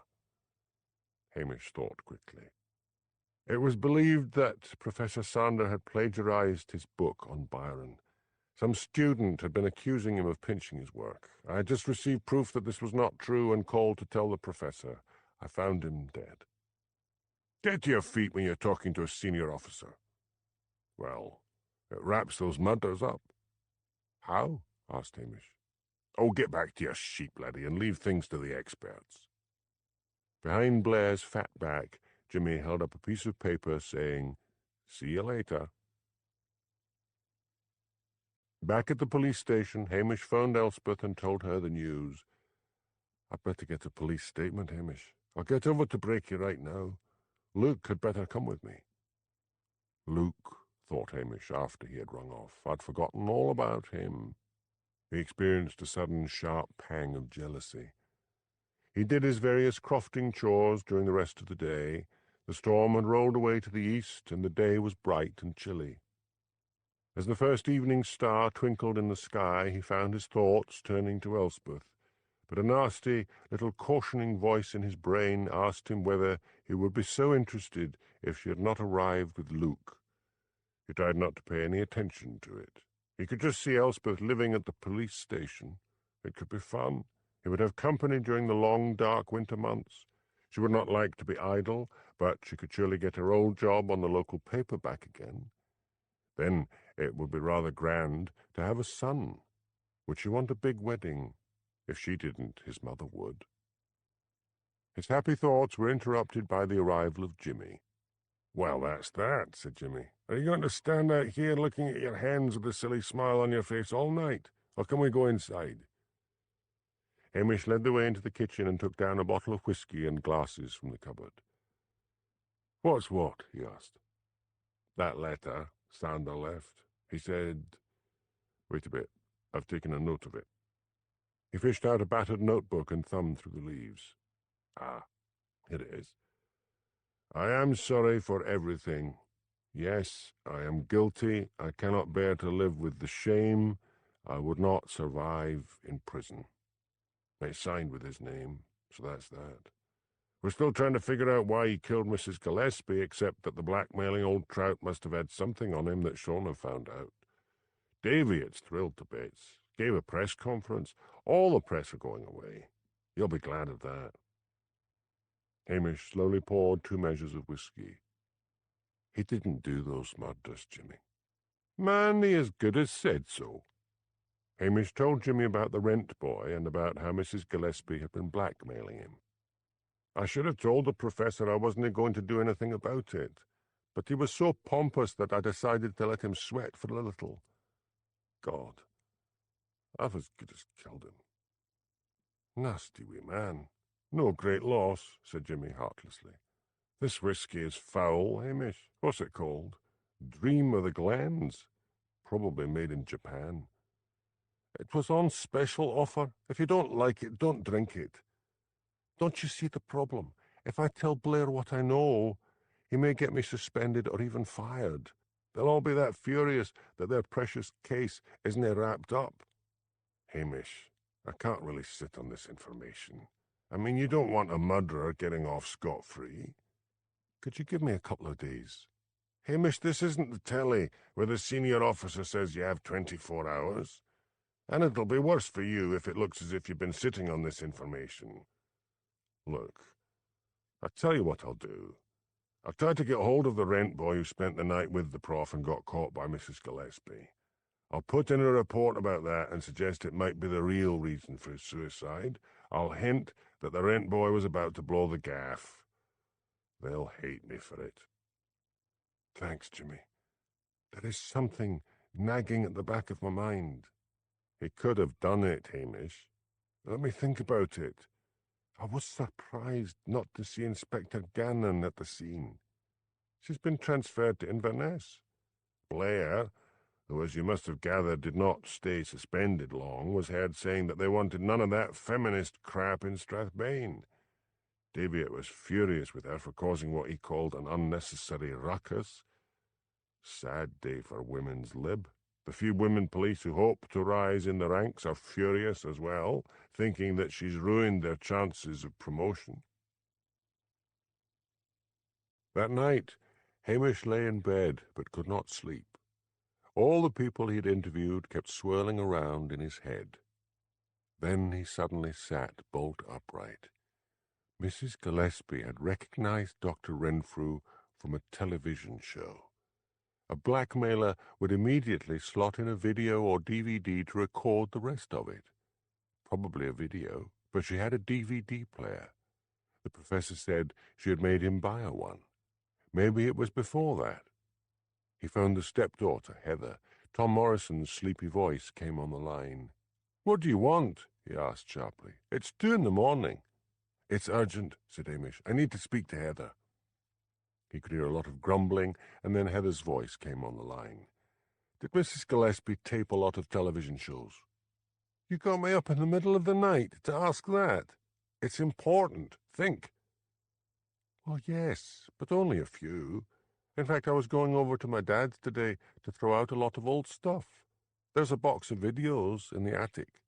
"What about DVDs?" "Not them. She couldn't get the hang of how to record them." "I'll meet you at your father's at 7 a.m. "Have a heart." "Well, make it 8. Hamish rang off. She liked the Trant television's reality shows. Maybe, just maybe, she taped another show because there was someone she recognized. But wouldn't that be too much of a coincidence? On the other hand, often in the past, people had moved to the far north of Scotland to escape from something. How long, for example, had Fiona Fleming been living in Brakey? And the impeccable Mrs. Stiles had been a gorgeous-looking girl in her youth from what he remembered of the photograph he had seen. He barely slept that night. He was up early to shave and dress and feed the cat and dog. It was only after he had fed them that he realized his guilty conscience was making them fat because he was giving them too many meals. Once more he took the road to Brakey under the chill light of a small yellow sun rising above the mountains. He was too early when he arrived outside Mr. Gillespie's home. He sat in the Land Rover and fretted until at last Heather arrived. She let him in and said, "Come upstairs, but quiet now. Dad'll still be asleep. I put a lot of stuff in the spare room. It used to be mine." She pushed open a door and said, "I'll leave you to it. I've got to have a cup of coffee." "You're just in time. The Salvation Army is sending someone round this afternoon to pick the lot up." Hamish ignored the plastic bags of clothes. "Where are the videos?" "You'll find them in that box over by the window." Hamish knelt down on the floor beside the box and began to go through them. There were various films, but 6 tapes were not marked at all. He'd need to go through the lot. He carried them down to the kitchen. "Have you a video recorder here?" "I haven't seen one. I seem to mind she threw it out when she got the DVD player." Hamish wrote her a receipt for the tapes. He did not have any sort of recorder at the police station. Then he remembered that Angela Brodie had a video recorder. Angela was cooking breakfast when Hamish arrived. She was placing a plate of sausage, eggs, bacon, fried bread, and black pudding in front of the doctor. "That'll fur your arteries," commented Hamish. "Did you interrupt my breakfast to lecture me on diet?" asked Dr. Brodie, taking a swipe at a cat that was trying to drag a sausage off the plate.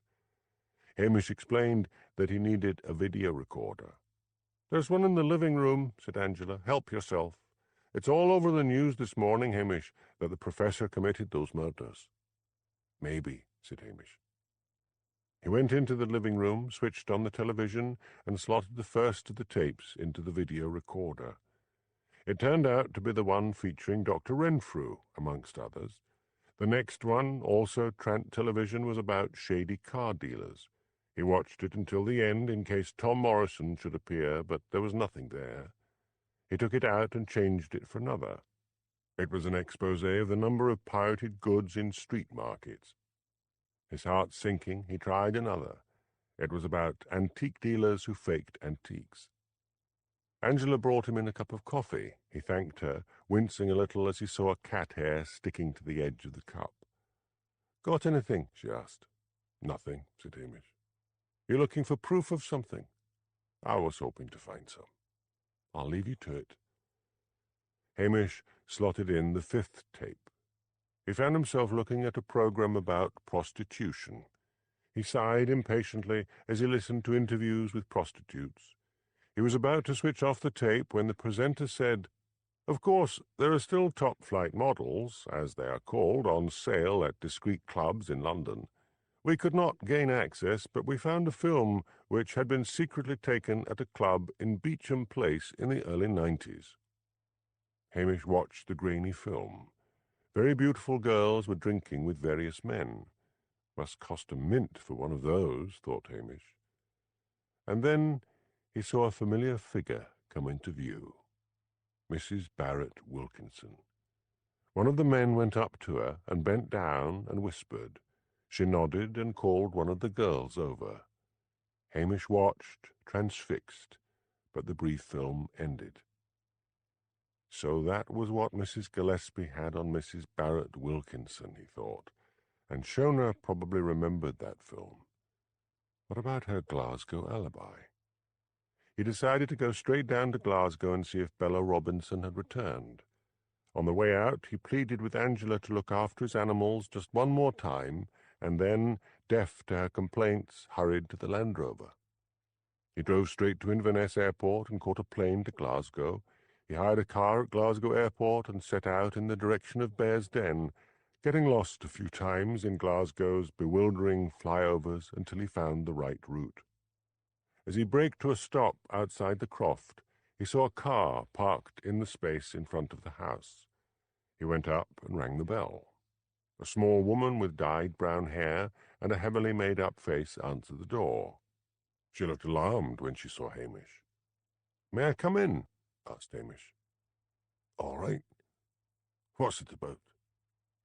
Hamish followed her into a living room furnished with a three-piece suite in white leather.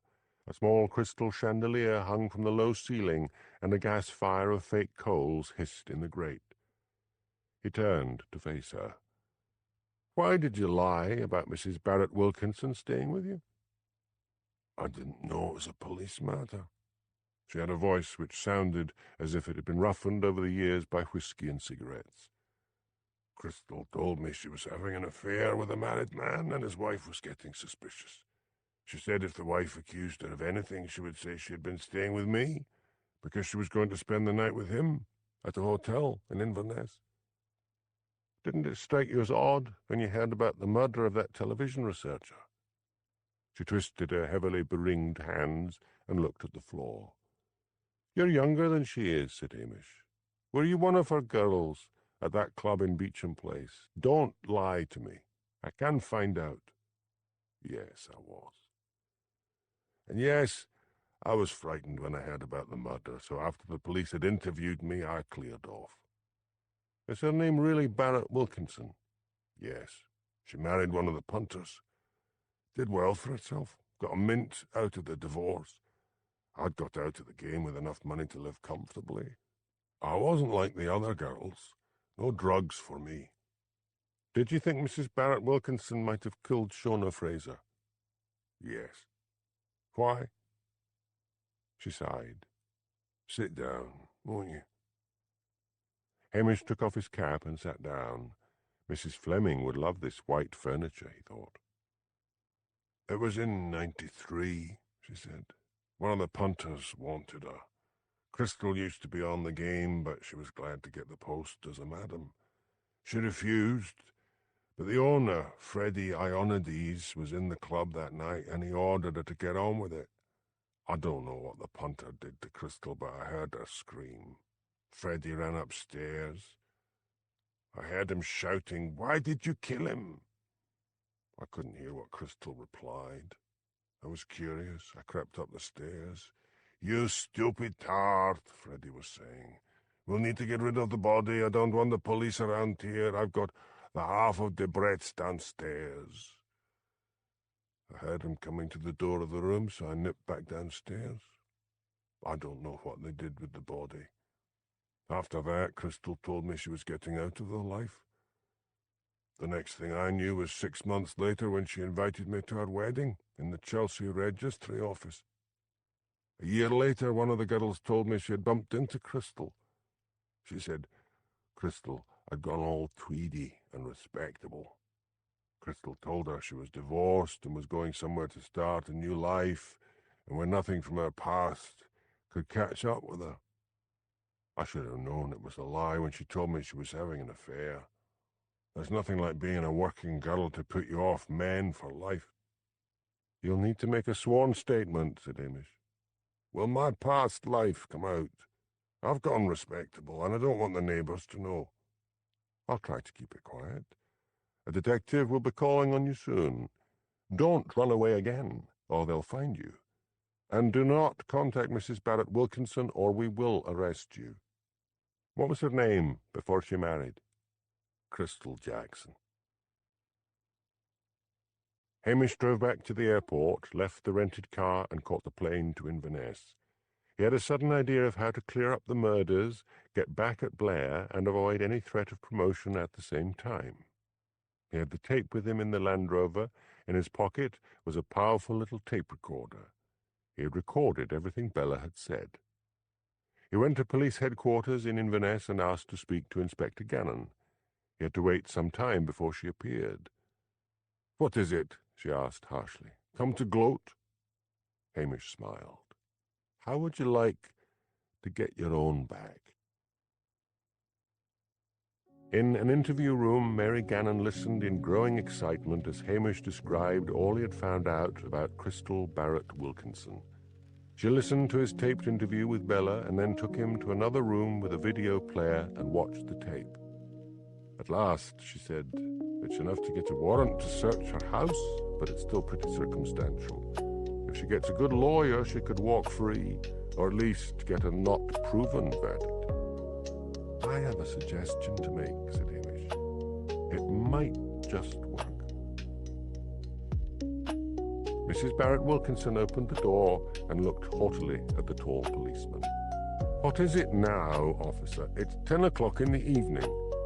"I'd better come in," said Hamish. "I've come to accuse you of the murders of Mrs. Gillespie and Shona Fraser." "You're mad." "Oh, come in. This is rubbish." In her sitting room, Hamish removed his cap and sat down and regarded her steadily. "Well," she demanded, "you'd best sit down." She sat down in a chair facing him. "We have a videotape from Trent Television which shows you working as a madam at a club in Beaton Place in London. I also have this interview with Bella Robinson." She listened while he played the tape, the many rings on her fingers digging into her clenched hands. "So," she said when the tape finished, "I was a tart managing tarts, and it was a long time ago. I had nothing to do with the murders. The professor has confessed." "Not to the murders, he hasn't," said Hamish. "Mrs. Gillespie recognized you from the television program and blackmailed you. You've had a lot of luck. Not at first, mind. I think you tried to run her down, but that didn't work, so you followed her to Moy Hall to the clay pigeon shoot and tried to kill her there. You found out her schedule and simply waited outside the professor's for her. Maybe you decided to try to talk her out of it or even threaten her to keep quiet. Whatever she said drove you into a mad rage, and you struck her down with her bucket. Then Shona Fraser called on you. Maybe she just decided to go around everyone and do a bit of detecting on her own. She too recognized you. Maybe you had her outside phoning me on her mobile. You drove towards Lochdubh. Maybe you'd seen that Land Rover parked up on the hill." "What Land Rover?" "Geordie MacArthur's." "Never heard of him." Hamish experienced a twinge of doubt. He felt she was telling the truth. "Okay, so you used your own car. Maybe you hid in the shadows by the police station until you saw her arrive. Then you struck her down. You dragged her over to push her into the water, but the body fell into a rowing boat. You went down the stairs, but maybe you heard someone and cut the painter and let the boat drift off." Hamish saw uneasily that she was beginning to relax. "And you have forensic proof to back up all your wild imaginings." "We'll get it. We'll search this place from top to bottom. Let me get this straight. You say you've come here to arrest me for 2 murders, but you are only a village constable. There are no high-ranking police officers, no detectives. Is this flight of fancy all your own?" Hamish shuffled his boots. "It is like this. I have been working on my own, but I have enough here to start a full investigation. It would save time if you came quietly." "Oh, I may as well come with you to police headquarters and show you up for the fool you are." She went over to the table where her handbag lay. She opened it and whipped out a gun and pointed it at Hamish. She laughed. "You should learn not to confront criminals on your own." "So you did the murders?" Hamish regarded her steadily. "Yes, I did. But you're never going to prove it because you aren't going to walk out of here alive." She shot Hamish Macbeth full in the chest and watched with satisfaction as he keeled over on the floor. Chapter 10. He was amazed how so impotent and grovelling insect as I, these were his expressions, could entertain such inhuman ideas. Jonathan Swift. Crystal Barrett Wilkinson kicked Hamish's body savagely with her foot. "Now I've got to figure out how to get rid of you," she said aloud. "I can't go on being lucky. I could hardly believe no one had seen me when I bashed that nosy researcher. God, I need a drink." She put down the gun and went to a side table laden with bottles. Then she screamed as her arms were wrenched behind her back and handcuffed. Mary Gannon cautioned her for the murders of Mrs Gillespie and Shona Fraser. She had already telephoned for reinforcements. Hamish's idea had been that Mary come in the back door of the house and stand listening as he tried to get a confession out of Crystal.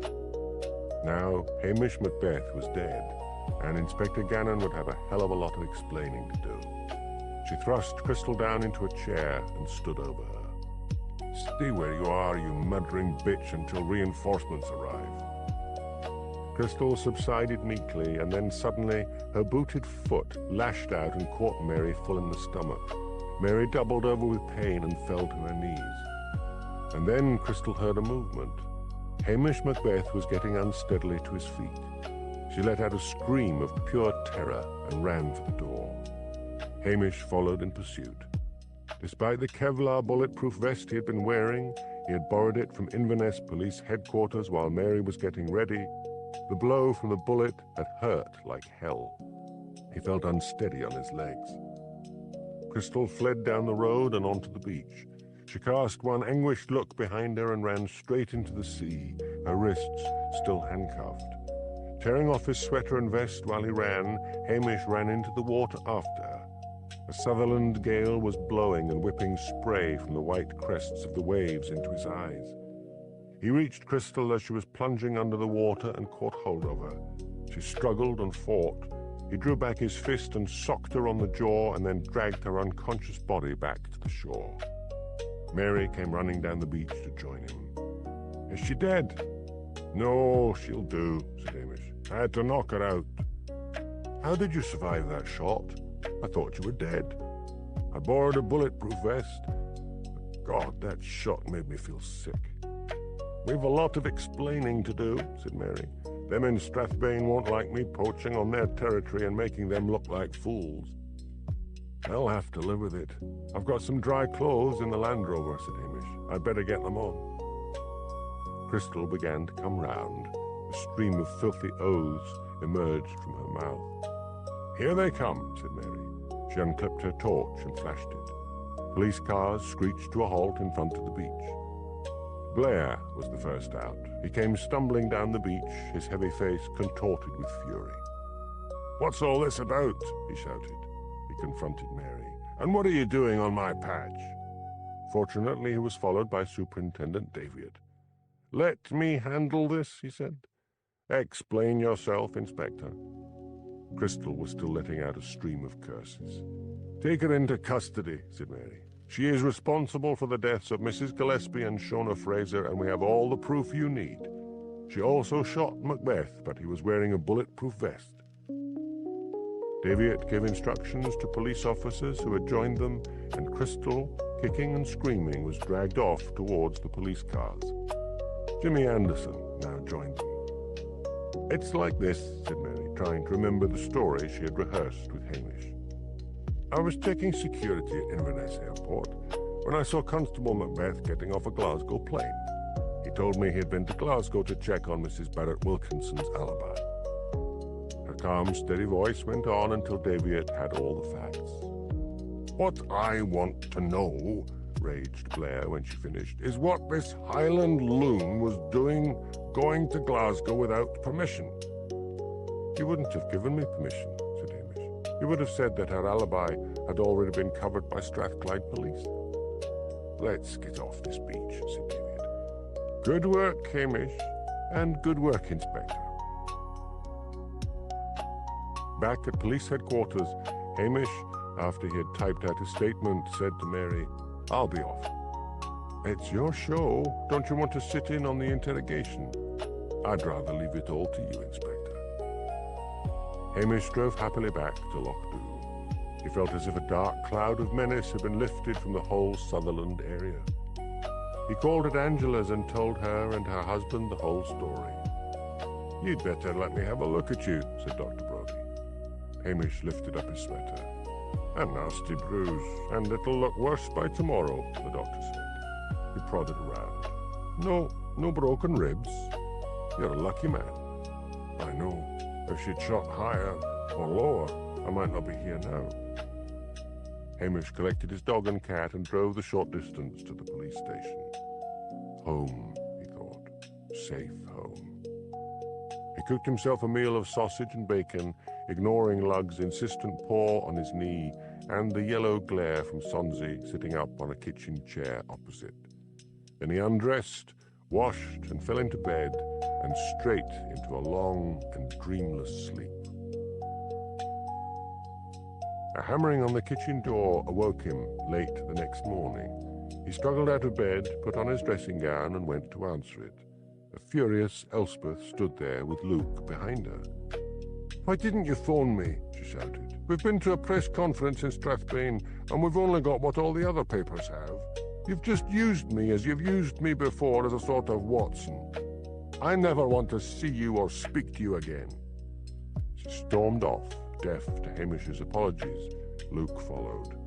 He turned at one point and gave Hamish a mocking smile.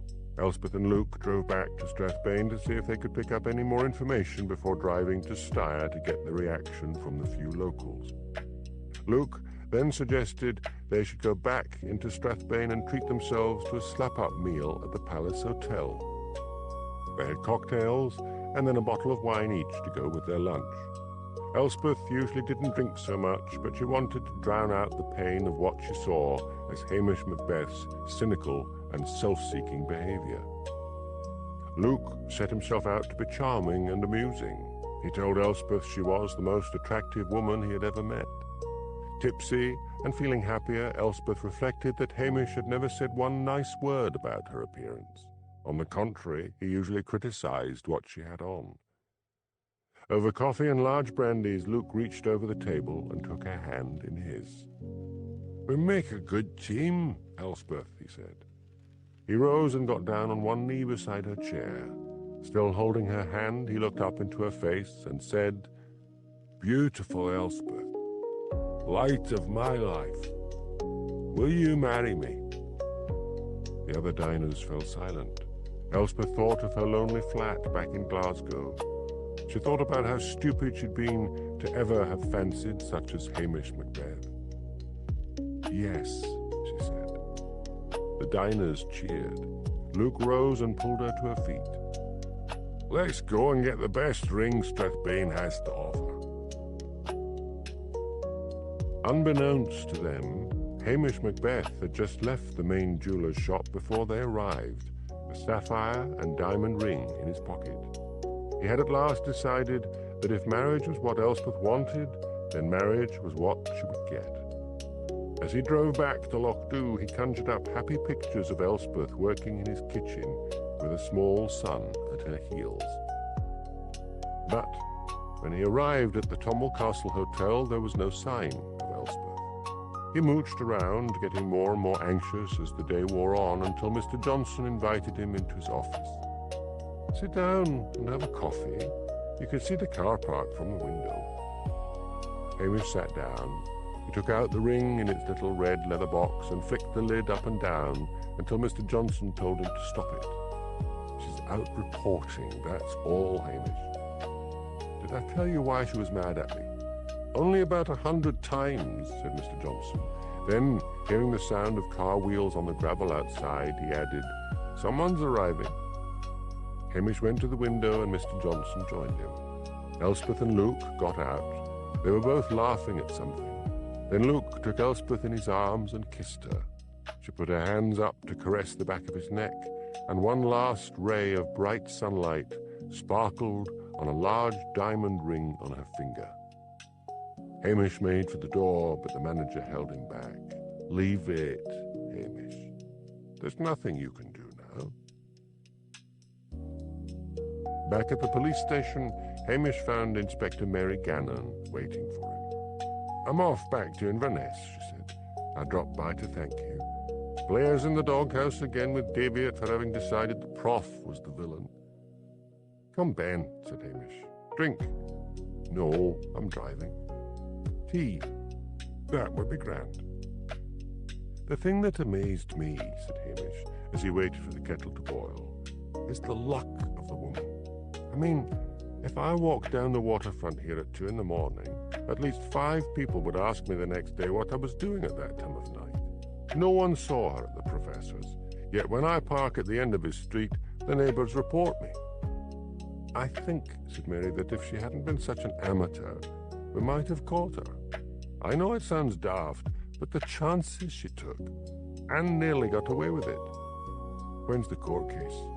"Sometime in February at the High Court in Edinburgh. You'll be informed. You'll need to be a witness for the prosecution. She got herself a top advocate, but too late, because in a mad rage, she told us at the interview exactly how she had done the murders. I think her advocate will try for a plea of insanity. Scotland Yard are investigating that murder in the brothel that Bella talked about."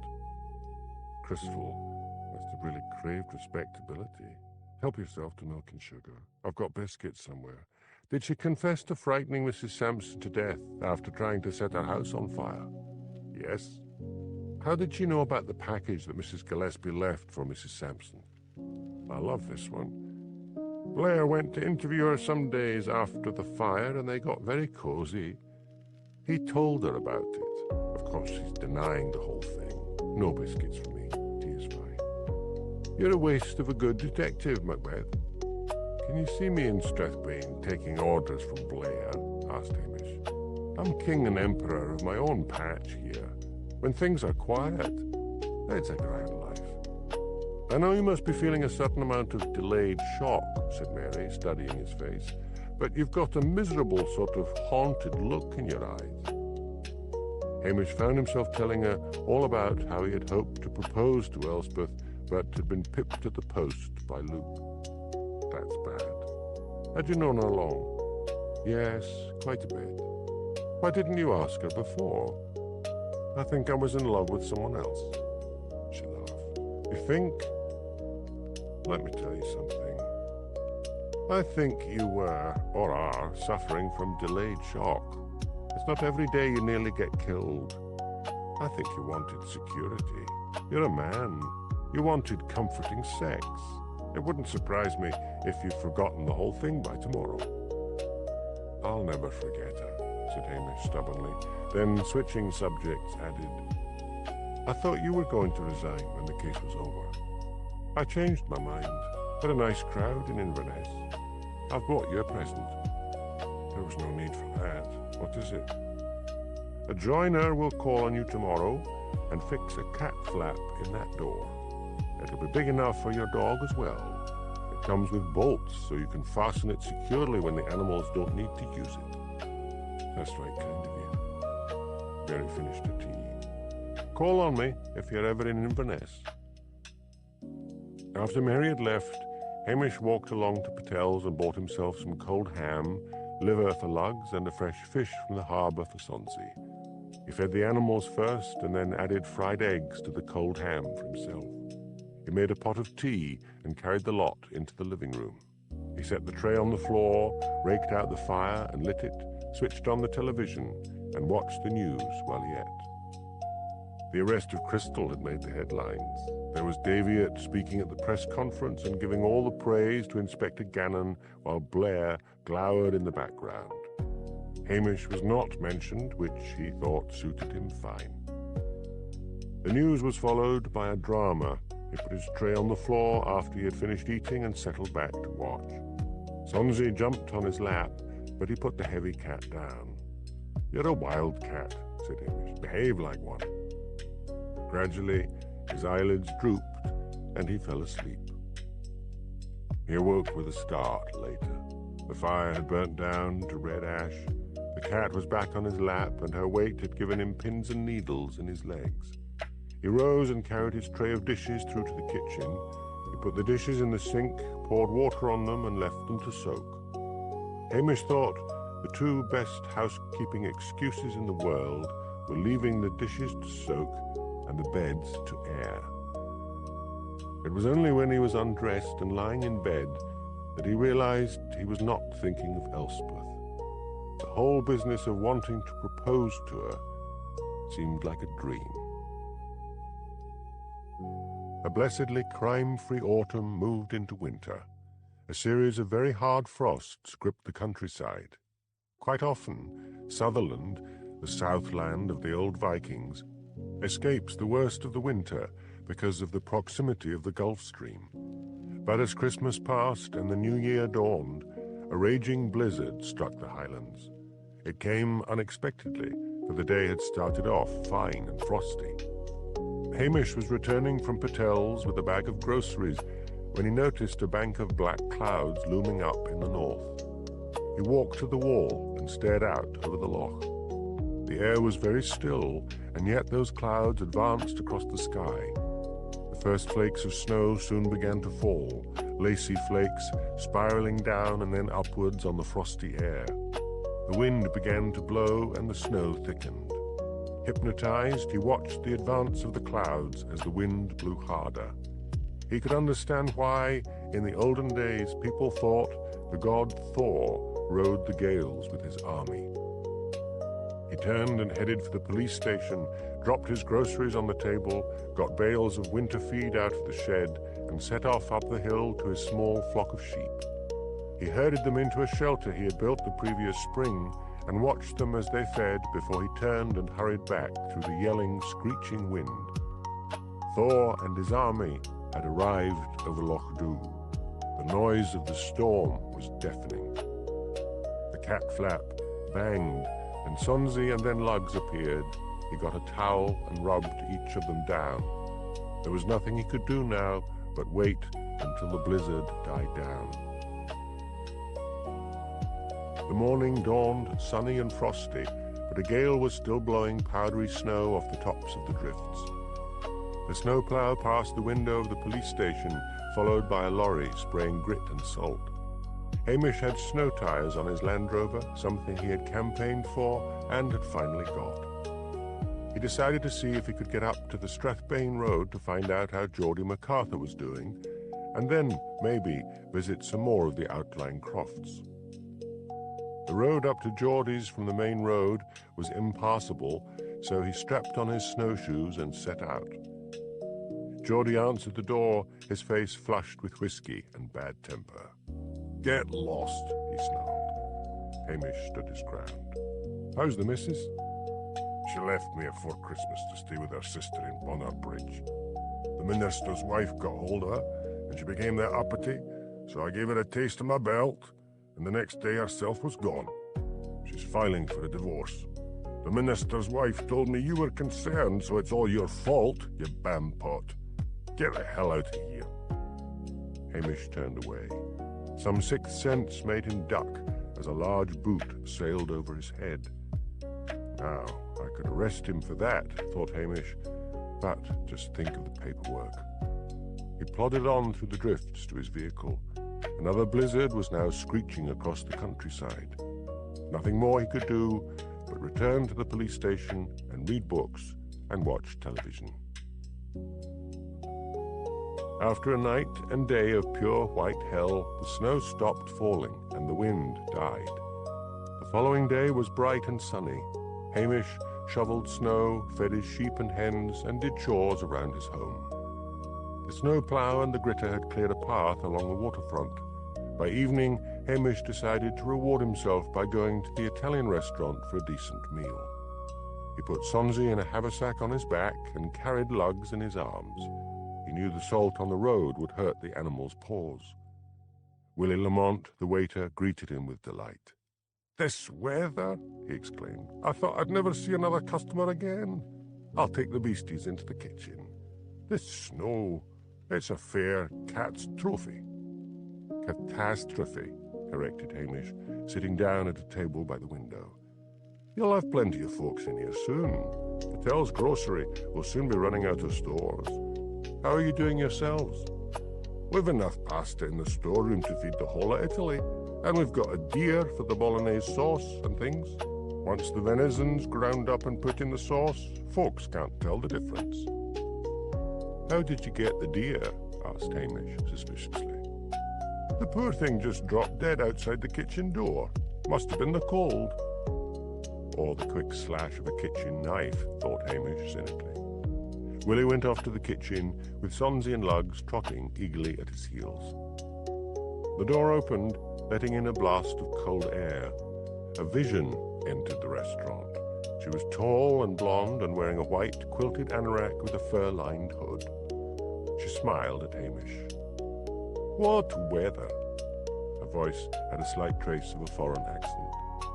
"Visiting?" asked Hamish. "Yes, I'm staying at the hotel. I thought I'd never get out. May I join you?" "Of course." She took off her anorak and hung it on a peg by the door. She was wearing a white cashmere dress with a white cashmere cardigan. Round her neck was a rope of pearls. She had perfect skin, very white, high cheekbones, and green eyes. Her mouth was full and sensuous. She sat down gracefully opposite Hamish. "Are you visiting?" she asked. "No, I live here. I'm the local policeman." She gave a tinkling laugh. "I didn't think there were any local policemen left in Britain." Hamish grinned. Hang on. I like being an anachronism. It's an odd time to visit the Highlands." "Oh, I'd never been to Scotland before. I live in London. My name is Hamish Macbeth. And mine is Gloria Price. Staying long. Just a week. Are you on your own?" "Completely." She picked up the menu. "Seems to be a lot of venison. I think I'll stick to pasta." Willie came rushing out. "Good evening, madam," he said. "We have plenty of tables, and Mr. Macbeth may be waiting for Miss Halberton Smythe." "I am not waiting for anyone," said Hamish, irritated, knowing that Willie, like many of the locals, had never forgiven him for breaking off his engagement to Priscilla. "Take the order." Both ordered minestrone. Gloria chose lasagna to follow, and Hamish did the same. "Would you choose the wine?" asked Gloria. Hamish ordered a bottle of Valpolicella. After Willie had retreated, Hamish asked, "What is your job?" Again, that charming laugh. "I don't work. I am independently wealthy." "Ah, your husband is successful." She waved her fingers at him. "See, no wedding ring. The money is all mine. Daddy has shops all over the place." "What kind of shops?" "Electrical goods, washing machines, computers, all that sort of stuff." "But you must have been married." "Never could find the right man. Of course, a lot of men have fancied my money." "Tell me about your job." "It's very quiet now," said Hamish. "A few break-ins, nothing special. But I read in the newspapers about murders up here." "Ah, fortunately, that's all over and done with." "Tell me about it." Hamish had the Highlander's gift of telling a good story, perhaps because the north of Scotland is the last place on earth where someone can tell a long story without fear of interruption. Gloria was a good listener, and by the end of the meal Hamish realized guiltily that he had been talking during the whole meal about himself. He insisted on paying. "I must return some of this hospitality," she said. "Why don't you come back with me to the hotel for a nightcap?" "That would be grand, but I've got my dog and cat in the kitchen. If you go on ahead, I'll follow you." Willie came out of the kitchen, followed by the cat and dog. Hamish was helping Gloria into her coat. Sonsie glared at Gloria, her lips drawn back in a snarl and her fur on end. Lugs let out a sharp bark. "What's got into you?" shouted Hamish. He opened the door and ushered Gloria out. "I won't be long," he said to her. "I've told you and told you," complained Willie, "that you shouldn't be keeping a wild cat. That animal'll kill someone one of these days." Hamish lifted up the cat and put her in his haversack, then picked up Lugs. "You're a right jealous pair," he lectured. He took them back to the police station and left them in the kitchen before climbing into the Land Rover and heading out through the white walls of snow on either side of the road to the hotel. He felt intrigued and happy at the same time. For a moment, Elspeth's image hung in his brain like a pale ghost, and then it was gone. Gloria was waiting for him in the reception area. She rose and walked forward to meet him. "There's a noisy shinty team celebrating in the bar," she said. "Let's go up to my room. I've got a good bottle of malt." To his surprise, she led the way along a corridor past the manager's office. "You've hired the bridal suite," exclaimed Hamish. "I like my comfort," she said over her shoulder, "and I like to be on the ground floor." The suite consisted of a pretty sitting room and a double bedroom. "Make yourself comfortable," said Gloria. "How do you take your whiskey? Straight?" "Just with a splash of water, and not too much. I've got to drive back." She picked up a bottle from a side table.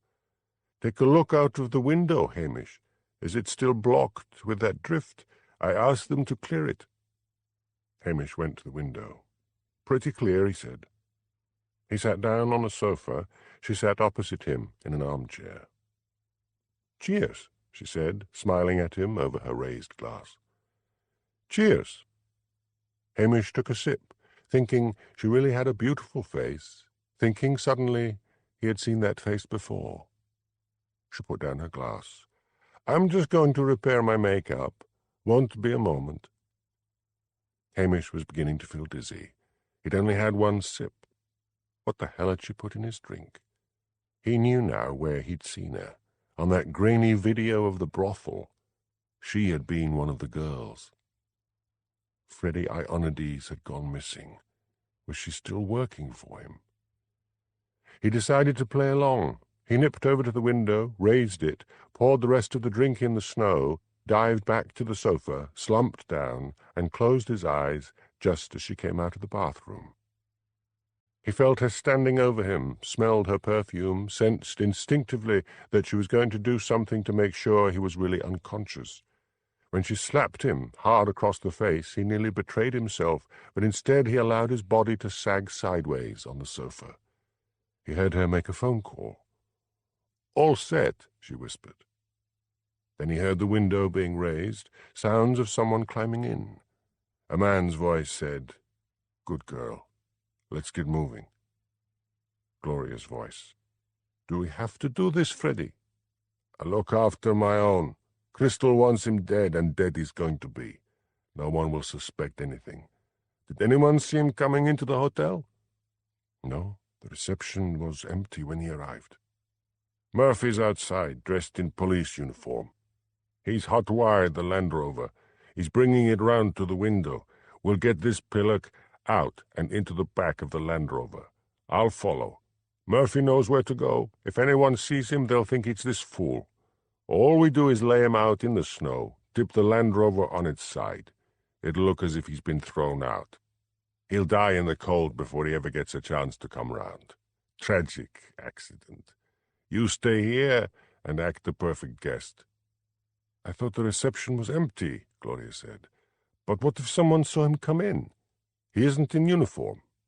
"Then say he got called out. He went back to the station to put his uniform on. You stay on here and act the perfect guest," Freddie repeated.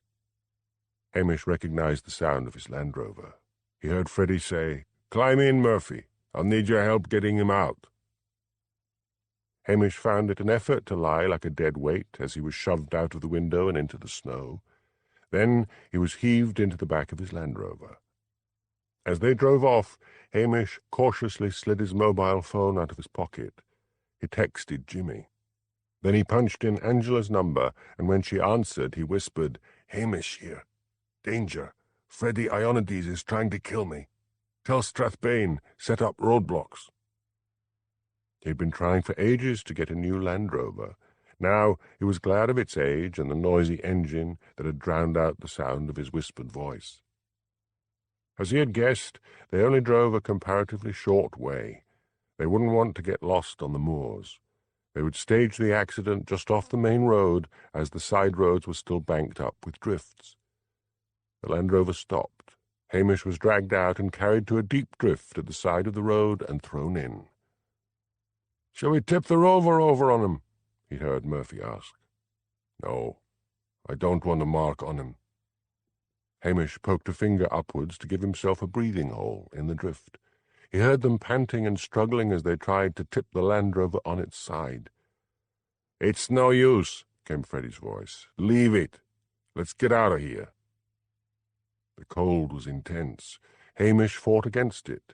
He did not want to die of cold after having survived this far. To his relief, he heard them driving off. He rose out of the snowdrift and climbed into the Land Rover, fishing for his keys and hoping the hot wiring hadn't messed up the engine. But the old vehicle roared to life. He turned the heater on full blast. He guessed they would take the road to Strathbane and then off down south. He set off in pursuit. Freddie and Murphy were laughing as they drove slowly through the white wilderness. "I'm telling you, I'm a genius," said Freddie. "Can't you go any faster?" "The night's so cold that the grit isn't doing much. We'll skid if we go any faster," said Murphy. Murphy negotiated a corner and then swore. An old car was blocking the road. "Come on," said Freddie. "Get out and help me move it." They both approached the car and began to try to push it to the side of the road. Suddenly they were surrounded by a ring of men holding shotguns. "Get down on the ground!" shouted Willie Lamont. Freddie reached inside his parka for his gun and was felled with the butt of a shotgun. Murphy whimpered with terror. Hamish Macbeth came driving up to a cheer from the men.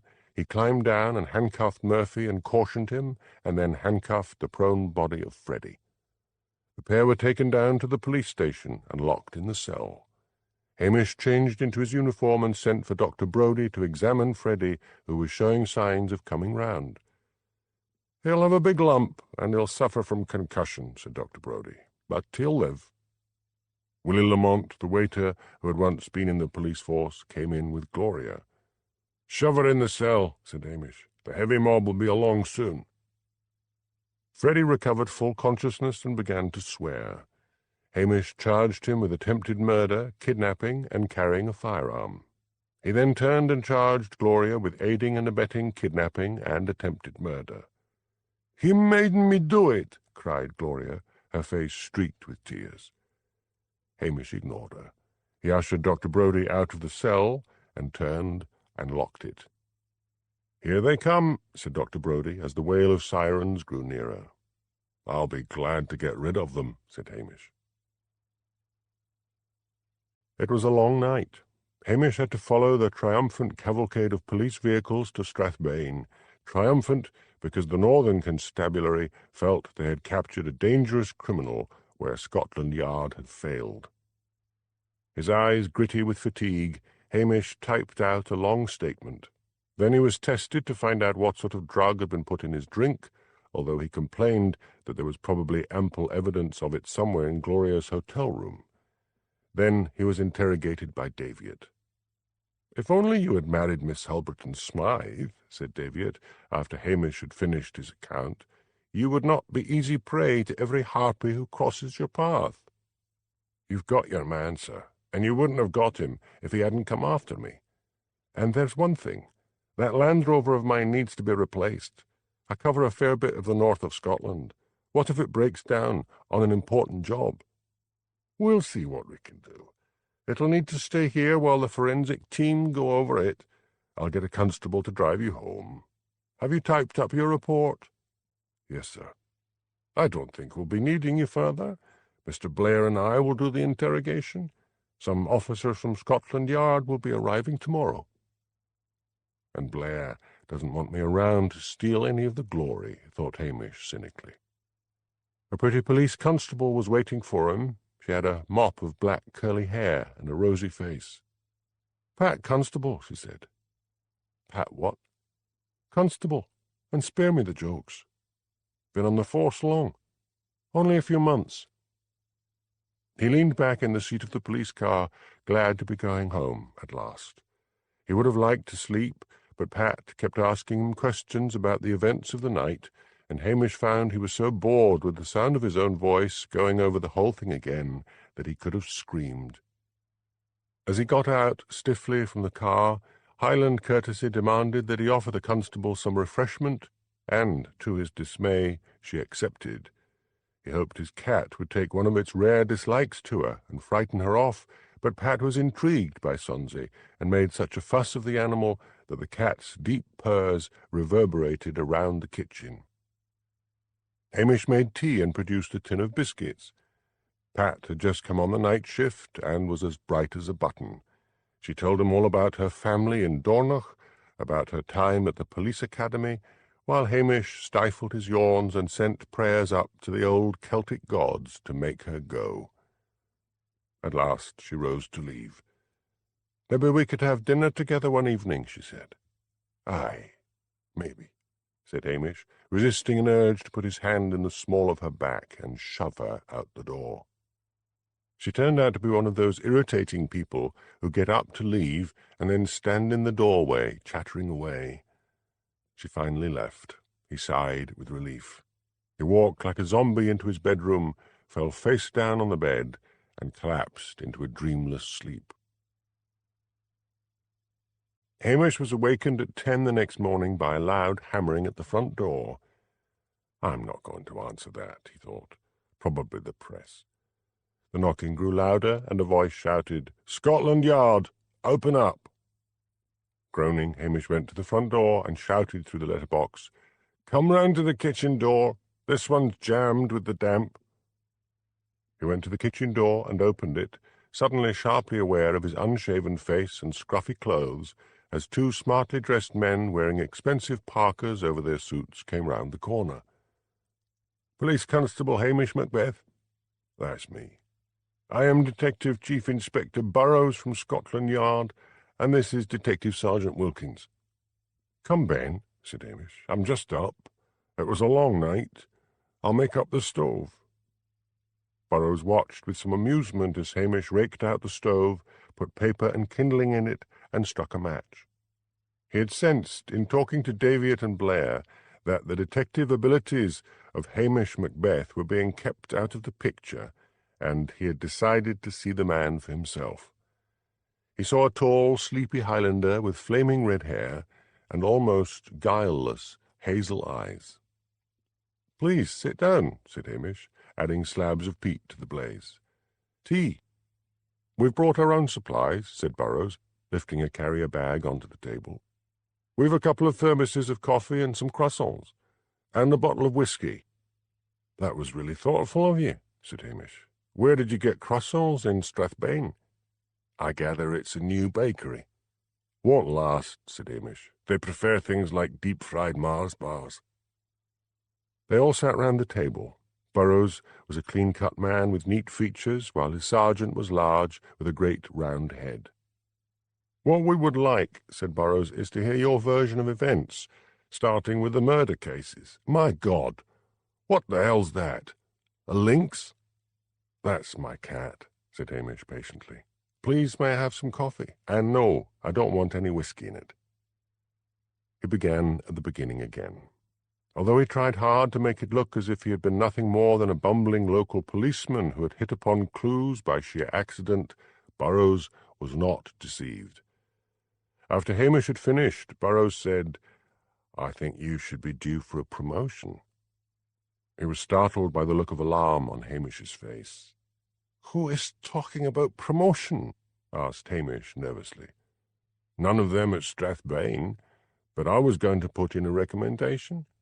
"Please, don't do that, sir." Wilkins spoke for the first time. "He likes it here, sir.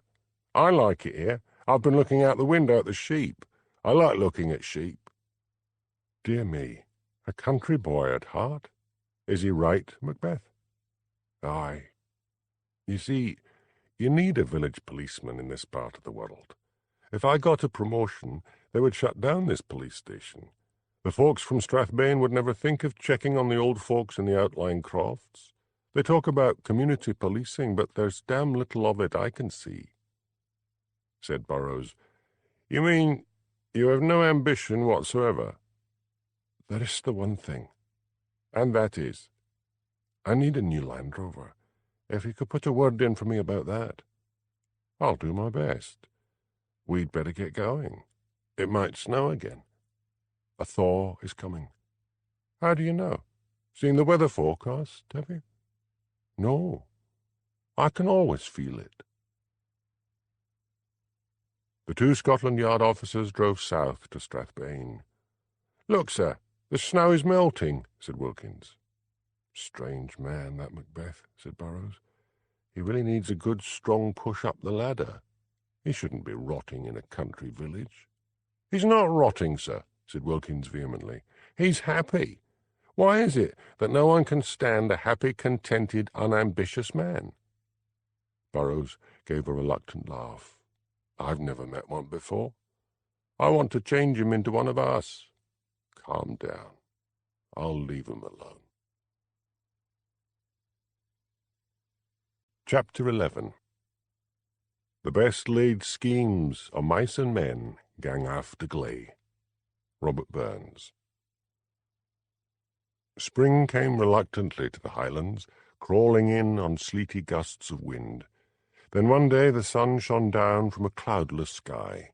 The air of Lochdubh was filled with the sound of vacuum cleaners and flapping dusters as the inhabitants got down to the annual spring cleaning. Hamish Macbeth, now proud possessor of a brand-new Land Rover, felt it was time that he too did some spring cleaning. As he worked away, his mind seemed to be waking up again after the long, cold winter. He found himself wondering how the one-time suspects in the murder cases were getting on, now that they no longer had any fear of the police prying into their private lives. Thanks to the new cat flap, Sonsy and Lugs could get in and out of the house whenever they wanted. He left his chores and drove off towards Brakey, marvelling at the glory of the day. Even the sea along by the shore road was quiet, with only little glassy waves curling on the beach. His thoughts turned reluctantly to Elspeth. Was she married? Was she happy? Would he ever see her again? At that moment, Elspeth was arriving at the church in Glasgow in a carriage drawn by two white horses donated by her gypsy relatives. Beside her sat her Uncle Mark, uncomfortable in his wedding finery. The best man, Luke's fellow reporter, James Biddle, came up to the carriage. "Drive around again," he said. "Luke hasn't arrived." "Where is he?" demanded Elspeth. "We finished up the stag party at 4 this morning. He said he was going back to his digs. I called round, but he wasn't there." "I'll murder the bastard," grated Uncle Mark. "Drive on." If only I had insisted on a closed limo, thought Elspeth. Crowds were gathering to see the bride. By the time they came round to the church again, a procession had formed behind the carriage. But there was James shaking his head. "You didn't do anything nasty to him?" asked Elspeth. "You didn't tie him up to a lamp-post or something?" "Nothing like that," said James shiftily. How could he tell Elspeth, looking so beautiful in her white wedding gown, that they had hired a stripper for the evening and that drunken Luke had gone off with her? "I'm getting down," said Elspeth. "I'm not going to make a spectacle of myself driving round and round." Groaning and wheezing and complaining that his collar was strangling him, Uncle Mark helped her down and led her into the church. Elspeth's two bridesmaids were waiting in the church porch. From inside the church came the sound of the organ and the impatient rustling and whispers of the guests. Gazing out at the blue sky above the grimy Glasgow buildings, Elspeth suddenly wished herself back in the Highlands. Did she really want to marry Luke? Somehow the whole thing had gained momentum. Presents from the staff, arrangements for the reception. Half an hour passed. Elspeth turned to her uncle. "Get in there and tell them the wedding's cancelled, but they can all go on to the reception and get something to eat and drink. Don't worry, lass. We'll hunt him down and drag him to the altar." "I won't marry him after this," said Elspeth. "Get on with the announcement." So the announcement was made, and the guests made their way out to the cars. Elspeth refused to get back into the carriage and shared a car with her editor. What a mess. They were due to leave on their honeymoon that very day. Luke had the air tickets to Barbados. The reception, fueled by good food and a lot of drink, turned out to be a noisy affair. After the meal, Elspeth took the floor for the first dance with James. She felt suddenly very happy and relieved. She realized with a shock that she had been dreading this wedding, dreading being married to Luke. Luke awoke with a groan and stared up at a dingy, unfamiliar ceiling. He rolled over and collided with a body in the bed next to him. "Elspeth?" he said. The woman next to him opened eyes heavy with mascara and stared at him. "Who are you?" asked Luke. "Well, that's a nice thing. You screw me and then ask who I am." Luke swung his legs out of the bed and clutched his head, which felt as if all the hammers of hell were beating inside his skull. Memory came back in bright little cameos. He remembered the stripper. He remembered betting the lads that he could lay her. "What's the time?" he asked groggily. "Dunno." He twisted round and found his watch on a bedside table. "Oh, my God. I was due at the church 2 hours ago." "Then you'd better get there," said the stripper sulkily. "It's too late. Those relatives of hers will kill me. I'll get the sack." Luke got dressed. He checked his pocket for his wallet and found it was intact, along with a book of traveller's checks and 2 tickets to Barbados. His one thought now was escape. He stumbled out onto the balcony and found himself high up in a tower block. He peered over the railing, and stretched out below him was the depressed area of Springburn. The lift wasn't working. He ran down the stairs and down the hill to the Springburn Road, where, wonder upon wonders, a cab came cruising along. He hailed it. "Airport," he said breathlessly. "As fast as you can make it." Hamish was irritated that his thoughts kept returning to Elspeth. She was probably married now, he thought crossly. She might even be pregnant. He halted in front of St. Mary's Church. Father McNulty was just leaving the church. He smiled when he saw Hamish. "I called to find out if you ever got that money back," said Hamish. "Oh, yes. Miss Creedy sold her shop and paid me back. It was kind of you to keep it quiet. To tell the truth, Father, I was glad of the horrible winter for one reason. It stopped her haunting me." "I don't think the lady will be haunting you again. Miss Creedy has moved to Glasgow. I had a letter from her the other day. She seemed very happy and said she had a gentleman friend. I really cannot understand such as Mrs. Gillespie, nor can I understand how she found people with so many guilty secrets in the one area." "We all of us have guilty secrets, Father, and here in the north people still prize respectability. That, too, was the downfall of our murderess. Maybe she sometimes came across one of our clients out on the London streets with his family, and saw the way his eyes averted when he saw her.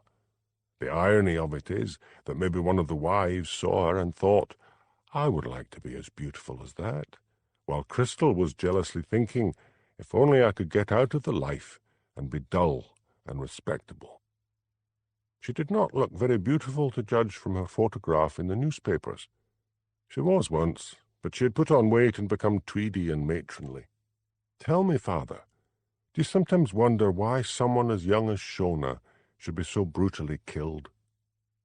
"You mean, why should God let such a thing happen?" "Yes." "That way madness lies. The only answer is blind faith. There are children dying all over the world as we speak. Hamish suddenly felt embarrassed. I'll be off then. His next call was on Mr. Gillespie. Although Heather had told him that her father's cancer was in remission, he wondered whether he was still alive. But it was a very cheerful Mr. Gillespie who answered the door to him. "Come in," he said. "I was just about to put the kettle on." The living room was pleasantly cluttered with newspapers and books. As Mr. Gillespie served coffee, Hamish asked, "How are you?" "I can hardly believe it. I'm in remission. They say it's a miracle." "I'm right glad for you. I think it might be having an end to years of torment. You could have reported her." "It's hard for a man to do that. I didn't think the police would have believed me." "I would. I really didn't know about the blackmail. I really thought her employers were very generous." "I might go up to the hospital and check on Dr. Renfrew," said Hamish. "Oh, he's left the area. Someone at the hospital told me he had moved to Edinburgh. His wife is still here. She filed for divorce. My daughter told me it was the talk of Breaky. Mrs. Fleming called at her home and told Mrs. Renfrew she had been having an affair with her husband." "How did Heather learn this?" "Someone was passing and witnessed the scene, and soon it was all over the village." "It's amazing how many people witness things when I don't need a witness," said Hamish crossly. "What about that man, Freddie Ionides?" "He got sent away for a long time. It was understood he helped in a murder some time ago, but they haven't any real proof, and the police are satisfied that he's out of society. He left court swearing vengeance on me." "Well, he can't do anything about that now." "I'm not so sure," said Hamish. "He was quite an important member of the underworld. I'm surprised he was able to run a brothel in a place like Knightsbridge. It was described as a drinking club. Important people used it, members of Parliament, high-ranking police officers, people like that. There will always be a market. It's all over now." "I hope so," said Hamish. The next few weeks passed pleasantly. The weather was a mixture of showers and sunshine. Hamish drove diligently around his long beat, checking on people in the outlying crofts, drinking tea and gossiping, doing all the things that made him enjoy his job. And then one morning, as he was raking out the stove, there came a knock on the front door. He wiped a grimy hand over his brow, went through, and shouted, "Come to the side door." He hoped it wasn't someone from Strathbane, come to interrupt his tranquil life. He opened the door. A tall, slim woman stood there, expensively elegant in a well-tailored trouser suit. Masses of auburn hair framed an attractive face, wide-spaced brown eyes, high cheekbones, and a beautiful mouth. "I'm visiting the area," she said. Her voice was pleasant, but held traces of Cockney. "I wondered if you could tell me the best places around here to visit." "If you go along to the general store just inside the door, you'll find a rack of tourist brochures," said Hamish. "Where are you from?" "I'm from London. I read about those murders and saw a film of this area on television. It looked so beautiful, and I was in need of a holiday, so here I am. I'm staying at the hotel. Mr. Johnson, the manager, has plenty of tourist information." "May I come in?" "Why?" asked Hamish. "I've never been inside a country police station before." "Just for a minute, then." Hamish stood aside to let her pass. She settled herself at the kitchen table. A waft of some subtle perfume emanated from her. "Would you like tea or coffee?" asked Hamish reluctantly. "Coffee would be nice." "Wait until I finish cleaning out the stove." She sat placidly, seeming perfectly at ease. The cat flap banged, and Lugs, followed by Sonsy, strolled into the kitchen. "Is that a—" "Yes, it's a wild cat," said Hamish, "but harmless." She opened her handbag and took out a camera. "Mind if I take a picture?" "Yes, they don't like having their pictures taken." "Oh, well, pity." Hamish finished cleaning the stove and plugged in an electric kettle. He rarely used it, preferring to keep a kettle boiling on the top of the stove, but he thought it would take too long, and he wanted rid of her. He did not want a beautiful woman to upset his placid existence. "My name is Tasman Kennedy," she said. "I'm Hamish Macbeth." "Where does the Scottish name come from?" "My grandfather was Scottish, but I've never been in Scotland before. When I drove up, I could hardly believe the emptiness. It's so crowded in the south. It's hard to believe there are places like this in the British Isles." "What do you do for a living?" asked Hamish, putting a mug of coffee in front of her. "Help yourself to milk and sugar." "I'm a model. Photographic model, mostly, although I go on the catwalk for the collections." "Is it hard work?" "It is. And I know it's a short life. I don't use drugs like some of the others. Any money I get, I put into property. I may even buy something up here." "I wouldn't bother. It looks fine at the moment, but the summer is brief and the winters can be hard." "But you like it." "Yes, but I'm a Highlander. It makes a difference." She took a sip of her coffee and wrinkled her nose. "It was on special at Patel's," said Hamish defensively. "It's nearly lunchtime," she said. "Why don't I take you for lunch at the hotel?" Hamish stared at her for a long moment, his eyes blank. Then he said, "That would be nice. I'm supposed to be on duty. I'll need to put my uniform on in case someone from headquarters sees me."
During the meal, Hamish's suspicions grew.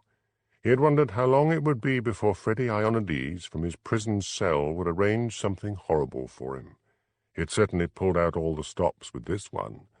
Tasman was amusing and charming. She told funny stories about her appearances on the catwalk. Hamish played along, wondering all the while what was in store for him. And although he smiled and chatted, he could feel himself getting angrier and angrier. No one this beautiful could be interested in such as Hamish Macbeth. He had an idea. He was not going to go along with it. He was not going to be a sitting duck. What had they planned for him this time? Were they going to take him out to sea in a boat and throw him over? Take him up to a peat bog and drop him in? Towards the end of the meal, Hamish thanked her with every appearance of warmth, and then said, "You didn't get a proper look at the police station. Why not come back with me and I'll show you round?" "I'd like that, but not your coffee. Let's have it here and then we'll go." Tasman followed Hamish to the police station in her car. He courteously helped her out. The sun was sparkling on the loch. Seagulls sailed overhead. A beautiful schooner cruised out to sea under full sail. "No one is going to spoil this for me again," he vowed. Hamish ushered her inside. "Now, you've seen the kitchen. I actually have a cell. Would you like to see it?" "Yes." "Do you lock many people up?"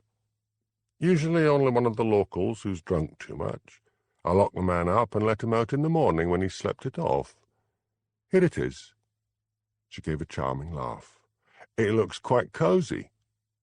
Hamish put a hand in the small of her back and pushed her in. "Take a good look at it from the inside." She staggered forward into the cell, and he banged the door shut and locked it.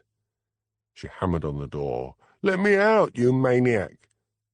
Hamish ignored her and went through to the computer. Time to check the police files before he phoned Strathbane. But before he could get to the office, the Curry sisters walked in. "Where is she?" asked Nessie eagerly. "Is she?" echoed Jessie. "Is that her screaming? Screaming?" "What are you talking about?" demanded Hamish. "We've only seen her on the telly and in the magazines," said Jessie. "We've never seen a famous model close up." Colour flooded Hamish's face. "Famous model?" he echoed. "Yes, the whole village is that excited." Hamish all but pushed them out the door. "Come back later." He slammed the kitchen door on their startled faces and locked it. Then he went and unlocked the cell. "I should have known better than to spend time with the village idiot," raged Tasman. "Before you do that," pleaded Hamish, "let me tell you a story." "What? About the little people, you inbred moron?" "Come into the kitchen and sit down," said Hamish soothingly. "I'm not mad, but I must tell you why I locked you up." "I think you do owe me an explanation, but be quick about it." They sat at the kitchen table, and Hamish began. He told her all about the threats of Freddie Ionides, and then he told her how Crystal had tried to lure him to his death.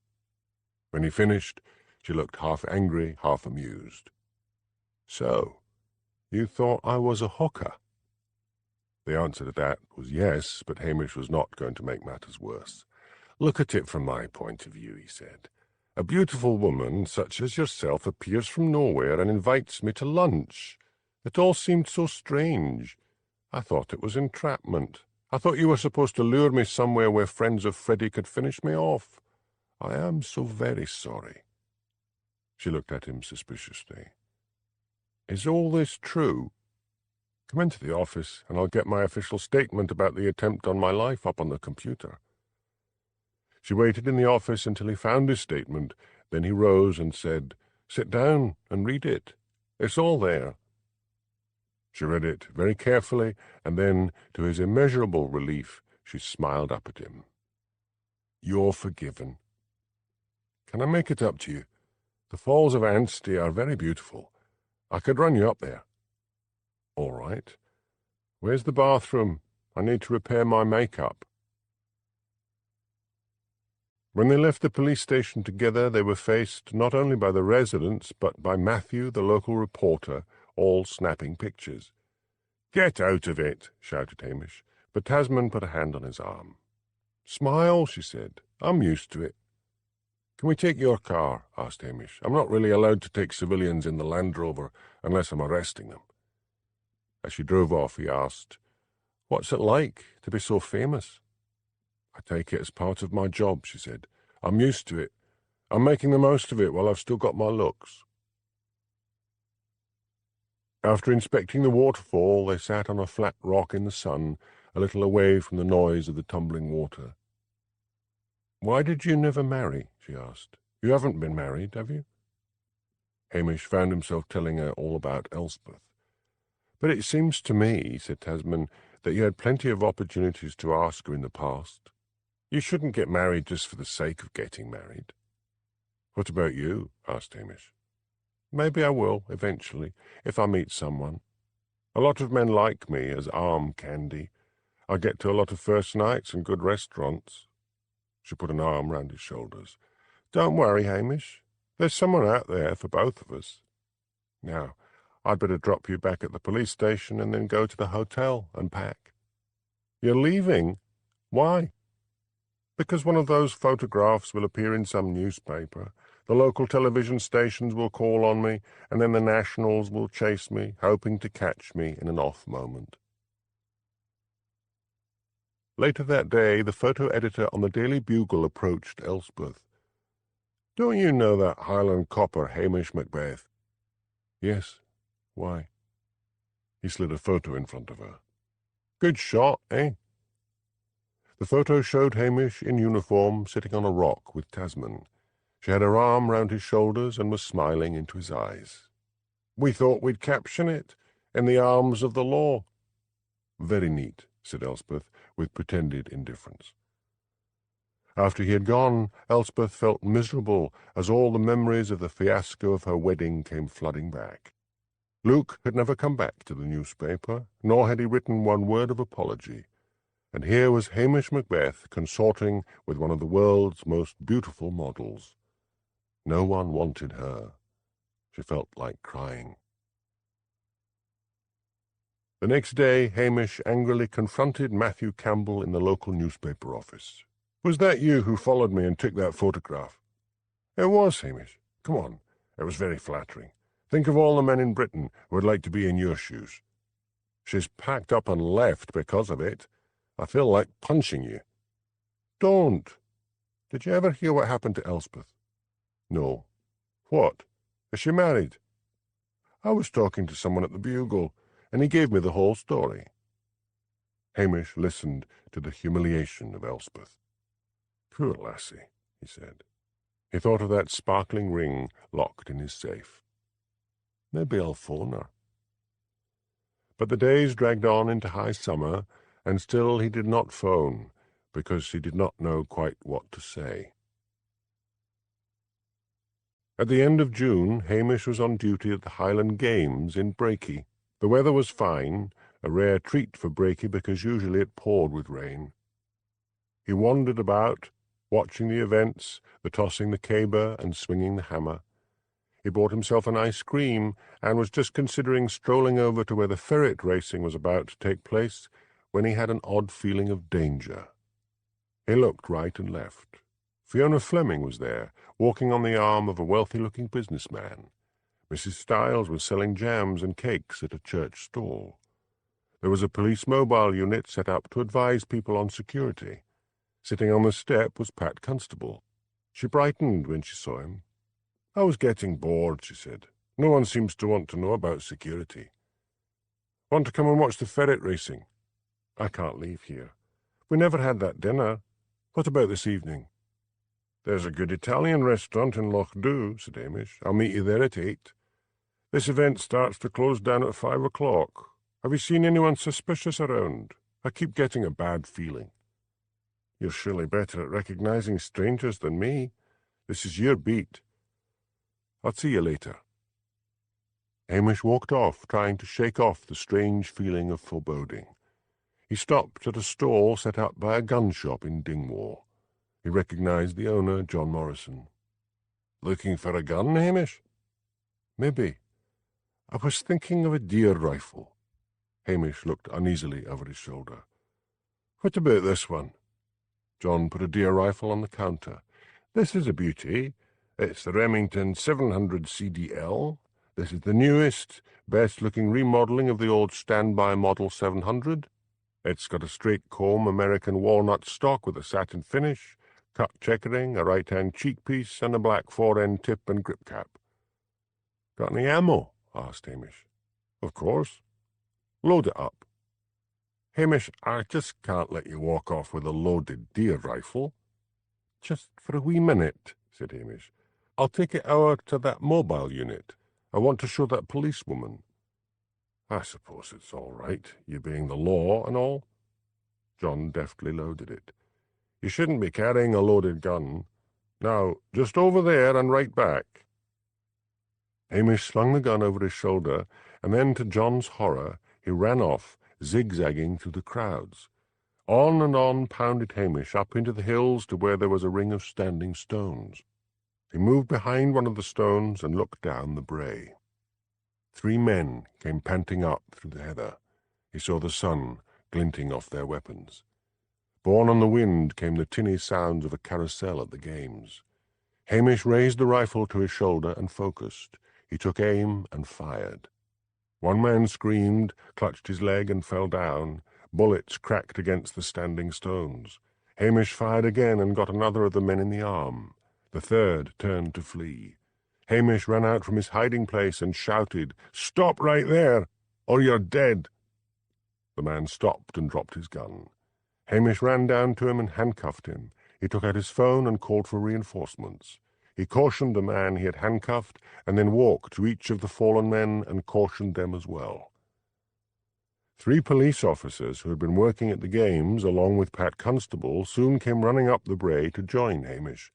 He told them shortly that there had been an attempt on his life. There was a long wait while ambulance men arrived with stretchers to take the 2 wounded men away. Then the one he had handcuffed was led off down to the road, where he was put into a police car. Hamish's mobile rang. It was Jimmy Anderson. "I just heard the shout," he said. "What's been going on?" 3 men came to kill me," said Hamish. "I think you'll find they had something to do with Freddie Ionides. I've got something to wrap up here. I'll be over to Strathbane as soon as I can." Hamish made his way quickly back to the games, fending off the excited questions from Pat Constable. John Morrison came running to meet them. "Have you gone mad?" "Look, John, I've got gun permits up to my ears. I felt I was in danger, but I can hardly tell them I had a sixth sense that I was in danger." John broke open the rifle, sniffed the barrel, and unloaded it. "You've fired it." "Do this for me, and I'll buy it," said Hamish, thinking miserably of his dwindling bank balance. "I'll come over to Dingwall soon and pick it up." "They'll come down on me like a ton of bricks for having let you run off with a loaded rifle." "I don't think they will. Not if you say what I'm going to tell you to say. Please?" "Oh, all right. I want you to say that I was examining the deer rifle, and you had just showed me how it loaded when I turned and saw the 3 men in the crowd. One of the men's jackets blew open, and I could see he had a gun. I guessed they had come for me. I wanted to avoid a shooting match in the middle of the games, and that is why I ran off." "Where are you going now?" "Strathbane." "Before you go, a cheque or credit card would be welcome. That'll be £525. At police headquarters in Strathbane, Hamish was told that there would be a full inquiry into his shooting of the 2 men. He groaned inwardly. 3 gunmen had come after him, and yet he was the one who was to be investigated. He had endured a grilling from Daviot and had been told to wait for further questions. He sat in the canteen and brooded over a cup of coffee which tasted every bit as evil as the stuff he had at home. He brightened up when Pat Constable came to join him.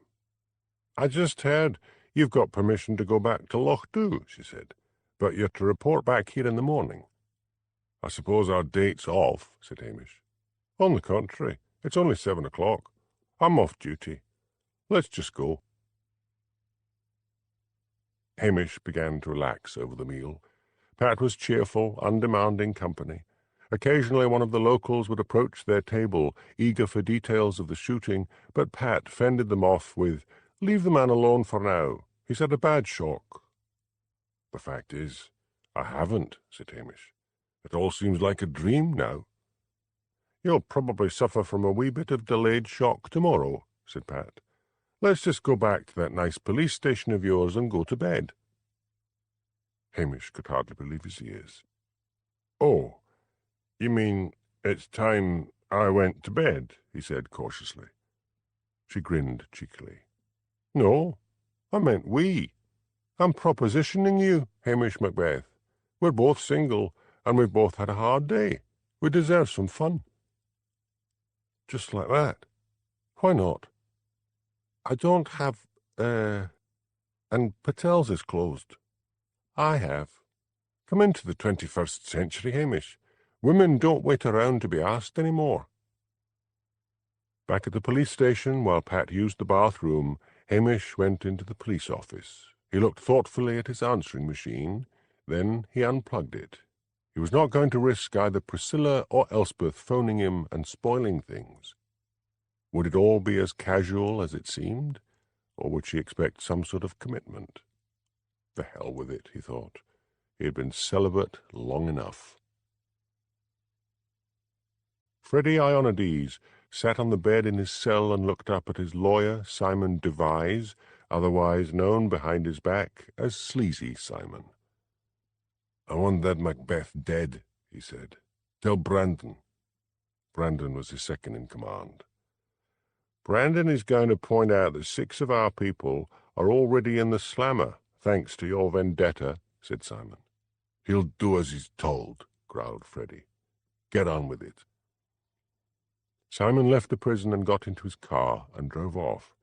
In his rearview mirror he saw a black BMW following him. When he considered he was safely clear of the prison, he stopped and got out. The BMW stopped behind him. Simon went up to it. The passenger window lowered, and Brandon stared at him.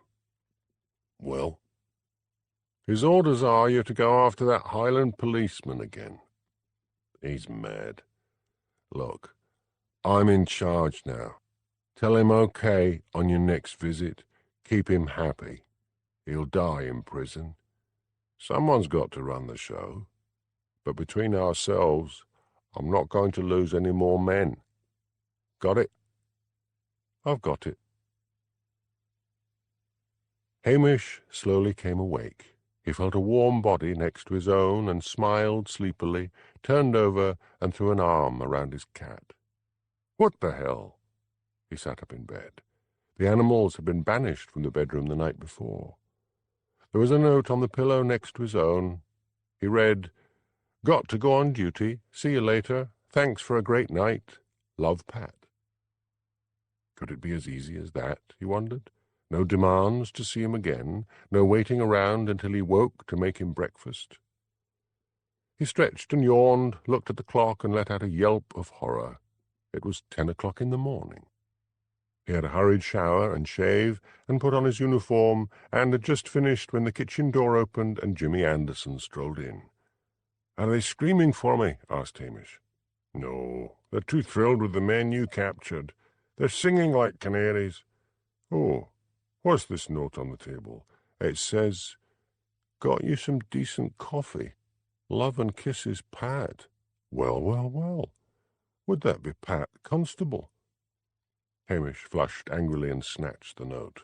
No, Pat is a frisky old lady in the village that sometimes gives me wee presents.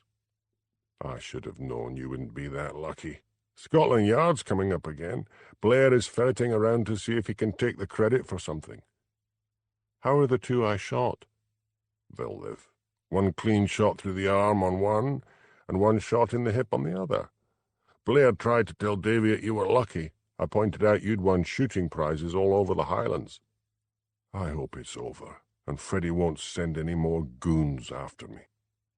With all the information pouring out of the 3, I think Freddie's going to find his empire is being wound up in a few weeks' time.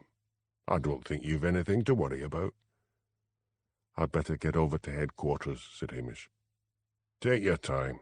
Everyone's trying to get a bit of the action and keep you out of it. Hamish followed Jimmy's car over to Strathbane. All he could think of was seeing Pat again. But as he drifted around the building that day, waiting to be interviewed again, he could not see her. By early evening he was sitting in the canteen again, deciding to ask for permission to go home when Pat suddenly appeared. She gave him a kiss on the cheek. "How are you, lover boy?" "Great. Just about to ask permission to leave. No one seems to want to ask me any questions. I suppose I'd better enjoy it, because when the inquiry comes along, I'll have to suffer hours of questioning. Are you off duty? Just finished. What about coming back with me? Can't, Hamish. I'm nipping down to Inverness to see my boyfriend. Hamish looked at her in amazement. Your boyfriend? Is it serious? We'll probably get engaged. We've been looking at a few houses. Pat Constable, you are not only immoral, but amoral. She threw him that cheeky grin of hers. Grand, isn't it? She gave him a smacking kiss on the mouth and trotted off. Epilogue. They sin who tell us love can die. With life all other passions fly. All others are but vanity. Robert Southey. Court cases over, evidence given, and a late spring smiling on the Highlands made Hamish feel that the bad days were over. On one of his days off, he was lying in a deck chair in his front garden with his animals at his feet. Sometimes he thought of Elspeth, and sometimes of Priscilla, but each time he banished the thoughts as quickly as possible. He would settle for being a bachelor. He had even refused an invitation to dinner from that pretty policewoman, Pat Constable. When Mary Gannon's face loomed over the garden hedge, she felt a stab of irritation at having his lazy day interrupted. He got to his feet. Come round to the kitchen door, and don't lecture me. It's my day off. When Mary entered the kitchen, she said placatingly, It's my day off as well. I thought I'd see how you were getting on. Fine. What about you? Not bad. I'm enjoying being in Inverness now. Not so many chauvinist pigs around. Tea? Coffee? Tea, please. Do you always keep that stove on? It's warm today. I haven't had a bath yet, and the back boiler heats the water. Saves a fortune on electricity bills. Did you see my new Land Rover? I'm right proud of it. Very fine. You know, said Hamish, lifting down the teapot from a cupboard, I still feel silly being tricked by Gloria. How was I to know she'd slip rohypnol in my drink? Look at it this way, said Mary. It was the last thing you would expect to happen to you in the north of snowbound Scotland. No one would have believed that Freddie Ionides would dare to show his face anywhere in the country. All that rubbish about we look after our own. Probably Crystal told him if he didn't finish you off, she'd talk about that other murder. As it was, of course she did. Imagine. A Labour MP, Mr. Sorley, man of the people, frequenting an expensive knocking shop like that. His wife was shattered. She didn't get a chance to tell the paper she was standing by her man, said Hamish cynically. The eye do that. She's not too badly off. She's married again. What about you? Still single? Aye, and determined to stay that way. Did that reporter get married? I don't know. Hamish filled the teapot and put mugs, sugar and milk on the table. I could find out for you. Let it be. You know, I often wonder about that packet Mrs. Gillespie left for Mrs. Sampson. I suppose we'll never know what became of it now. In his bedroom, in a suburb of Toronto, Robert McGregor, a lanky teenager, was clearing out his room. His father had said he'd take his belt to him if the mess hadn't been cleared up by the time he got home. Robert stacked old magazines and posters into rubbish bags. He fished under the bed and took out a supply of pornographic magazines to get rid of before his father arrived for the evening inspection. He opened one of them for a last look, and a packet fell out on the floor. He picked it up. He'd need to get rid of it. He remembered that last year he had been sent down to the mailbox to collect the mail. There had only been this packet. He had tripped on the road back up the drive, and the packet had fallen in a puddle. Terrified of getting into a row, he had shoved the packet up under his sweater and then had shoved it inside that magazine under his bed. From the address on the back, he knew it was from his great-aunt in Scotland, Flora Sampson. He opened it up to see if there was any money in it, but it was only letters and a few photographs.